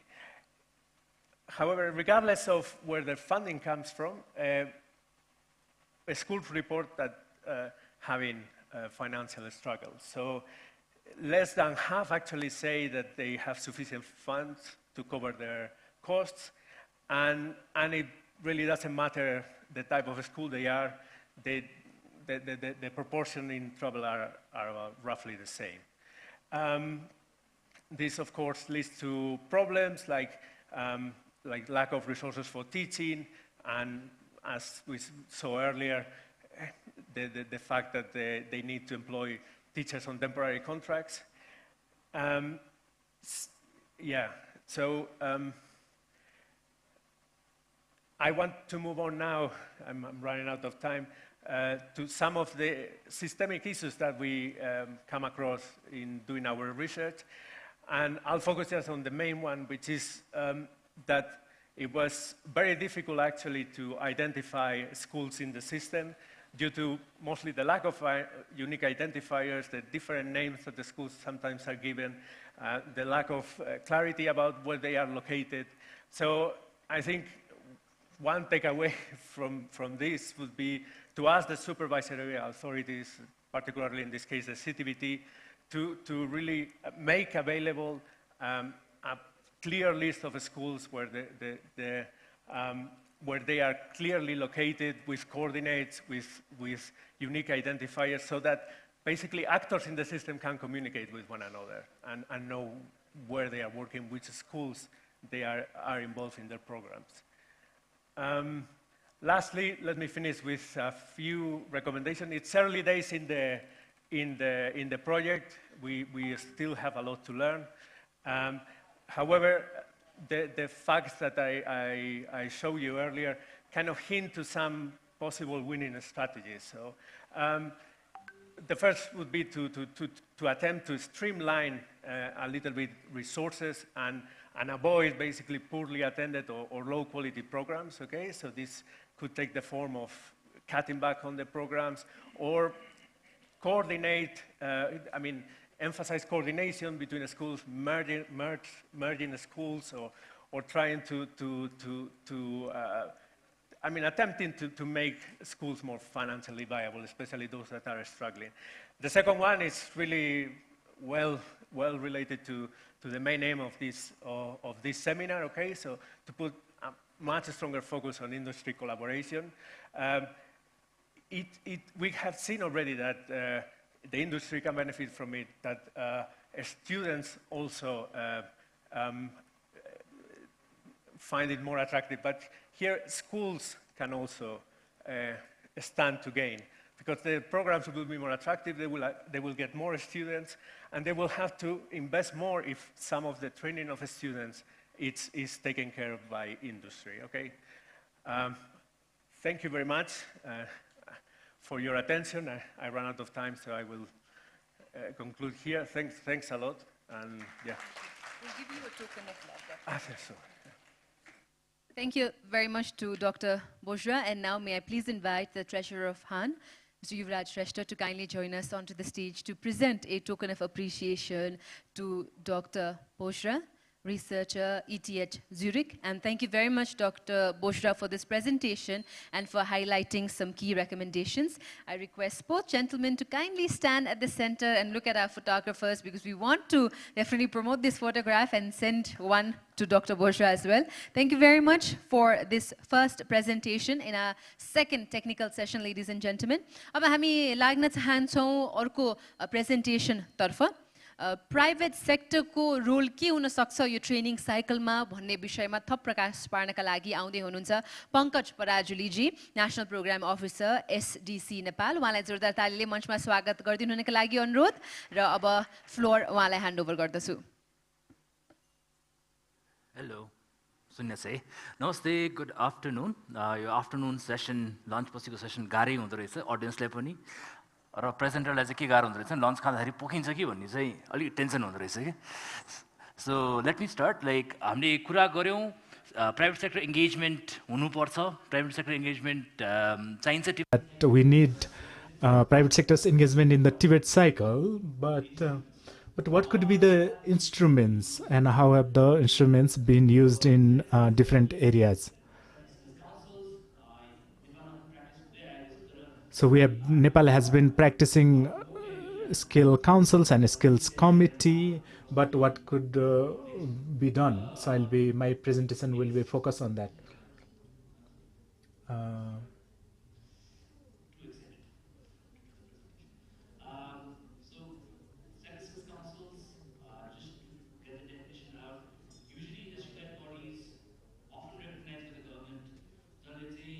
So the sector skill councils are usually often recognized by the government, and if it is very effectively utilized. So if we look at the various other countries' example, we see that in India, 1 million apprentices with the 70% job placement rate is there in the 3 years. Whereas we looked at in our morning presentation, Nepal wants to move towards this direction. So if we look at Philippines case history, there is 15% improvement in employment rate. So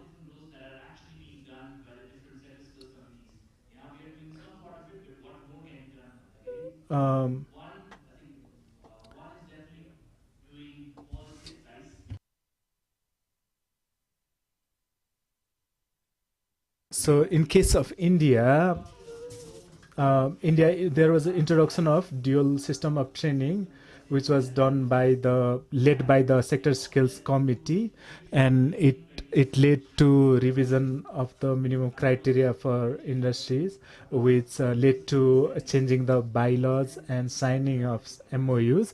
The signing with the MOUs with the private sector is happening in Nepal as well, but maybe we could move out towards like reforming the laws and legal provision as well. Whereas in case of Philippines, the initiatives were was refocused on funding.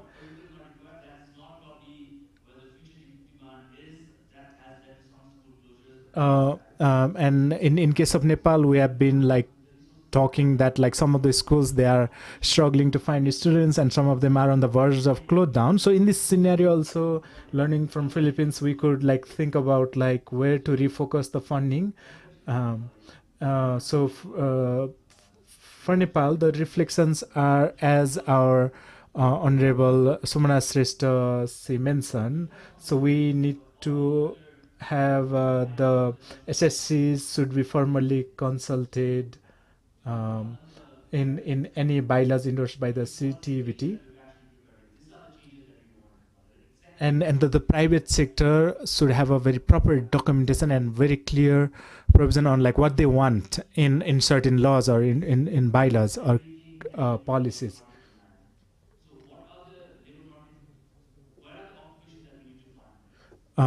So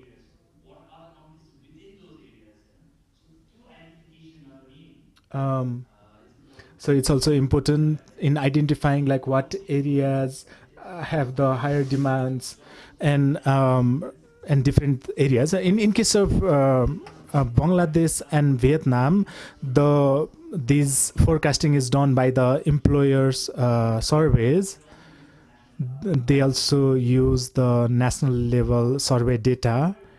So regarding this, we are moving towards the right direction. We have, as you can see, we have the national qualification framework. Here, like we have different levels. Level 1 is like equivalent to the helper level or assistant level, whereas level 3 is like technical person level, whereas level 4 is supervisor level.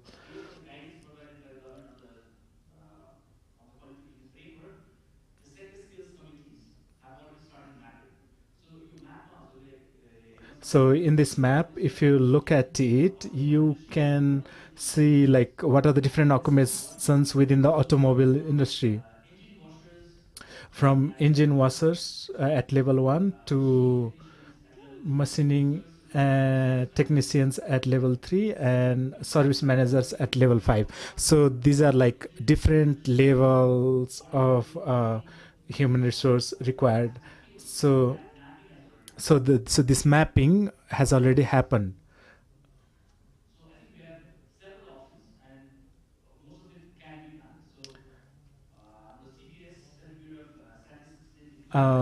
So the Central Bureau of Services, they do the national level surveys, and the question is how can we use the occupational profile and then we can know where the skill gaps are.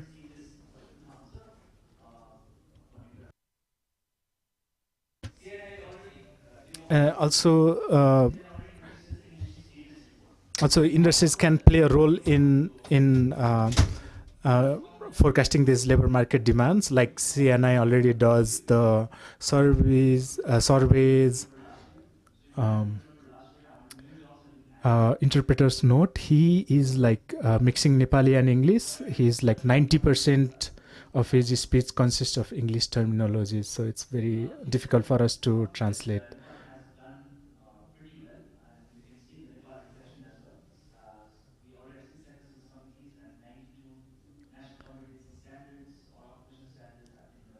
The speaker is primarily speaking in English.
भन्यो भने बङ्गलादेशमा चाहिँ the sector skills committee are part of the curriculum development committee itself, and so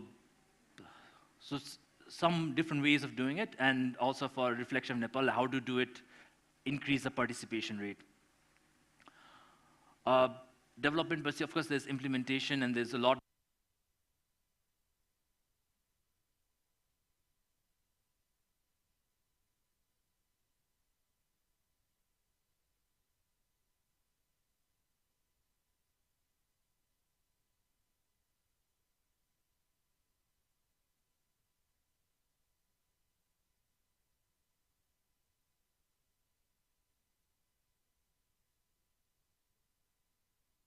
They manage the skill assessment, empanel the assessment bodies, following the standard procedures. So SSC certifies, the main awarding body awards the qualification. Vietnam, they do all the training for the assessors, who are going to be the assessors, right? So यसमा पनि Soltiko hotel ko chief chef le sign गरेको certificate would probably be more valuable than एउटा कुनै TVET school ko, hospitality school ko instructor sign gare who is an assessor, right? So how can we get the sector skills committee in the assessment? Because assessment like quality trust garnu paryo. Get signed by some vocational training institute. So the certificates matter, and like they have to be ultimately valued by the private sector.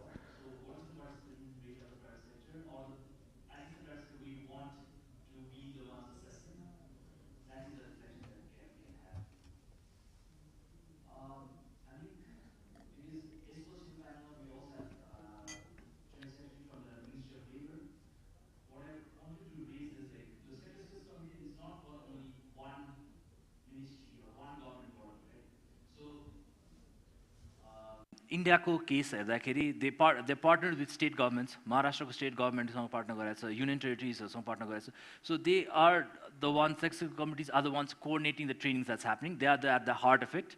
Same thing, like different federal ministries. You have the rural development ministry, you have the housing ministry, housing officers, all using the same sector skills committee information. So I think that's where our next chapter, next thing has to happen.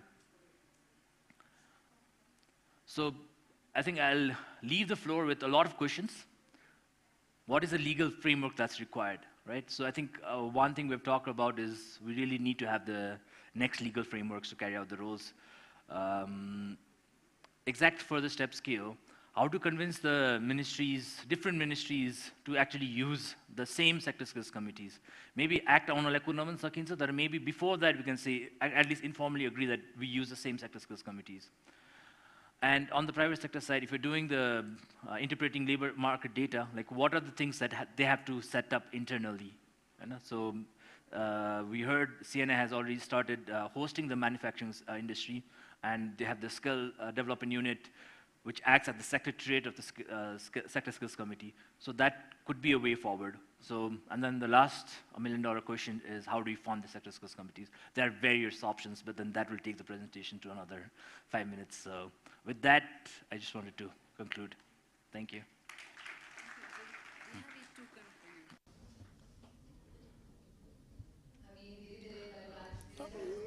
We'd like to thank Mr. Pankaj Parajuli for his presentation.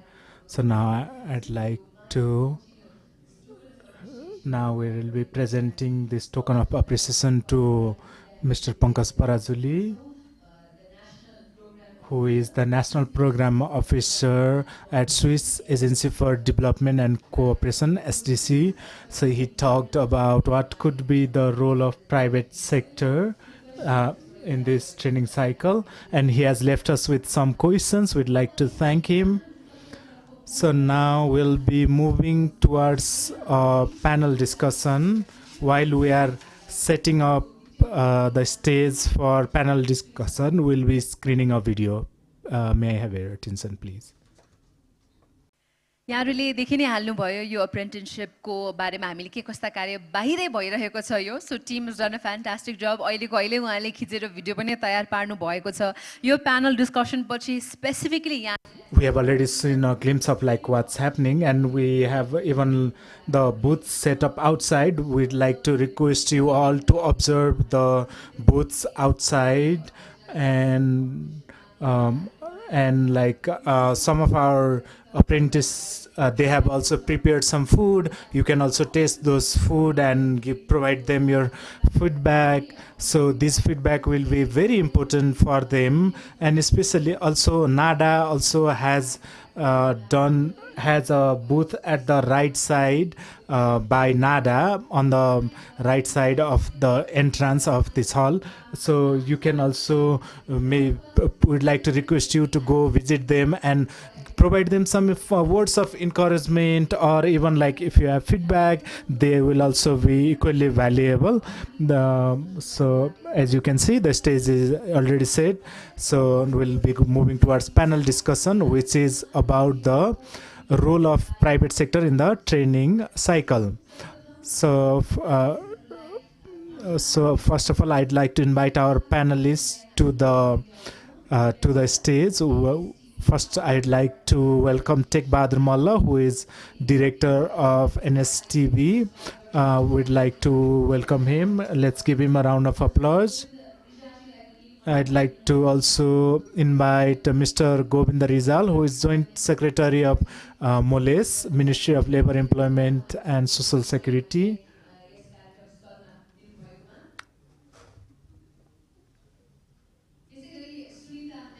So I'd also like to invite Sunita Nemapuki, who is a member of the Sector Skill Committee, and she looks after the agriculture sector. Let's give a round of applause for her. We are hopeful that she will bring up lots of issues from the agriculture sector. I'd also like to invite Mr. Rohit Gupta, who is Vice President of CNI and who is the Chair of the Sector Skill Committee for the manufacturing sector. He will be, we are hopeful that he will bring up issues prevalent in the manufacturing sector. And I'd also like to invite Mr. Yuvraj Shrestha, who is Treasurer of Hotel Association Nepal. Here he will be talking about how Han can contribute to this overall process. And in the role of moderator, we have Mr. Subhas Subedi, who is the team leader of the Nepal Vocational Qualifications Project. Let's give a round of applause for our moderator as well. So let me repeat the topic of this discussion. It's the role of private sector in the training cycle. And now let me hand over to Mr. Our moderator.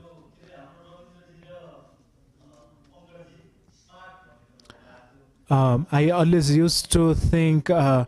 Rabindra and Mr. Pankaj were always smart, but today I came to know how smart they were. They managed to make the session after the launch very interesting, and in the panel also we have. And also we have very experienced panelists, and our panelists, most of them, they have already performed at different official government positions, so they have a wealth of experience, and I'm pretty sure this panel won't be boring. And also, yeah, but on the outset, I want to say that, like, if we can follow up with our action, whatever we say here, if we are able to act as well, then that would be great.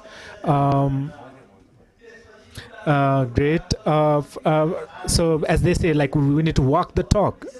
So therefore, my special request to you all is that, like, whatever the challenges there are, let's just be like just politically correct, or say only political correct things. Let's just say like things as they are, so that they can be improved. So the government representative, if they could like honestly say what is possible, what is not possible, what is the expectation from the private sector, and if if the representatives of the private sector could also be very clearly and straightforwardly say like what they want and how to move forward, then it would be great. So we have all these, and all the panelists we have, they are in decision making positions at some level. So whatever they committed, they are in a position to act on them and make the decisions on them. So we'll first briefly have presentation from the panelists, and then we'll have a question answer round. So usually, like people at this level, we rarely get opportunity to interact with them. So let's have lots of interaction today. So regarding the topic, so it's the private sector's role in the training cycle. Not all of us are aware about this topic, so let me summarize it in brief. The training cycle starts. It starts by deciding like. Selecting or choosing the sector for which we are going to develop the curriculum. So for that, the industry has to tell like what kind of people and how many people they require, and this kicks off the training cycle process. And based on that, for example, like as Mr. Parazule showed, even within the automobile industry, there are like over 200 different roles. So since we cannot focus on all these roles at the same time, so at the second stage, the decision is made on which positions to focus, or which levels of skill to focus, and based on that. So therefore, this sectoral map is one of the most preliminary thing, and this training cycle is mainly divided into 3 phases. The first one is the pre-training phase. At this stage, the institutions they prepare the curriculum, they call for applications, they make the selection of the participants.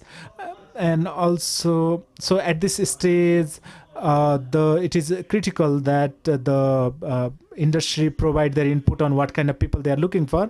So this stage is very critical. And then in the second phase, we have the during training cycle.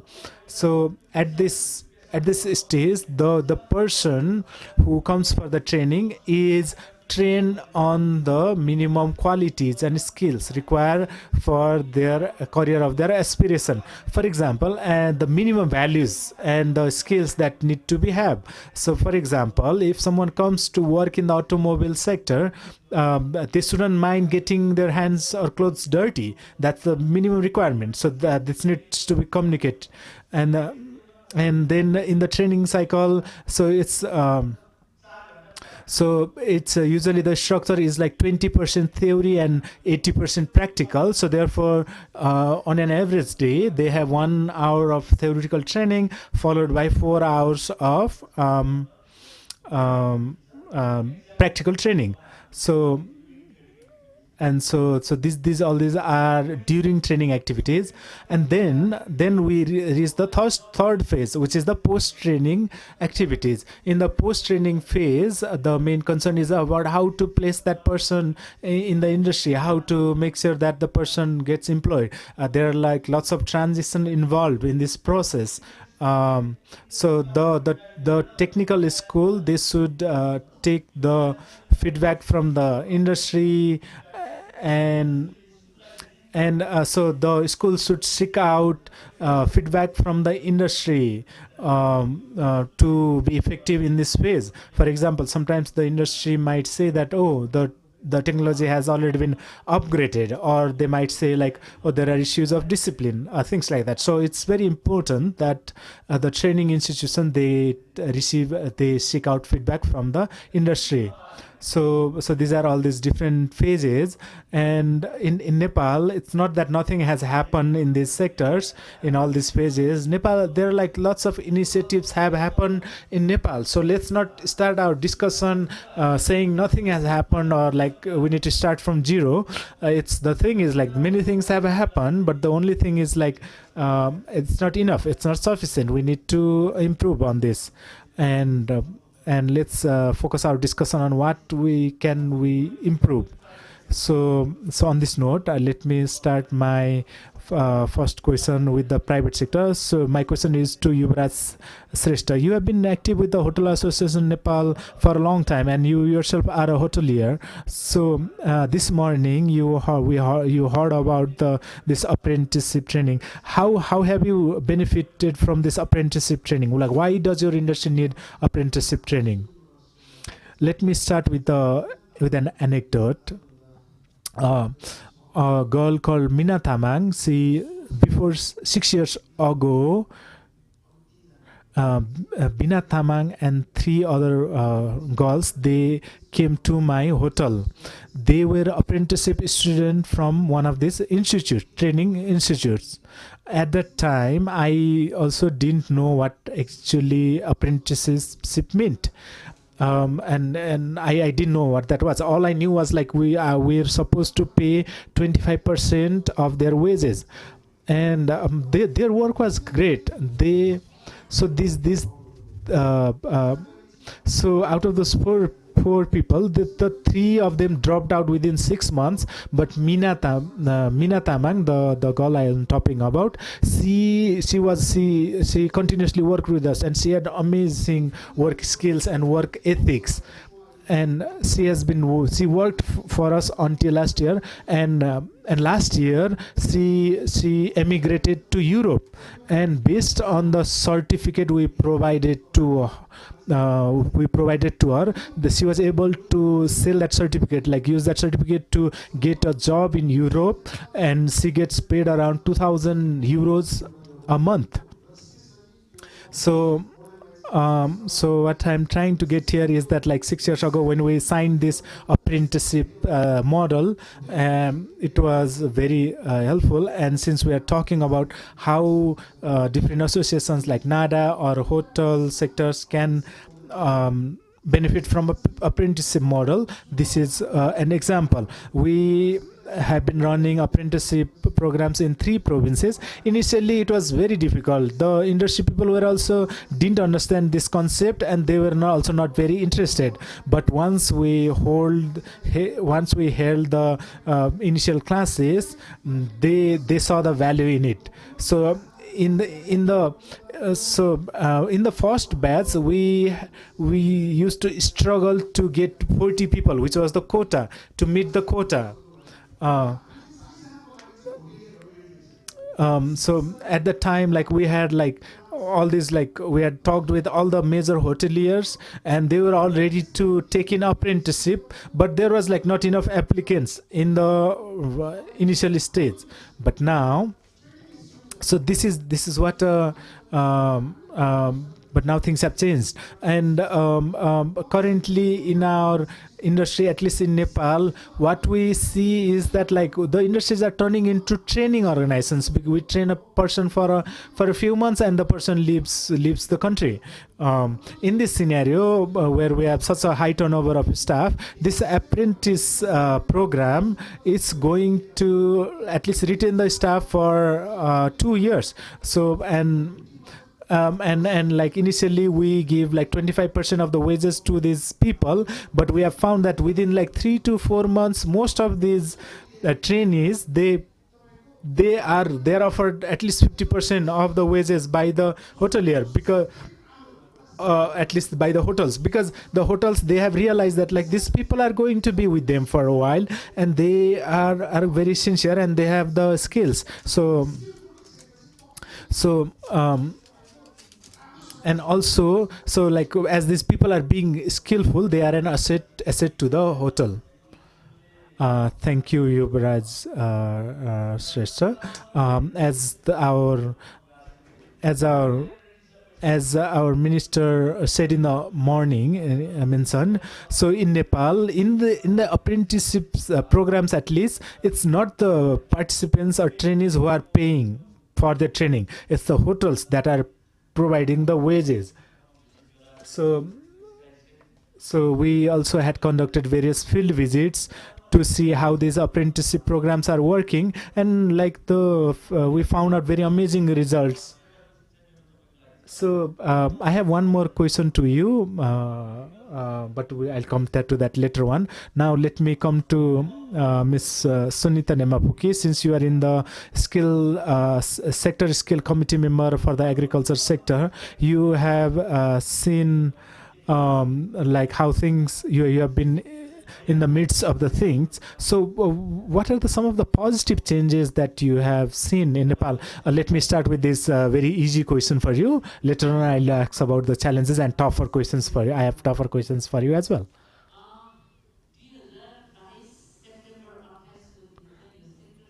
So the agriculture sector, the skill sector committee was formed in 2022, September 28. Fortunately or unfortunately, a few months before that,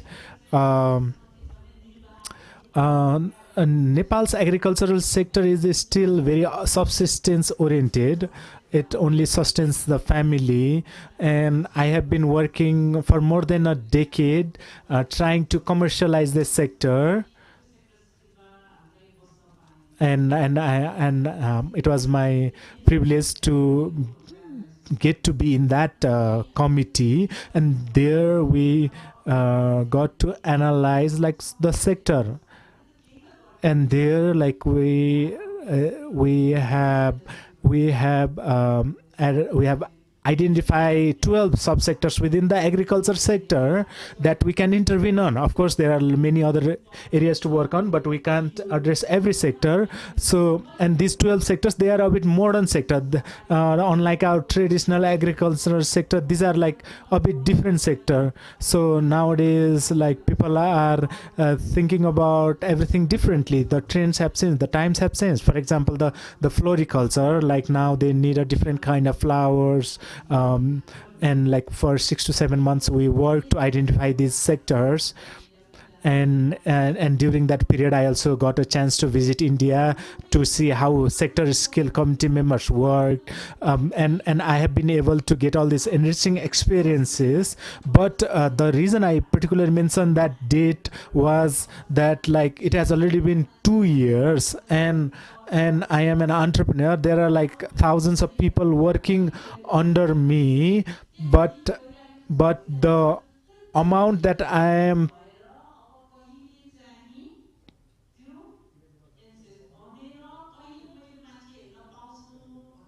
so my question is like, when will we be able to see all these results of all these trainings or all these skill enhancements? So or all these like mechanization supports that we have provided to the farmers, like when will we see actually the results? For example, initially the government was distributing all these power tillers to the farmers, but once these power tillers broke down, the farmers were unable to fix them, and they became useless. So therefore, so when will we be able to have all these like people trained to fix those things, or like when will the results come out? When will this batch come out? Because I get asked this question a lot. People are asking like, oh, when are we going to get the certificate? When are we going to get these technicians? The sector is changing very rapidly. For example, the technology, it has already advanced to drones. And so some of these newer technologies that we are implementing in the Tarai region of Nepal, we are having to bring in technical people from India. So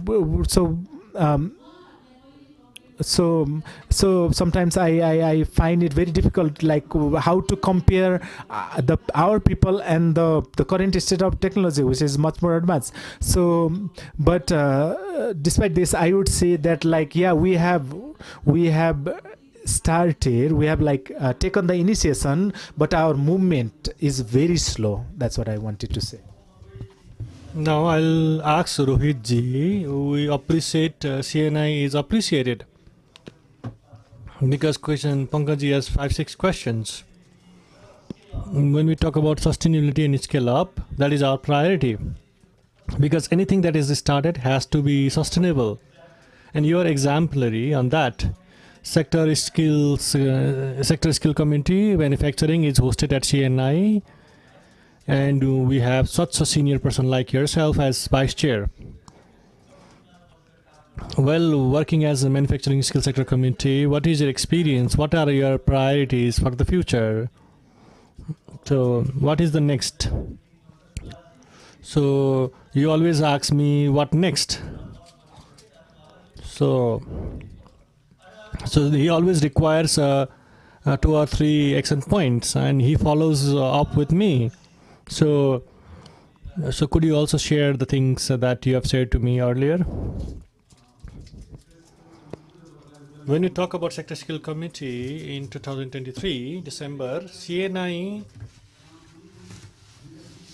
from 2020 we started focus on the vertical of skill from EMS, because we are we are talking about industrialization, but later we realized without skilling industrialization is not possible. So ELMS started the journey. So we openly also accepted the UK SIP project, and we also did 3,500 job placement, and MOICS is brought apprenticeship program, unfortunately. So without the drafting was made without consulting the industrial body, and after the final drafting for 3 or 4 revisions, so we opened applications for 2,500 applications, but we could not complete it because of some rules. Yes, the spirit has been great. From 2023 December we started, and in 5 sectors we have been able to finalize the occupation map, and over 300 occupations have been listed out, and we have followed a process under your guidance. So for energy we brought IPEN and other energy manufacturers, we coordinated with them, and footwear, garment. So the respective association have been participating. So also we have done that mapping. So this is such a milestone that we are talking about. This is just a step forward. Now our ultimate job has to be, we have to bring competency standard curriculum and train, and how many people are we training to provide them job. So that's how we have to work at CNI. Yes, we had a skill committee, we have to congratulate ourselves, but in terms of competency standard, we have to develop that, and we have to develop curriculum. How are we going to embrace? MICS should not just work on that.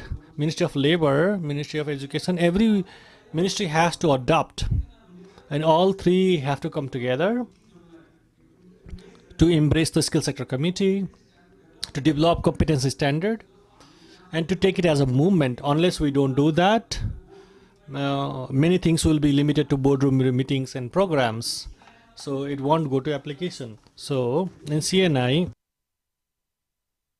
so 50,000 or 100,000 jobs have to be created for trained people. So that is, I think, what is required. Thank you, Rohitji.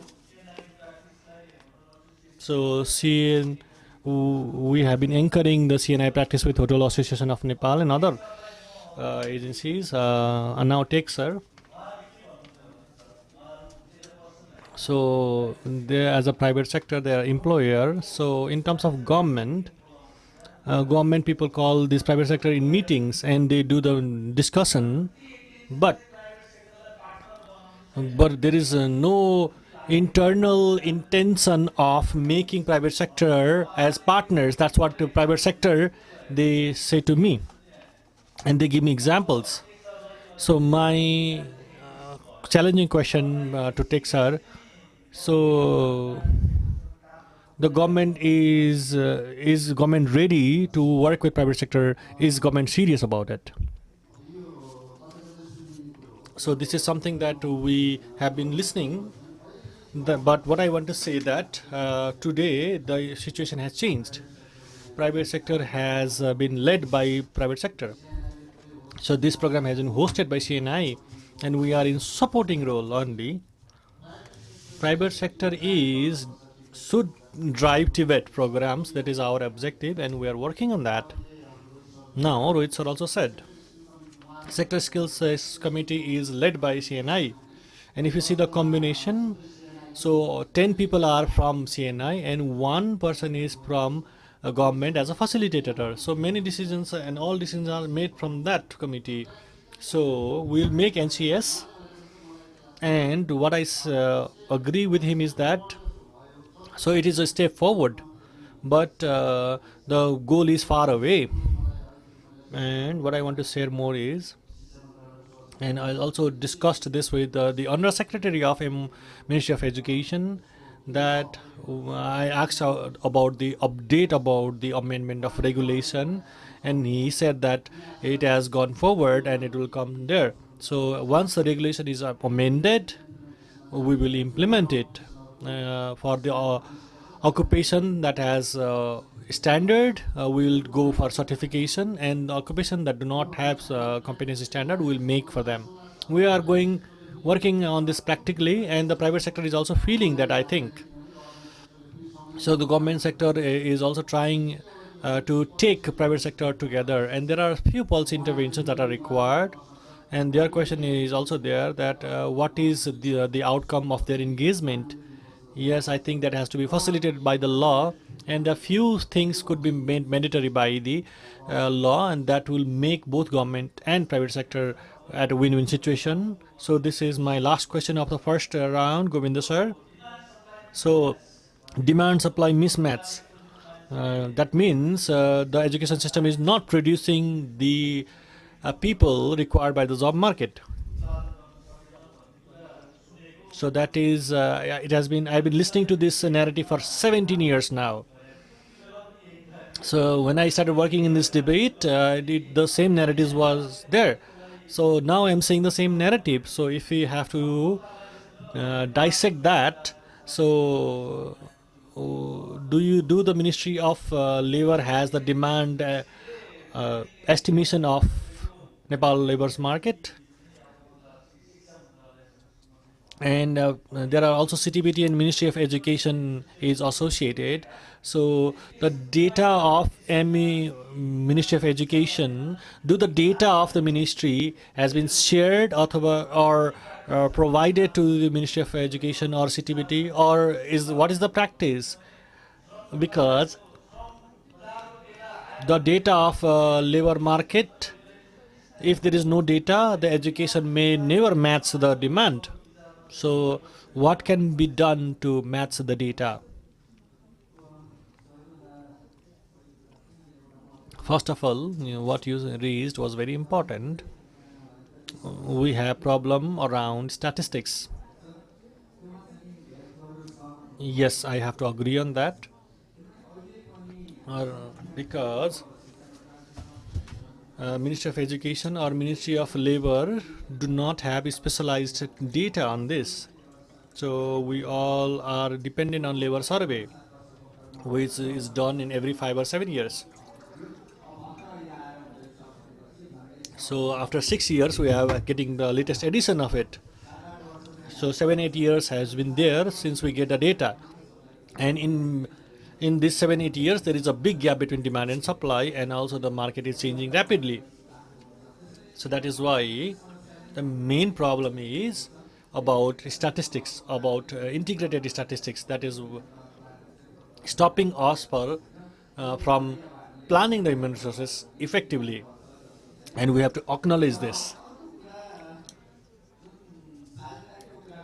In terms of partnership, there could be 2 levels of partnership. One is the collaboration and partnership among government institutions, and next is the partnership with the private sector. And how can we make that effective? That is the question. And If we analyze both of these partnership, we would know the status, where are we and where are the gaps, and how can we fulfill those gaps, and what could be the ways ahead.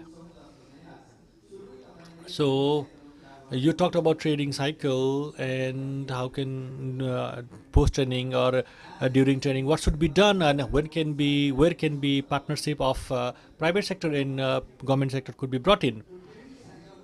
So in training cycle, we have to coordinate at every step of training cycle. We need partnership at all levels. Could be at developing curriculum or in terms of delivery of training, or in some cases evaluating the usability of our training, or have they been implemented, or are we providing the right training. We need to evaluate the effectiveness. So or if there is innovation or is coming, maybe in that case as well we need partnership. So in training cycle, all steps require partnership, and the gap is there that we do not have mechanism to establish that partnership. We do not have a mechanism to coordinate, and our policy should also address that. And in terms of implementing that policy, we again need partnership. So we need to have some policy reforms, and the policy reforms have not been as expected. So that is why we have gap between demand and supply, and in some sectors there are overflow of human resources, in some sector there are shortage of human resources.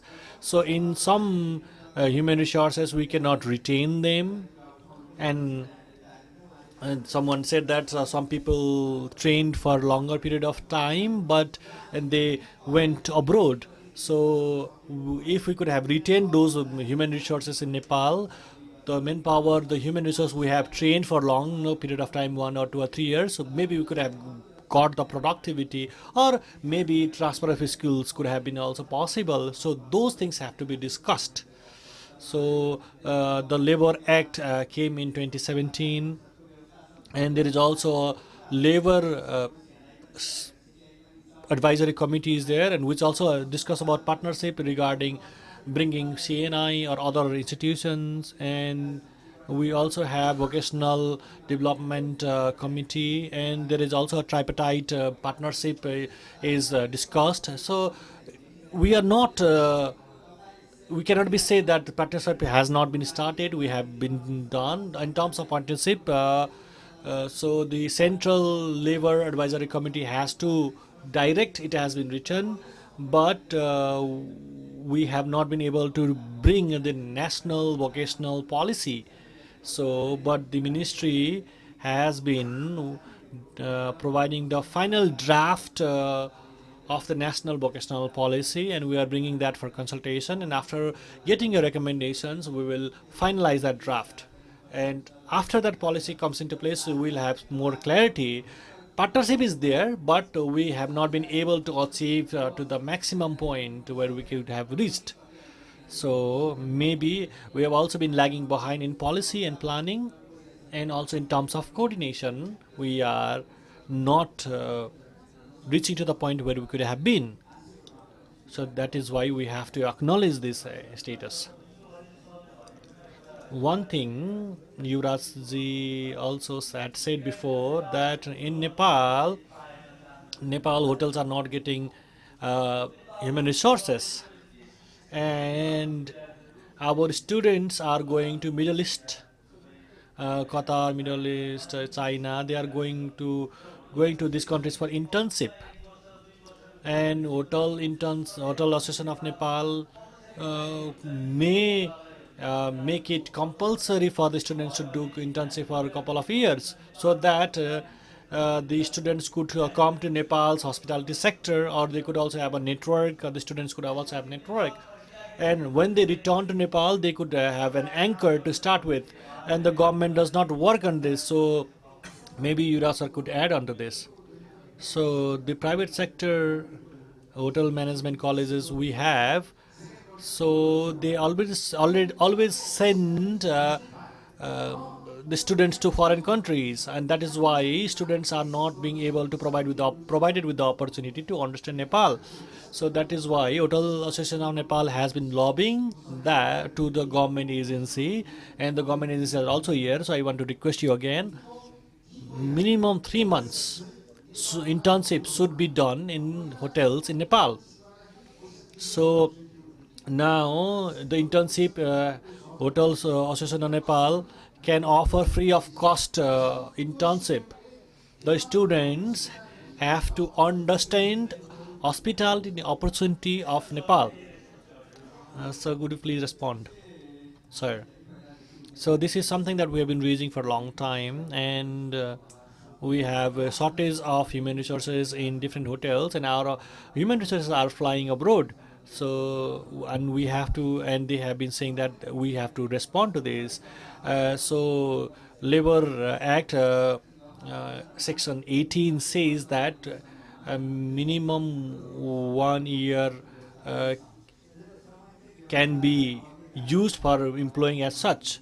It is not that because the provision is not there, but our understanding is that the human resources is not only under the responsibility of the Ministry of Labor, and we also have this understanding that only the laborers go to abroad. But if you see, some people go to. So there are three trends of flying abroad. One, visit visa, and they will work in the foreign country, or sometimes they struggle. For some time they struggle, and they convert to the working visa and work as a worker. Second is working visa for getting labor approval, and third is student visa. So there are three trends we see.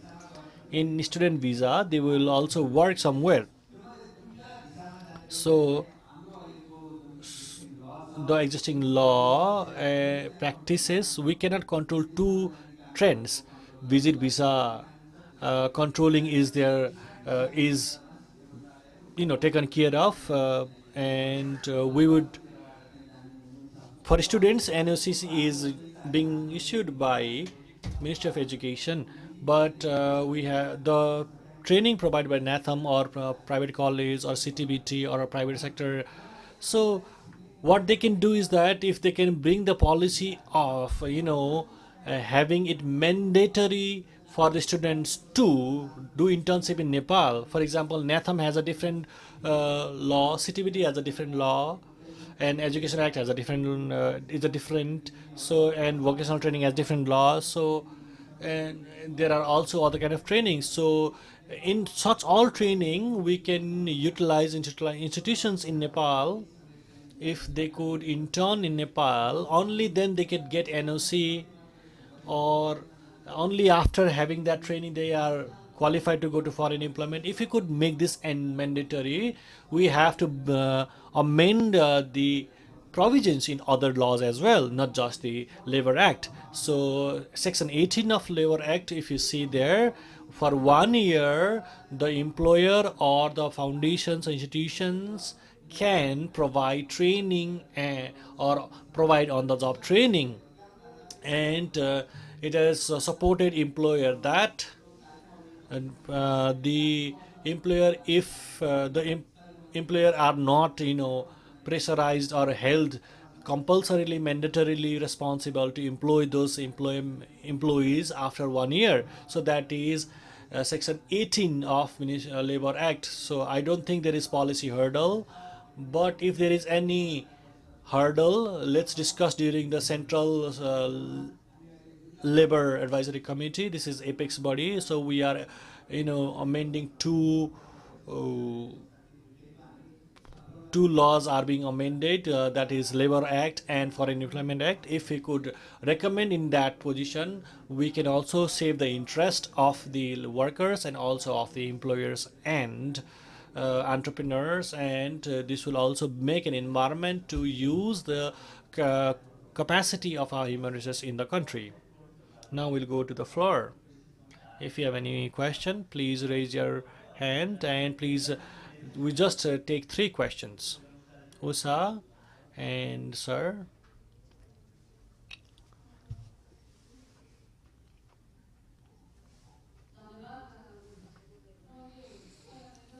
It was such a good discussion. Thank you. I am Usa Bandari. I work at SDC and working in TVET for longer period of time.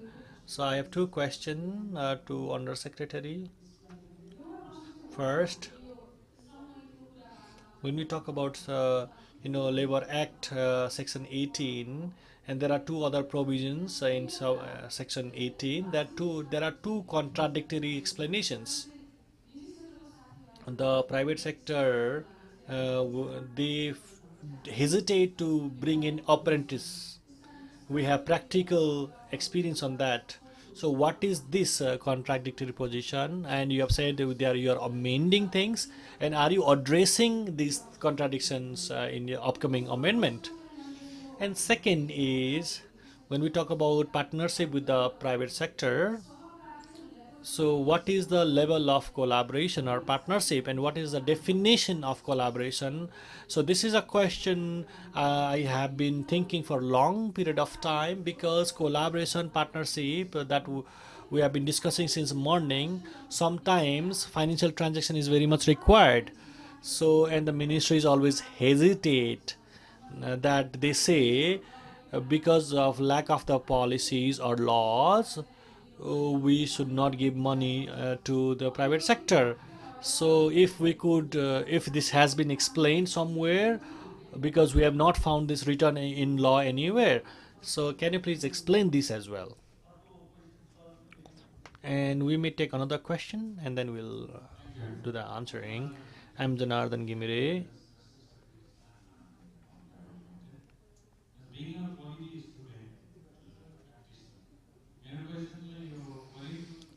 So my question is about curriculum development.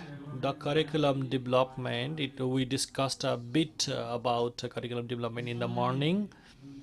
So the expert that we choose, we also have a sectoral committee from CNI. So there are 6 sectoral committee there. So the biggest challenge in our is about matching the industrial requirement. So if we could match the industrial requirement, it would be better. And also credit transfer would make global, mutual international students. So we do not just want to make local employee, as Natham was discussed. So our students coming from Natham, they are employed in US, China, and other places. So this is a challenging place. That means we have to be globally open, but the scarcity that we face, so we have to work locally and think globally. So the slogan is there, and it is a practice. So without working in our country, we cannot develop quality graduates. So that is why, in your experience, my question is, so what kind of council is being formed, what is the representation, and how are we working on mutual international exchange, and how is curriculum developed, and accreditation and mutual recognition. So what is the validation of the courses that we are going to design? Thank you. First, Govinda sir.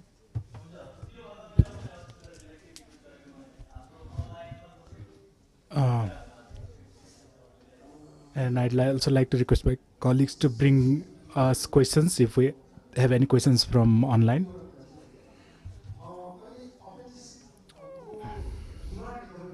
So currently in our industry, the demand for apprenticeship is very high. Currently we are just running one batch, but one of the major problems we face is the high rates of dropout. So in our analysis, the major reason behind the dropout is that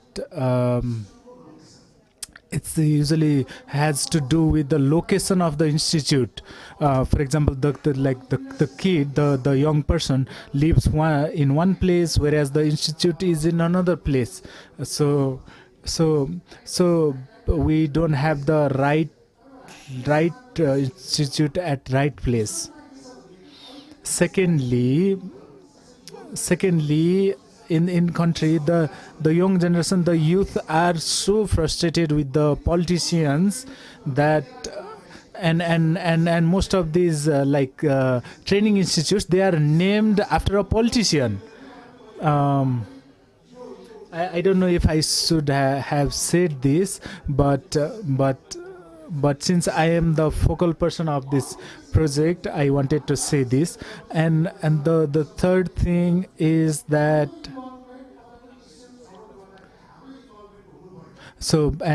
we have always been demanding that while selecting the institute, our involvement should be there.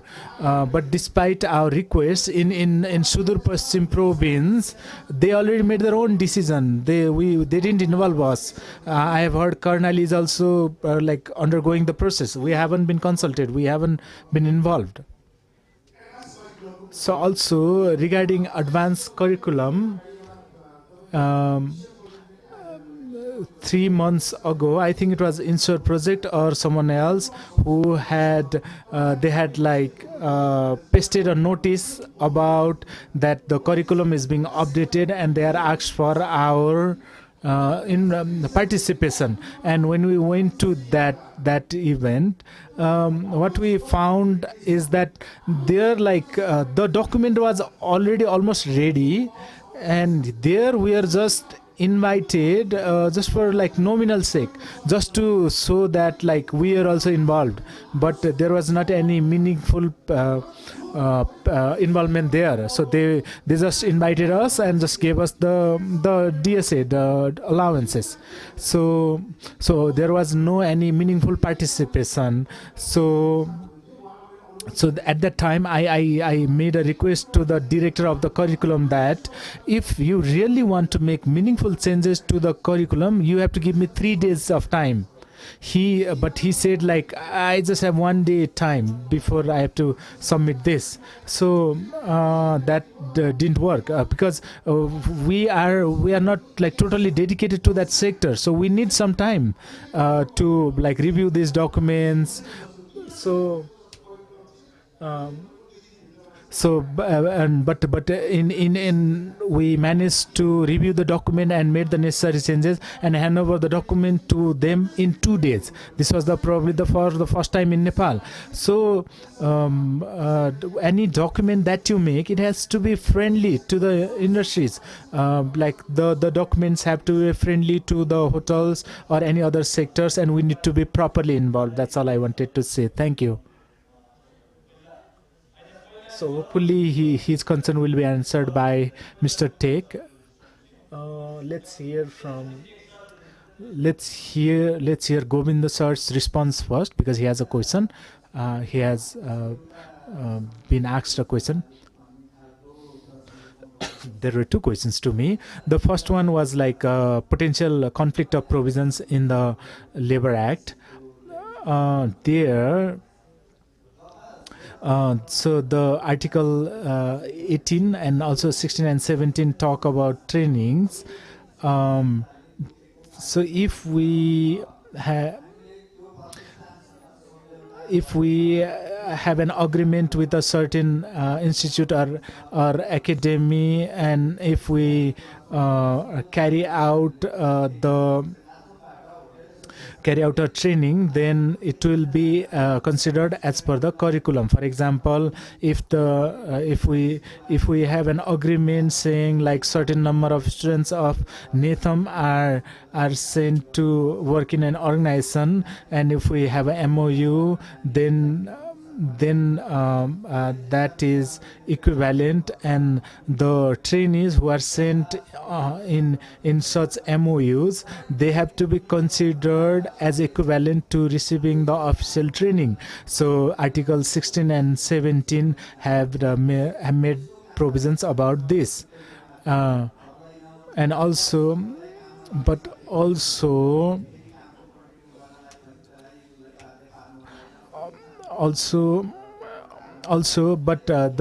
provision Article 18, it says that like whenever the workers are engaged in apprenticeship, they shouldn't be treated as any regular worker. So there seems to be some confusion, and we have we have heard from private sector about this potential conflict in the past, and the ministry has taken up this issue seriously, and so we are planning to amend these and clarify these provisions. But for our future meetings, we will have your representation and involvement, and sitting together with all the stakeholders, will clarify these provisions. The ministry has already in its plan all this amending these provisions, but that said, I don't think here there should be much confusion,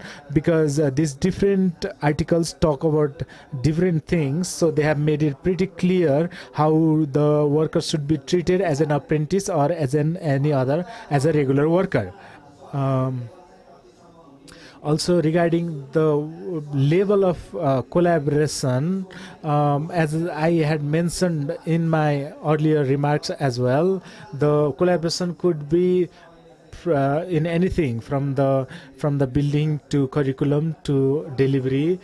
Currently, we have 3 training centers in Itari, Butwal, and Baisepati, and currently our targets is of training 30,000 people annually, and our current infrastructures, they are not sufficient enough to meet these targets. So in the past also, we have partnered with the private sector to meet our goals or meet our targets.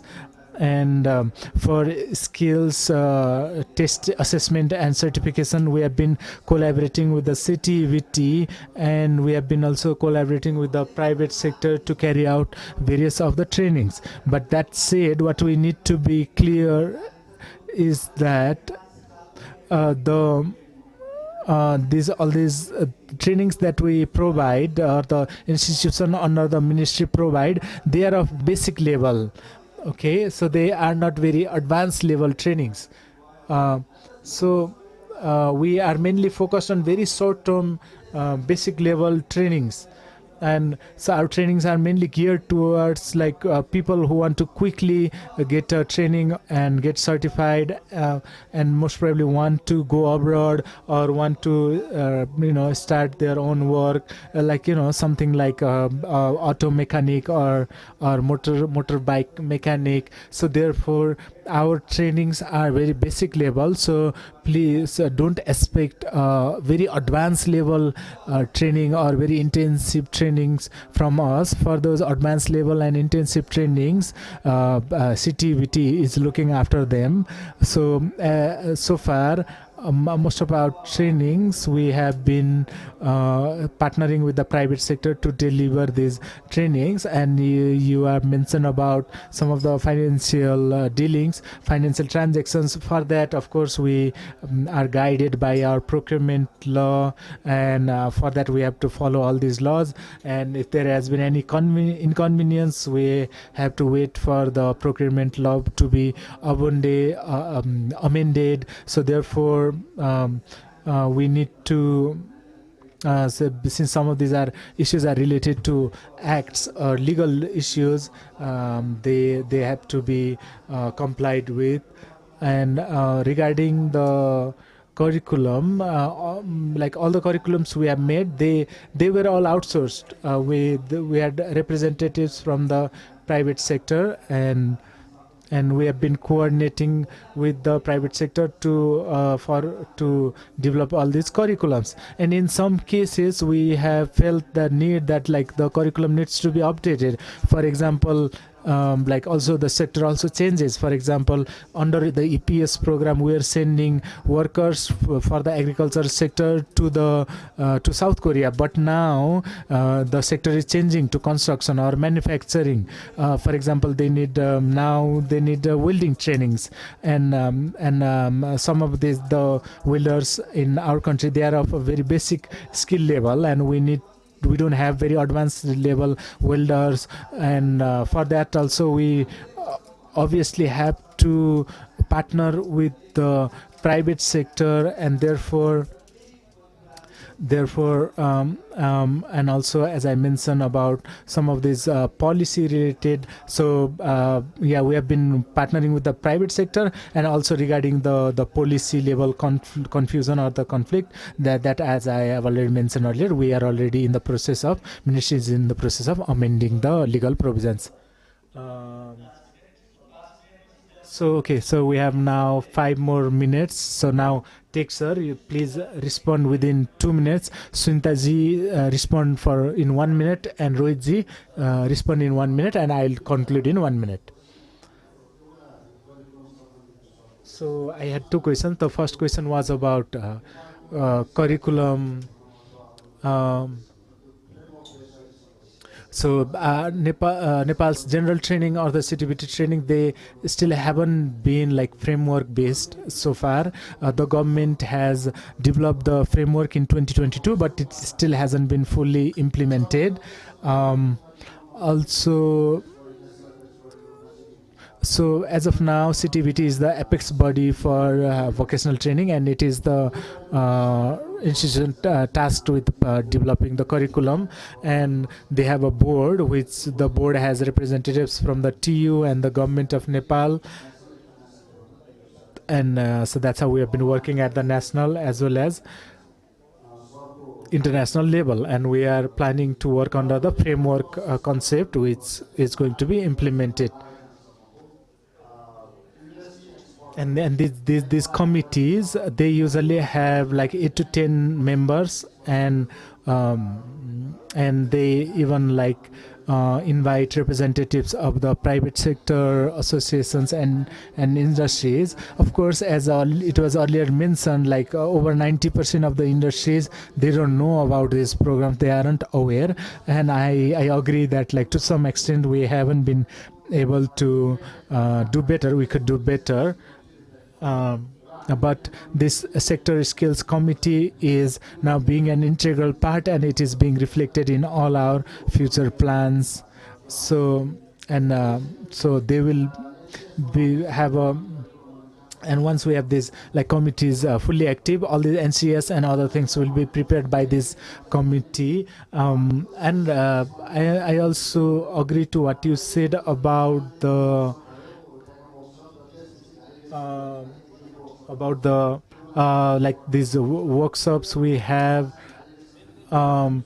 So like the workshop that you mentioned, probably the workshop was about a validation workshop rather than the formulation workshop. That's why they just call you to like just rubber stamp the document. But I don't understand why our colleagues were in such a rush. But yeah, I could find out what happened, and in coming days we'll try to improve things.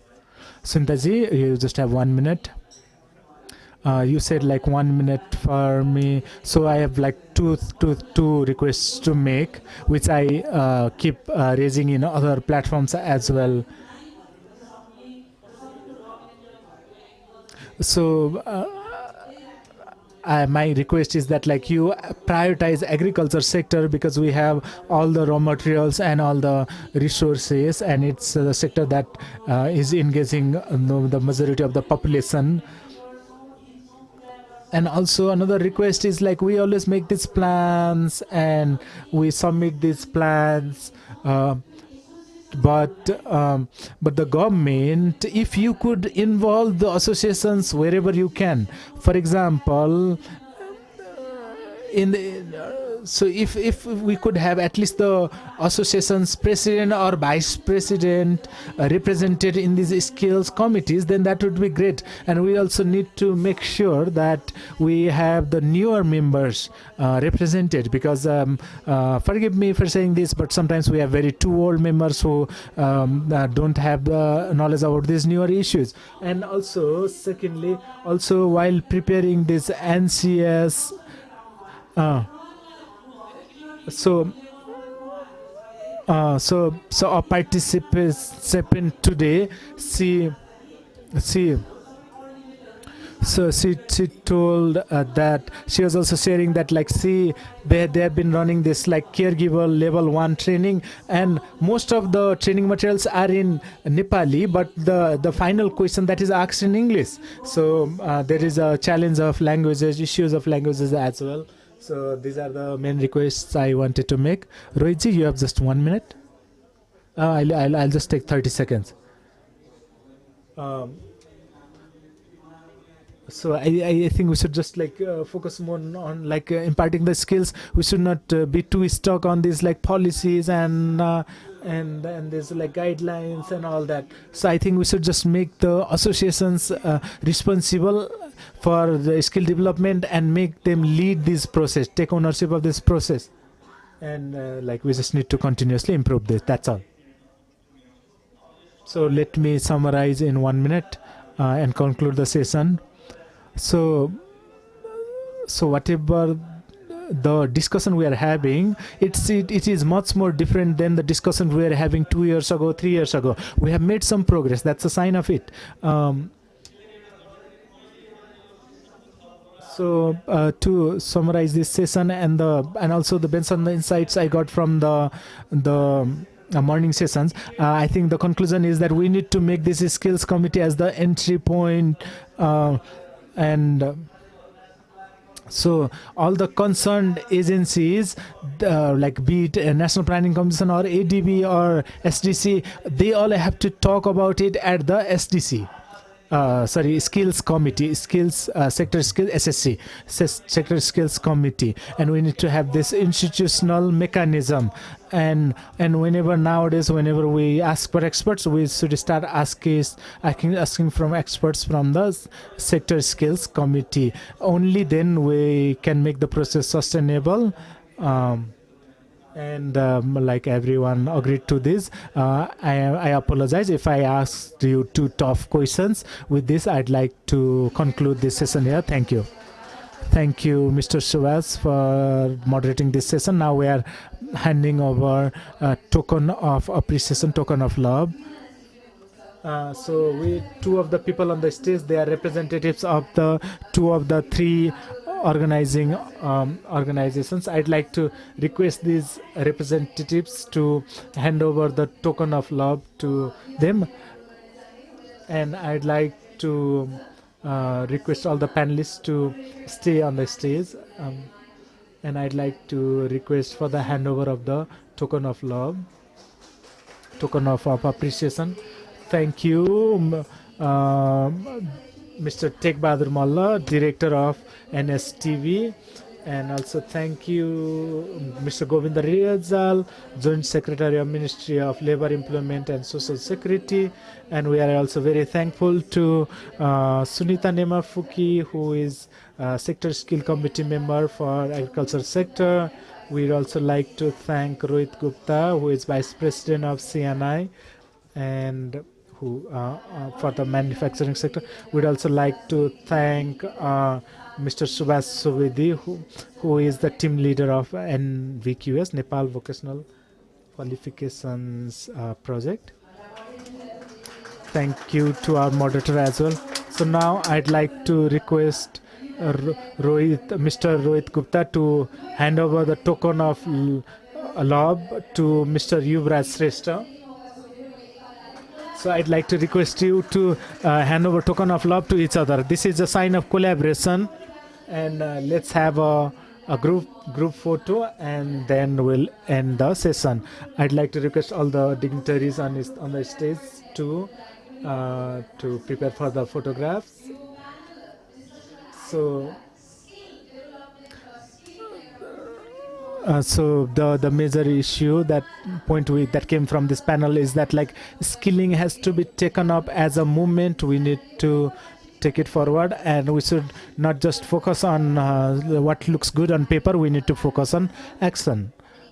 So with that, now we'd like to move on to a very important session. So we have skill competition and career booth.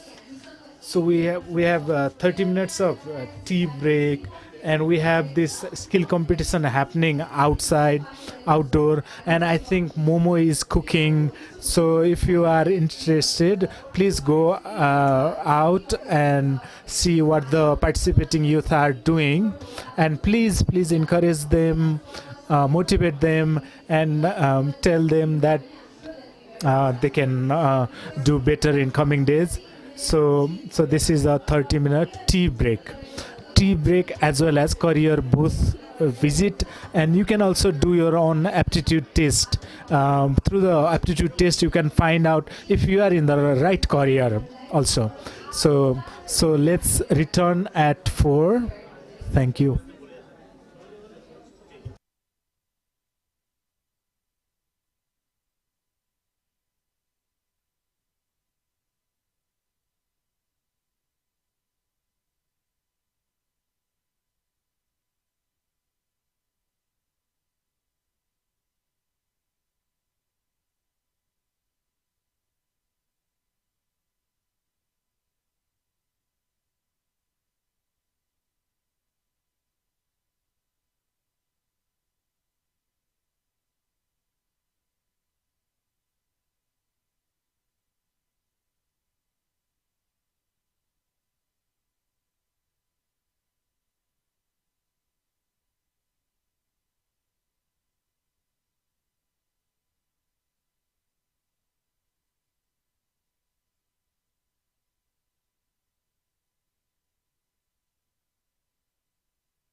Namaste and good afternoon, distinguished guests, ladies and gentlemen. Hall भित्र रहनुभएका सम्पूर्ण अतिथि महानुभावहरूलाई पुनः एकपटक आसन ग्रहण गरिदिनुहुनका लागि म हार्दिक अनुरोध गर्दछु।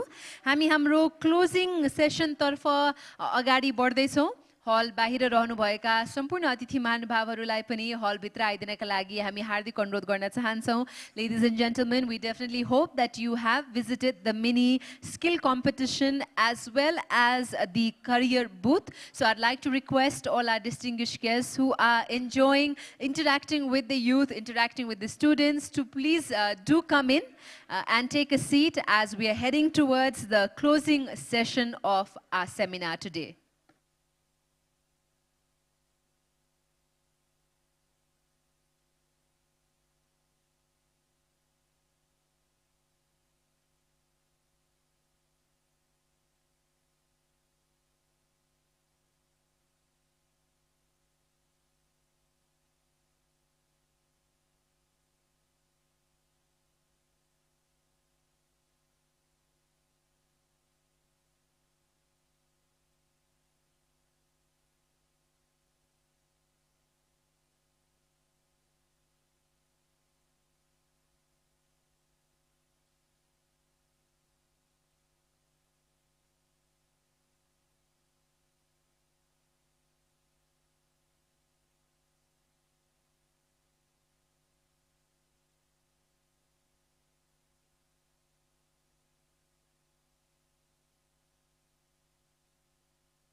हामी यहाँलाई जानकारी पनि गराउन चाहन्छौँ यो क्लोजिङ सेसनको सुरुवात हामी डाक्टर उर्सुलासँग क्युएनएबाट सुरुवात गर्न जाँदैछौँ सो उहाँप्रति यहाँहरूको केही क्वेसन छ केही प्रश्नहरू छन् भने ती प्रश्नहरू सोधिदिनका लागि अनुरोध गर्दछु भाषा अलिकति अप्ठ्यारो होला इङ्ग्लिसमा प्रश्न सोधिदिनका लागि म अनुरोध गर्न चाहन्छु होइन भने यहाँहरूले नेपालीमा सोध्नुहुन्छ भने पनि त्यसलाई उल्था गर्ने प्रयास मैले गर्नेछु सो डाक्टर उर्सुला रेनल्ड्स हुनुहुन्छ chair of education systems ETH ज्युरिक उहाँले सुरुवातकै बेलामा हाम्रो पहिलो किनोट प्रस्तुताको रूपमा पनि उहाँ आउनुभएको थियो मैले अझै बाहिर धेरै अतिथि महानुभावहरूलाई देखिरहेको छु उहाँहरूले युवाहरूसँग इन्टरेक्ट गरिरहनु भएको देख्दा खुसी पनि लागेको छ तर हामीले कार्यक्रम सुरुवात पनि गर्नुपर्ने भएको कारणले गर्दा हल बाहिर रहनुभएका सम्पूर्ण अतिथि महानुभावहरूलाई हलभित्र आइदिनका लागि पनि हामी हार्दिक अनुरोध गर्दछौँ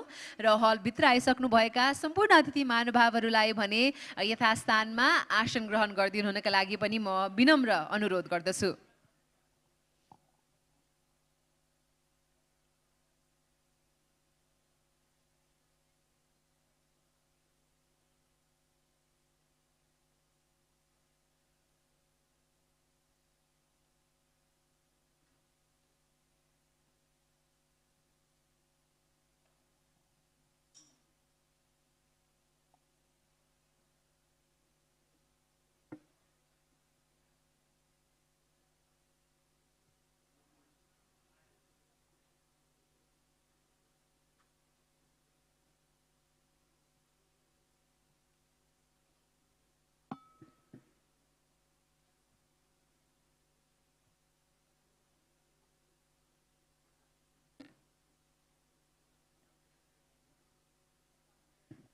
यो closing सेसनमा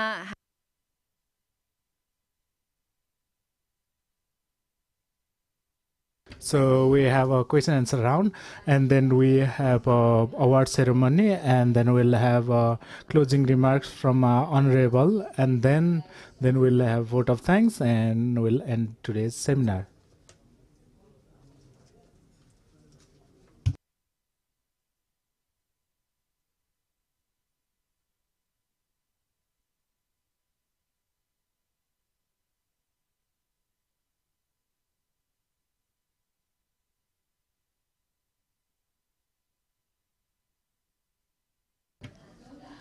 Now,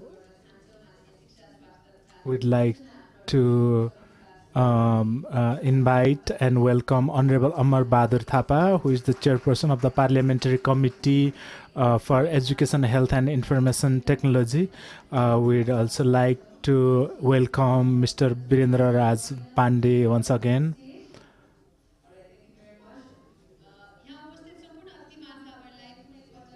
So once again, I'd like to welcome you all to this event. So now we are moving towards the closing session.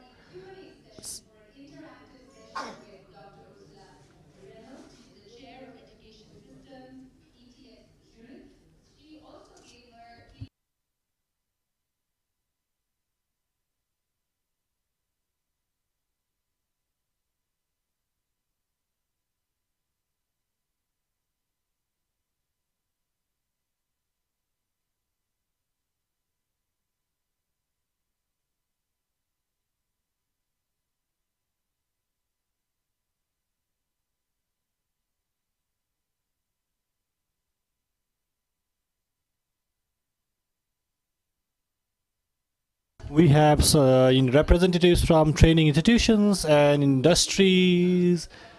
If you have any question for Dr. Ursula, I'd like to request you to share your questions. We request you to have this session interactive. We have 15 minutes, and I request you to ask your questions if you have.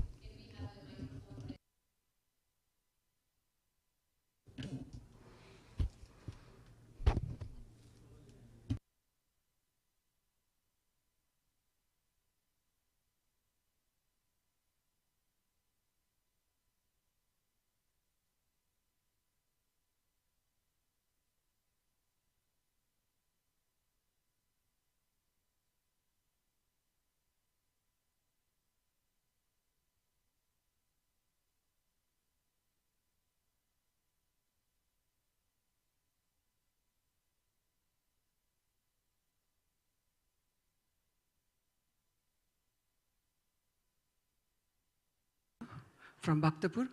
I have been involved in the cooperative society running for more than a decade. And in today's session, which we have attended earlier, I did not quite find any mention about cooperative societies directly. And the Constitution of Nepal even recognizes cooperative as the third column of the Nepal's economy. And there have been many people involved in under the big umbrella of cooperative across the world. So how can we take this in this discussion? Is there any ways in which we can involve these people and the skilled and unskilled people under cooperation, cooperative societies? How can we participate them, make them participatory to this skill development and education and employment linkage? What can we, what is going on this public, private, and cooperative? These three things, how can they collaborate? Please, will you explain, clarify the things going on this? Thank you very much. Thank you very much for this great question. I like Bhaktapur a lot, I have to say. And every time if I'm here, I like to go back and see the wonderful environment. Your question regarding cooperative environment has many layers. First of all, I did study your constitution. And if I remember correctly, it's Article 232 who requires the 3 tiers to work together. And I will go even beyond for the TVET sector, that it's not just the public sector who should work together, but on all levels. Federal level means the private actors, and we have here the representatives of the CNI, NADA, HAN, FNCCI are in the audience. So you have many associations on the industry side, and you have many players on the education side, led by the Ministry of Education, Science and Technology, and of course, the CTVT is the competence center for TVET on federal level. Now, federalization means on the province level, social development ministries, their education unit together with the chapters of province chapter. We have heard Swagat from Hetauda, Bagmati industry chapter. They have to also try to identify how do they collaborate on province level. And last week, together with my colleagues and with the Swiss Development Corporation quality team, CTVT, we have visited Sudur Pashim. And we have spoken to several mayors from Palikas, Dangadi, but we were also in Nepalganj. And we have realized that the local government, which should do more in education in the future according to your constitution, is starting to think about how we can coordinate. Well, I have a high respect for your country because the change which you have to go through from a centralist country to the federalist country is an extremely challenging way. So what we can do is events like that. And I can tell you, I'm here, it's my 14th time I'm in Nepal. And I started in 2017 the first time to help you to make an interpretation of your legal framework, the old constitution, the new one. And since then, I follow the progress of your federalization process. Today, what I've heard when I listened to the panelists from the Sector Skills Committee, from CTVT, from ministries, I just have to congratulate for the high quality of this course. It is not easy to coordinate. You know, coordination, the word is easy, but how to coordinate so that you can change your action, that's another piece of work. So what I see here, and that is why I think Nepal is worldwide one of the role model for complex change. Why? Because you are doing simultaneous engineering. You work on parallel projects in the industry, in the government, at TVET schools. You establish new entities or you revise entities for the benefit of the next generation. So if in Bhaktapur, which I like to visit, I also see pottery makers or your traditional crafts where I see also the potential, you know, that sooner or later, hopefully, we can recognize those skills and we can help the adults to get into a formal certification. Why? Because the CTVT, together with the industry, actually is developing competence-oriented curricula.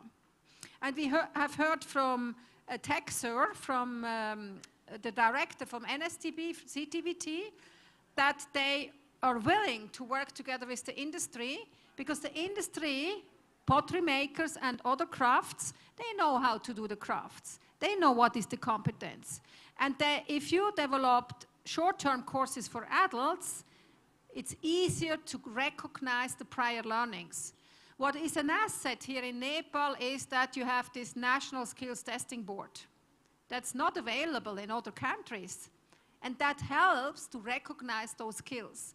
And if we have competence-oriented standards, it's much easier, you know, to help adults to get sooner or later to a formal certificate. So it's a huge potential. I also heard from a Karnali Sudurpashin team, which is one of our Reform Lab team, that they want to empower and establish courses for indigenous crafts, which they think is a good heritage in the country, and I like that a lot. It helps, they want to convince kids, young professionals, to, you know, to do that in the future. And it starts small. Such reforms are starting small. And if you have a competence-oriented standard, I also recommend just not only educate the young teenagers, young adults, educate also the adults, because they can make a business later. So that said, coordination is now, I would say, the solution for improving the TVET sector, but we need more events like that, where the last panel was a good role model, where we see that the sector skills committee members challenge the government, either Ministry of Labor or CTVT. And when I was Secretary of Education in Switzerland 20 years ago, I was sitting there and I was saying, it's same as in Switzerland. Same discourse, you know, and the discourse is important.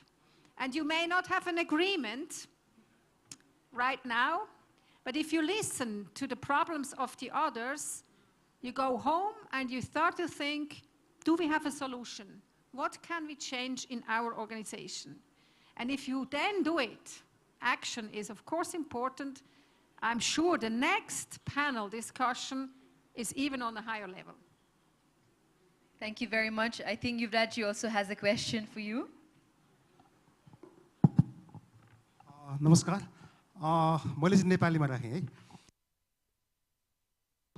I'm Yuvraj Swester from. So my question, welcome to Nepal, Dr. Ursula. Swiss government and private sector, especially private and the private sector of Switzerland, so have they been following this model and they have been, you know, making this successful, and you are trying to replicate in Nepal, in Asia. So how was it successful, and how long do you think Nepal will take to make this model successful? And in Nepal, private sector and donor agencies, what is being said to them is that, so they would come with dollars, foreign money, and they spend money in this kind of seminars and go back. So this is the normal general narrative against the development agencies. But when you work with Hotel Association Nepal and CNI and such or NADA, so you have associated with our organizations because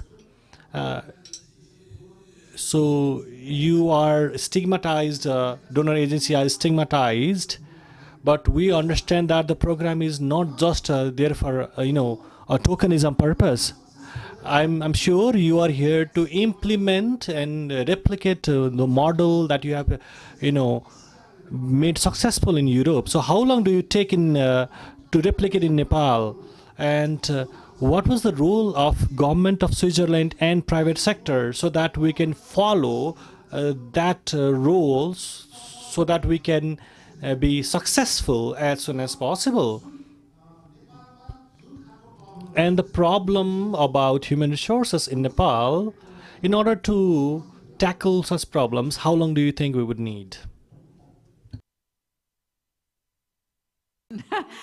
If I would have to answer, I think that's very. Then you need me not more than once again. No, to your point. Well, my professorship is chair of education systems, and we are helping countries to re-engineer their education system. I'm not convinced that you can copy Switzerland. Well, if I can go back to the history of Switzerland, and then we have to start to discuss when did Switzerland switches from a centralist country to a federalist country. It was in 1848. That time was so different. So I would say we don't talk about that, how long it takes. Switzerland has a tradition in vocational education training for over 100 years, over 150 years. So at that time already, you can see we had apprenticeships.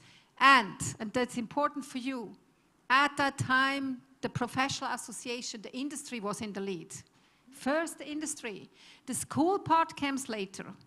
So just to name a small aspect of the history. Now, what we are doing, if we support you through the financial support of the Swiss government, we want to do research to help you to understand on a functional base what is here in place, what are your resources, what do you have already. We have to work with your cultural environment. We should not impute the Switzerland environment. But what of course helps, if we know that we do a research study in Switzerland, we can do a comparison under Nepal condition. This morning I explained you the cost-benefit study for why companies in Nepal should train. Because you, with your institution, you should convince your company, please start to train. And I know you in Hotel Association, you just demonstrate with the skills competition how you do it, However, the companies, the rationality of companies is they want to make a business.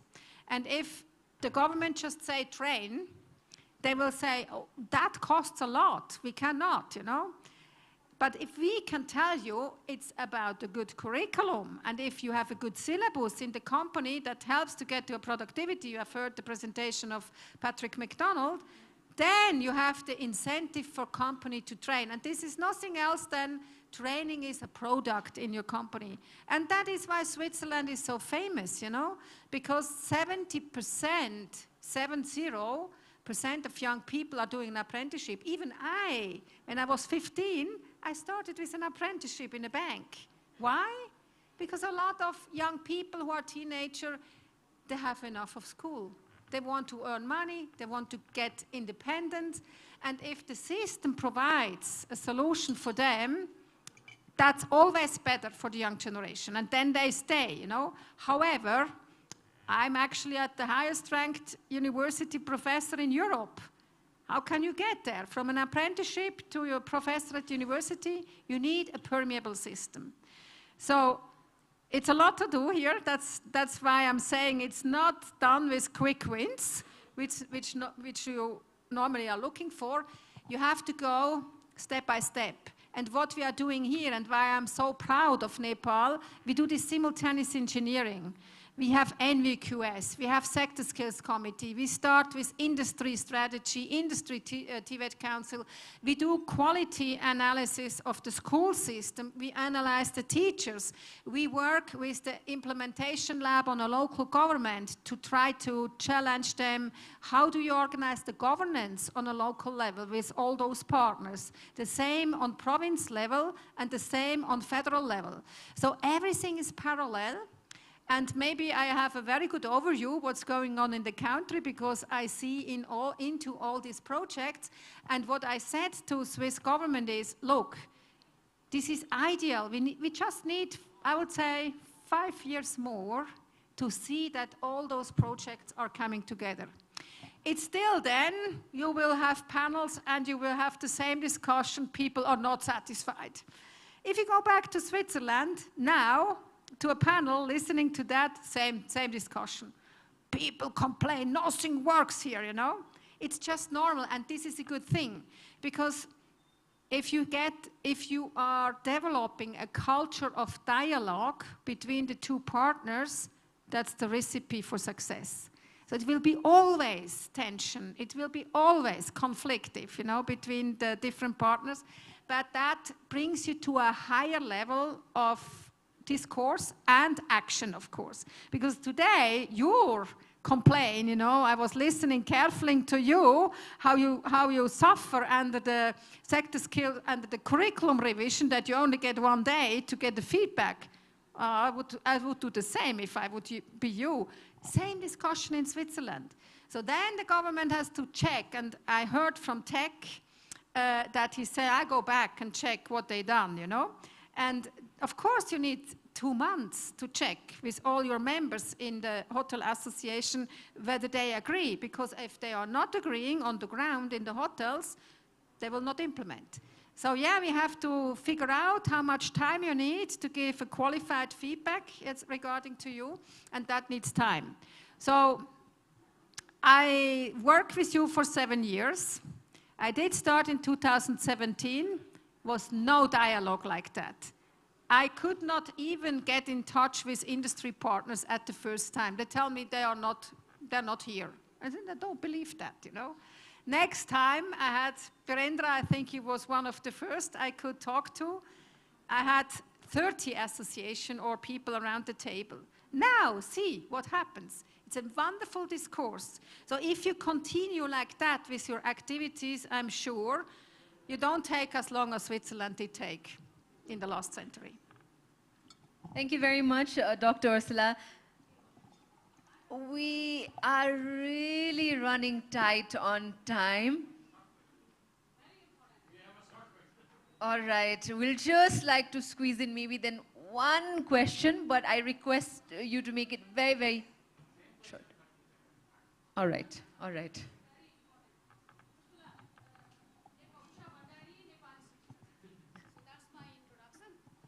From that, I just wanted to ask again now, because we also have a parliamentarian here, so that is why I take the opportunity to ask this question. This morning, we have talked about organized economy for this country, and we definitely need an industry TVET council. Now, in my personal belief is that leading by private sector does not mean disregarding state. But I'm sure that there will be a tension or fear among the policymakers, among the politicians, when these industries TVET councils, will be formed, or CNI and other industrialists will work in this direction.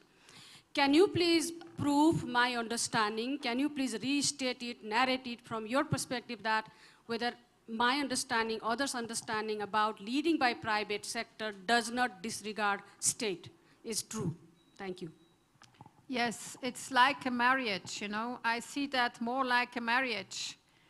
You have 2 people who want to get in love with each other, industry and education. So it's like, it should be like that. So it's not one against the other.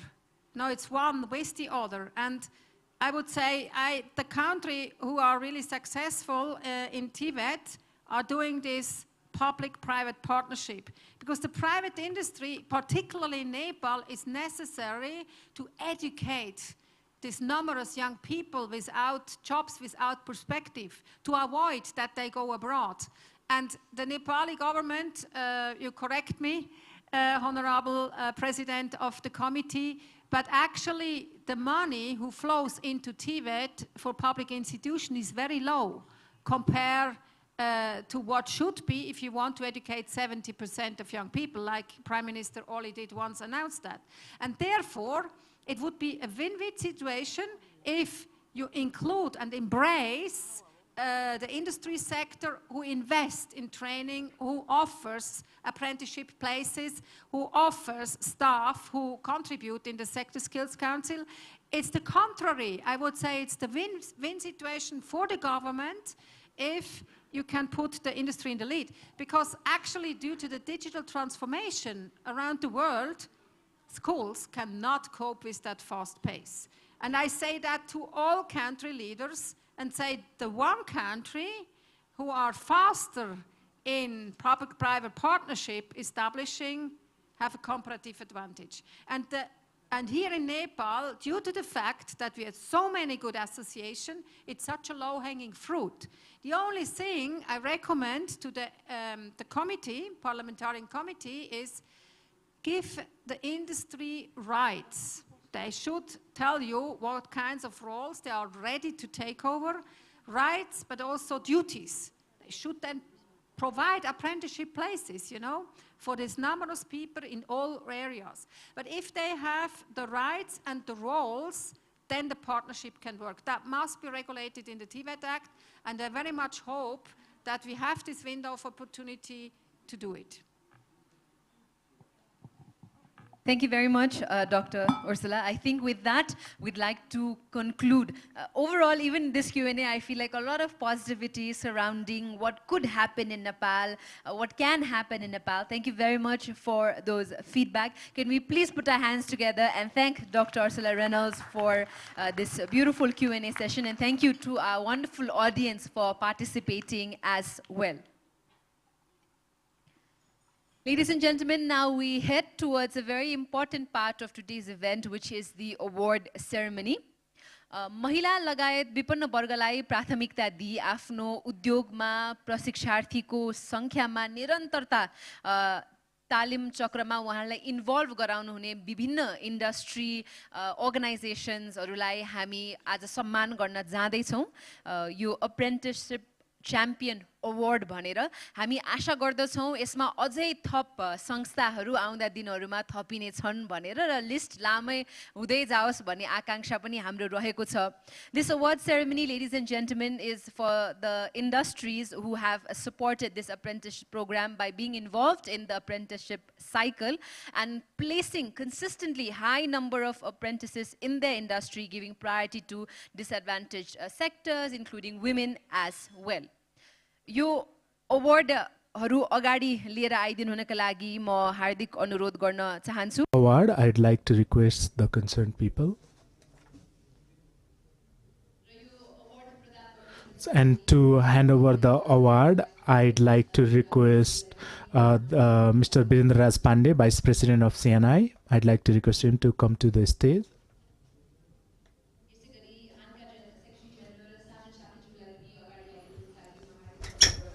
I'd also like to request Mr. Sajan Sakya, Secretary General of Han, to come to the stage to hand over.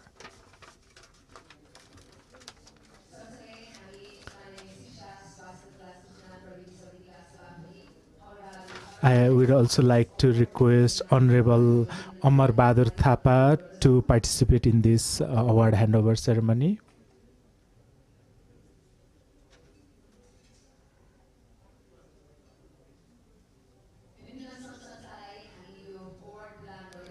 So we are giving this award to several organizations. So I'd like to request Kushal Joji from Nepal Ekrat Engineering Private Limited.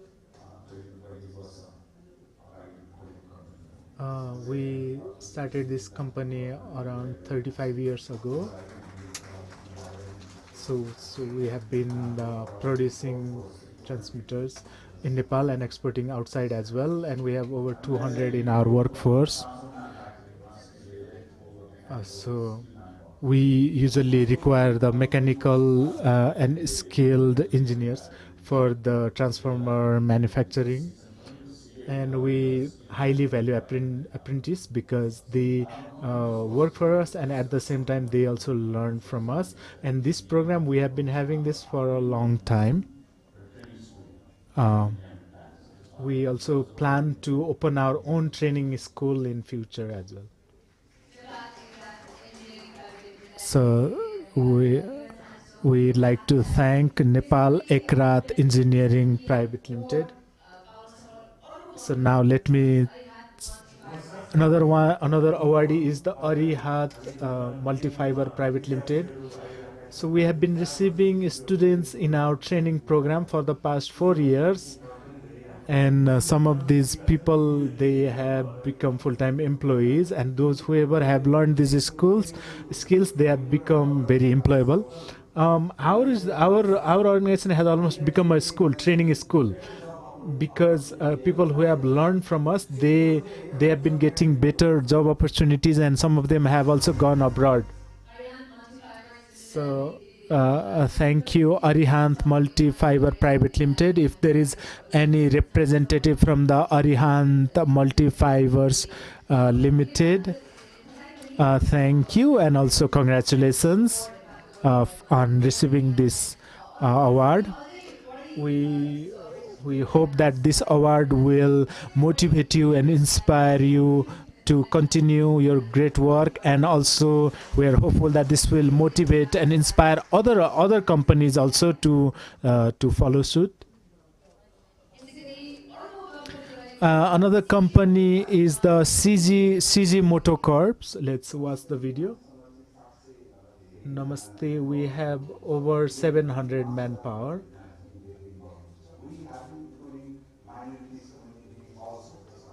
And we have been including the minorities and communities, including the women. The apprentices program, it has already been 10 years since we introduced it. So we have continued it. The reason we have continued is that we regularly require this skilled manpower, and we need to continually enhance their skills and benefit from it.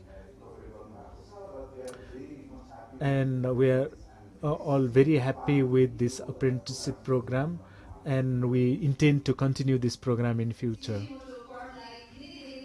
Thank you, CG Motor Corp, and I'd like to request Saroj Khadka, who is National Service Manager from CG Motor Corp, to come to the front to receive the award. I'd like to thank CG Motor Corp for creating over 1,000 employment opportunities, and we hope that these opportunities will continue. Let's give a round of applause for them as well. CG Motor Corp.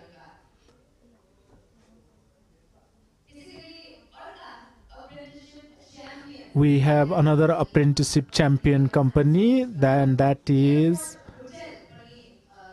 it's Airport Hotel. Airport Hotel has also received the award. Let's watch the video over them. Airport Hotel was established in 2011.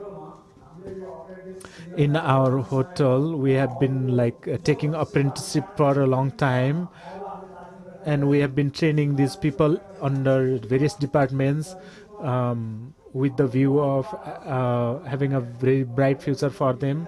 And they have been working very hard, the apprentices, and we wish for a brighter future for them. So thank you, Airport Hotel, for being connected to this dual with apprenticeship program. I'd like to invite Mr. Ram, the General Manager of Airport Hotel, to come to the stage to receive the award. And we are very thankful for their support.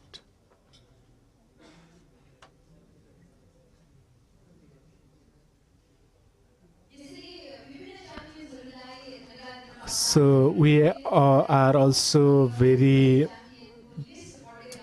grateful to be able to congratulate all these champions, and we hope this list will continue to grow. So we have one more company. We also have a Panchakanya group. Let's see a video of them. Our history goes back to 52 years. We are purely focused in manufacturing sector. We have over 2,000 job placements, and we have 10 to 12 apprenticeships active at any point of time.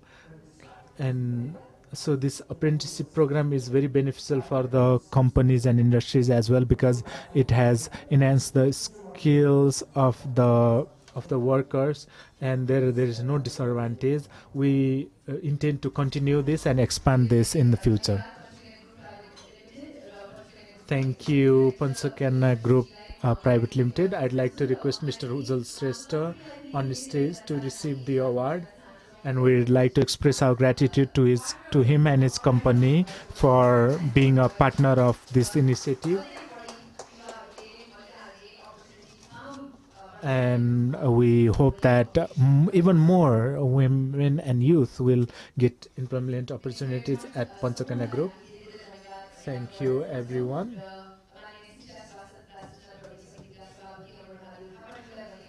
So now I'd like to request our Honorable Amar Bahadur Thapa for his speech.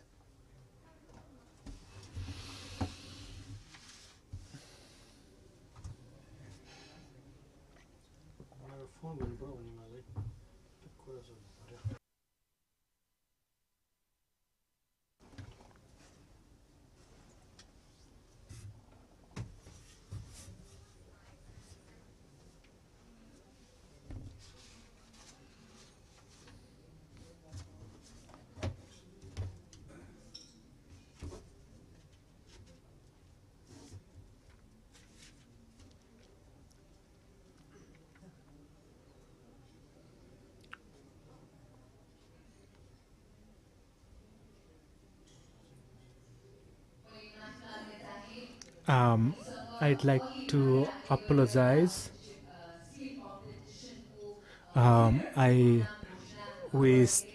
We still have to announce the award of the winner of the competition that was held outside, and as you all had also participated there, so this important announcement which I missed, we'd like to do it. The winner for this competition is Basanta Kumar Chaudhary.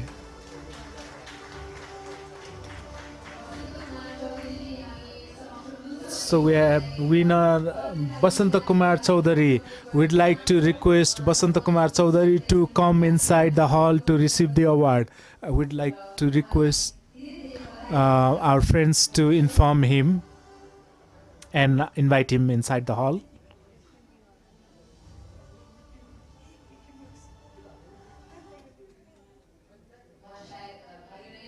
Maybe he is outside the hall.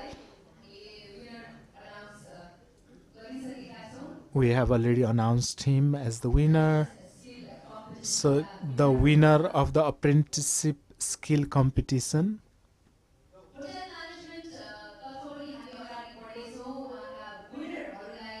We will also be announcing winners under the hotel management category. I can see all the apprenticeship at the back of the room. So we Group 2, Robina and Rasmi, congratulations to them. We'd like to invite them on the front. So Group 2 has been the winner, Rasmi and Robina and Rasmi.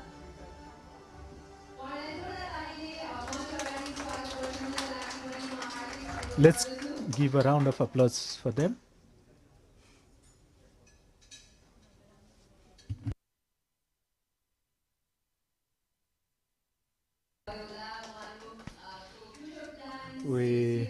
We are sure you all interacted with them and asked them about their future plans as well. So congratulations to Robina and Rasmi for being winner under the hotel management category. We hope that this award will give you more energy and motivation, and we'd like to wish you all the best for your future. Thank you, Robina and Rasmi. So we'd also like to invite Basanta Kumar Chaudhary to the front.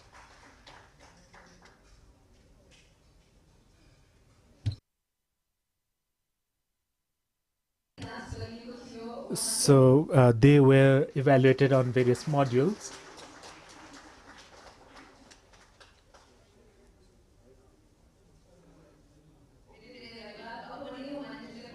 So now I'd like to request our Honorable Amar Bahadur Thapa for his remarks. Thank you, Master of Ceremony, chairperson of this event, and all the industrialist friends.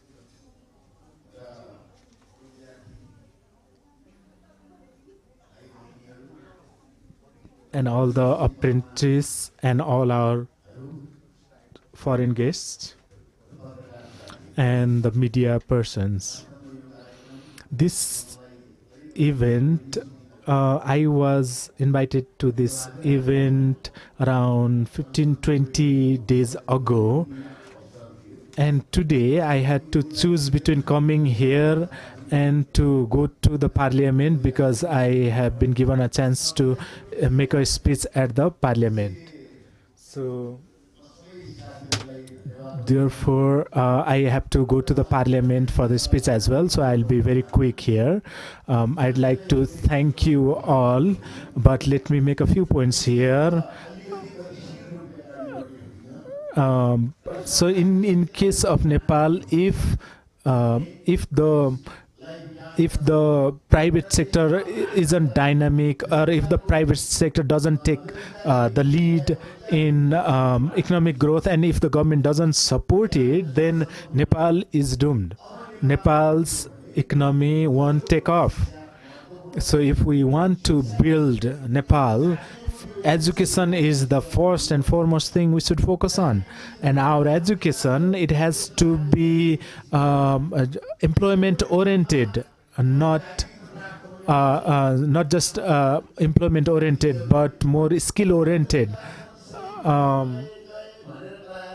I raised this issue in the parliament as well, because we all have been complaining that our youths are leaving the country. There is a massive youth exodus. In this scenario, it is very important that we create employment as well, and we need to ensure that our education prepares the students for the job market. And for that, the initiatives of CTVT is not enough. And it's not just enough that the student get just this traditional type of education. If a student is studying at grade 5, let's say, the student needs to be imparted the knowledge and insights on what he or she can contribute to the country. So in the past, our students, they used to go to schools hoping that someday they will get a government job or become civil servants or get a cushy job, but that's not enough for today's time. For today, the students, they have to go to school thinking how they can create employment opportunities, how they can contribute to the nation building. So we haven't been able to exploit all the resources that we need to exploit to make our country prosperous. But so far our narrative has just been focused on too nationalistic narrative, like we are prohibiting, like, oh, we shouldn't sell anything at all, it's all these natural resources also. So we have never thought about how we can process them and export these things and become richer. But so we need to think about how we can add value to our exports. So the history shows that any country that just focuses on exporting raw materials never becomes rich. So we need to think about how we can add value.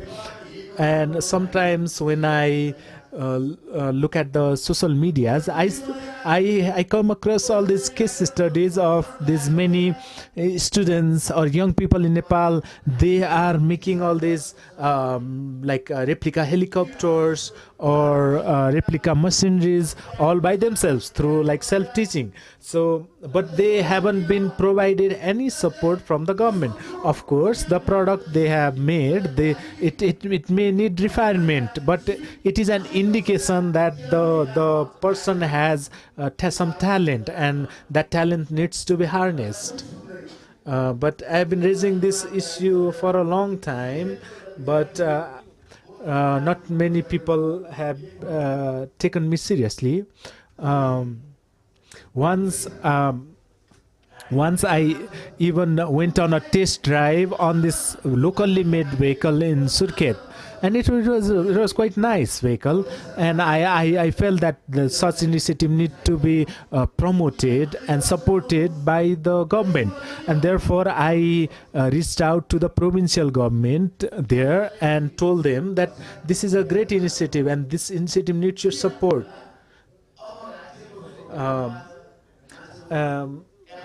Currently,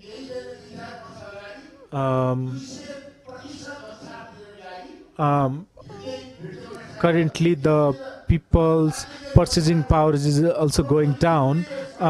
In the past, all these people, they used to import vehicles from abroad, even when we imposed over 200% tariffs on the imported vehicles, but now and it was all going fine. But nowadays people have stopped being able to afford all them, so we need to produce things on our own.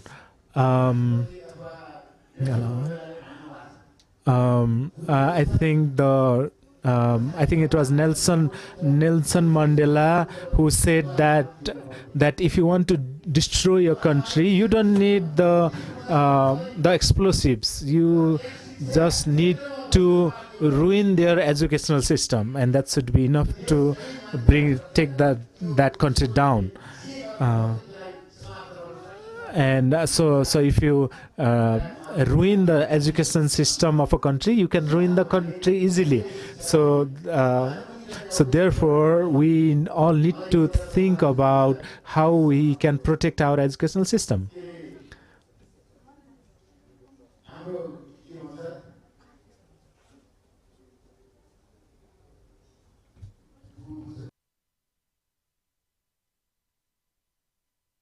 Sorry, I'm blanking on these words.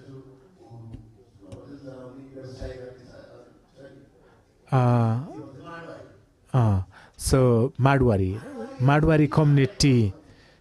Why is Marwari community very good in business? Like how they are able to make so much progress? It's because they have the skills, and they also have the vision and on how to move way forward, and they think long term.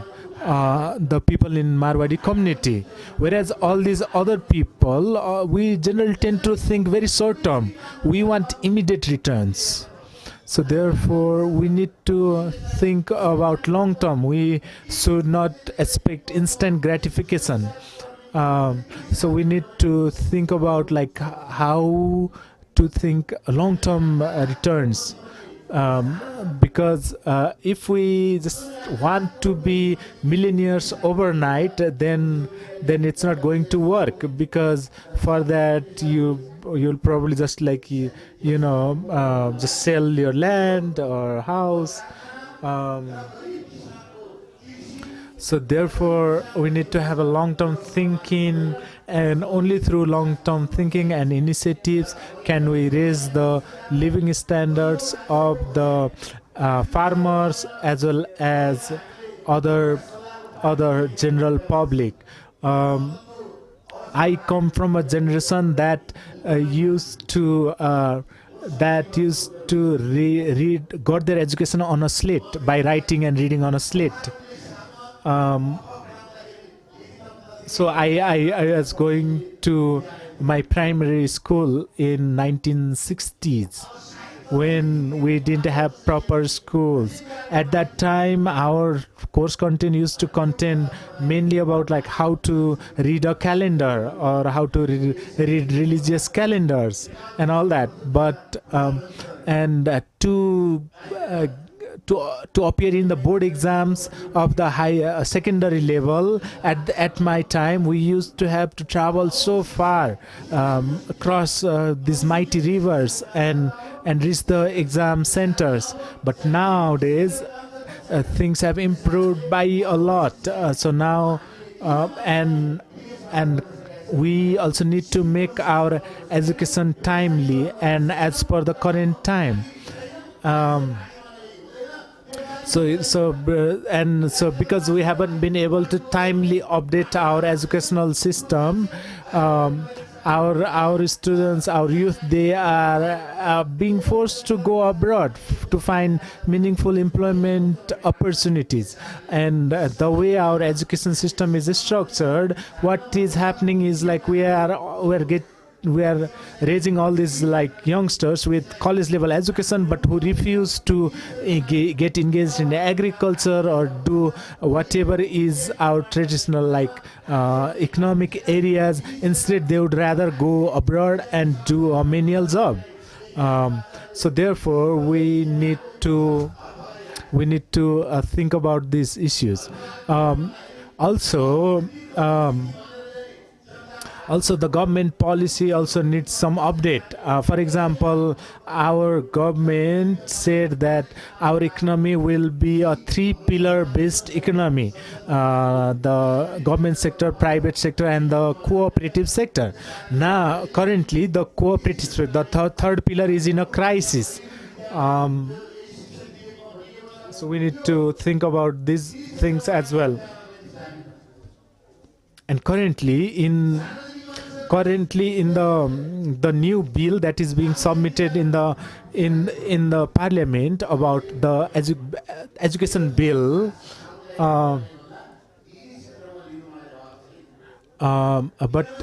so in this bill they are making all these provisions that the private sector educational institutions should be closed or prohibited, all that. But I disagreed. I said that like I don't mind sending my own kid to a government run school or a community school and not send them to the private schools, but the quality needs to be assured. So since we haven't been able to provide quality education in the government-run or community-run schools, because of that, the general public, they are being compelled or forced to send their children to private schools, which cost a lot, which are very expensive. And just to meet those expenses also, many people are being engaged in corruption. So therefore, we need to improve the educational quality of our community schools and the government run schools. And we need to categorize so we of course need to promote the private sector. Of course we need to categorize the private sector schools and have ceiling on the fees they can charge depending on their categories, but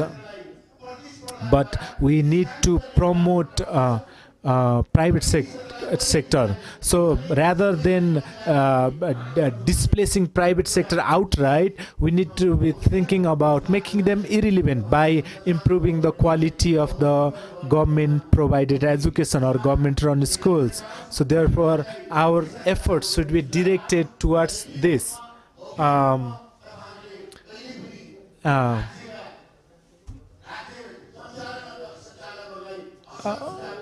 And also I'd like to request you all to provide good suggestions to the lawmakers as well as the leaders of the country, because with your good advice they will fully take the country forward. Otherwise, if our economic crashes or if our country doesn't do well, all of our people will probably migrate, and we all who want to stay in this country, we might also become refugees in other countries. So Nepal comes first before us when it comes to our identity and existence. So with our current, the way things are going currently, we don't know where we'll reach in the coming 10 years. It will be quite a crisis. So therefore, it is very imperative that we start improving things in our country. So we all need to work towards nation building. And you need to provide us good guidance and advices and suggestions on nation building. With this, I'd like to end my remarks. Thank you.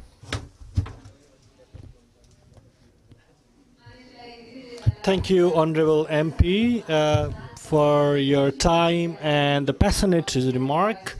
Now I request Mr. Virendra Raj Pandey, Vice President CNI, to come onto the stage, and also Mr. Sakya from Han. So I request both of them to provide this token of appreciation to our MP. And thank you again, our MP, for coming to this event despite your busy schedule.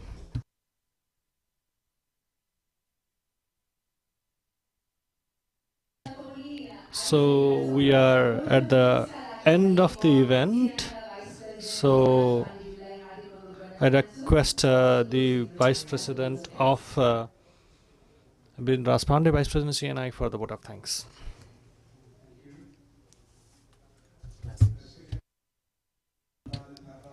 Honorable Amar Bahadur Thapa, Information Technology, Professor Dr. Ursula Renaud, high-ranking government officials, presidents and representatives of Hotel Association Nepal and NADA Automobile Association of Nepal, President and representative of private sector organizations, friends from private sector, friends from media, ladies and gentlemen, a very good afternoon. First of all, on behalf of the organizers, I'd like to thank everyone present here for making this event worthwhile.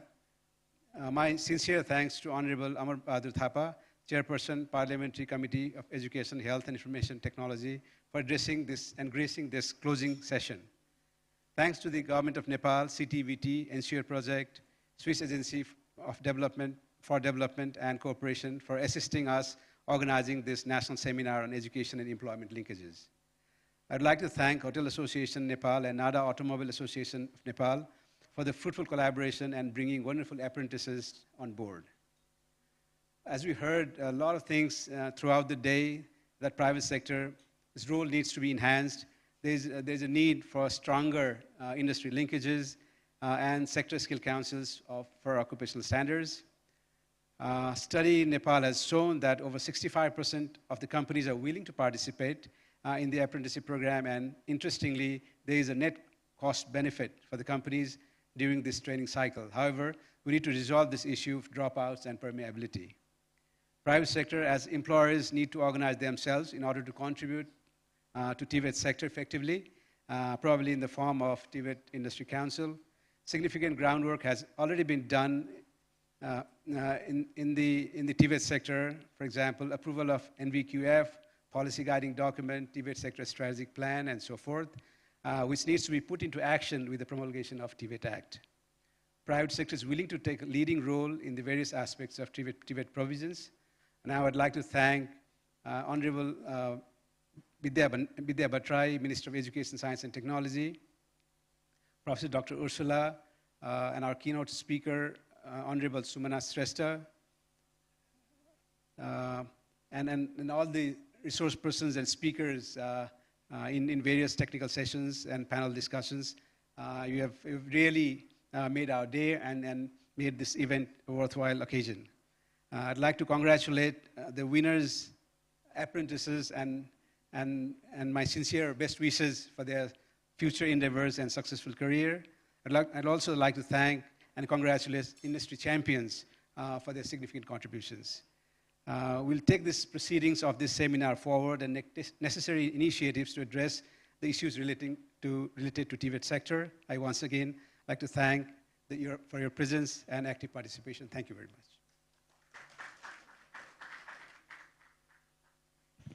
सेनाका vice president वीरेन्द्रराज पाण्डेज्यूलाई पनि धेरै धेरै धन्यवाद। यहाँहरू सम्पूर्णलाई पनि आज दिनभरिको साथका लागि धेरै धेरै धन्यवाद। अन्त्यमा जाँदा जाँदै आज दिनभरि सुनेको कुराले र एउटा कलेजमा जङ प्रोफेसर र सफ्ट स्किल ट्रेनरको हिसाबले गर्दाखेरि पनि मैले धेरै विद्यार्थीहरूसँग इन्टरेक्ट गर्ने मौका पाउँछु र हरेक इन्टरेक्सनमा मैले कतिजना चाहिँ यहाँ काम गर्नुहुन्छ त भनेर सोध्ने गर्छु र how many of you work. In every of my interactions, the number of students who say that they work, so only 5% of my students work. So, and I always feel that degree isn't sufficient, you need to have experience.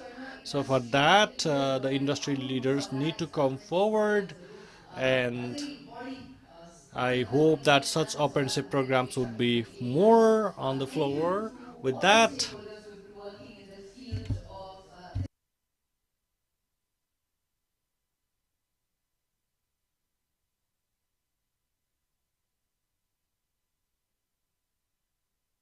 I hope this we see the unemployment going down, and I hope that we can provide employment to the people who do not even have degree but have skills. So with that, I'd like to say that this seminar has now concluded. Thank you so much for participation in this event. Thank you so much.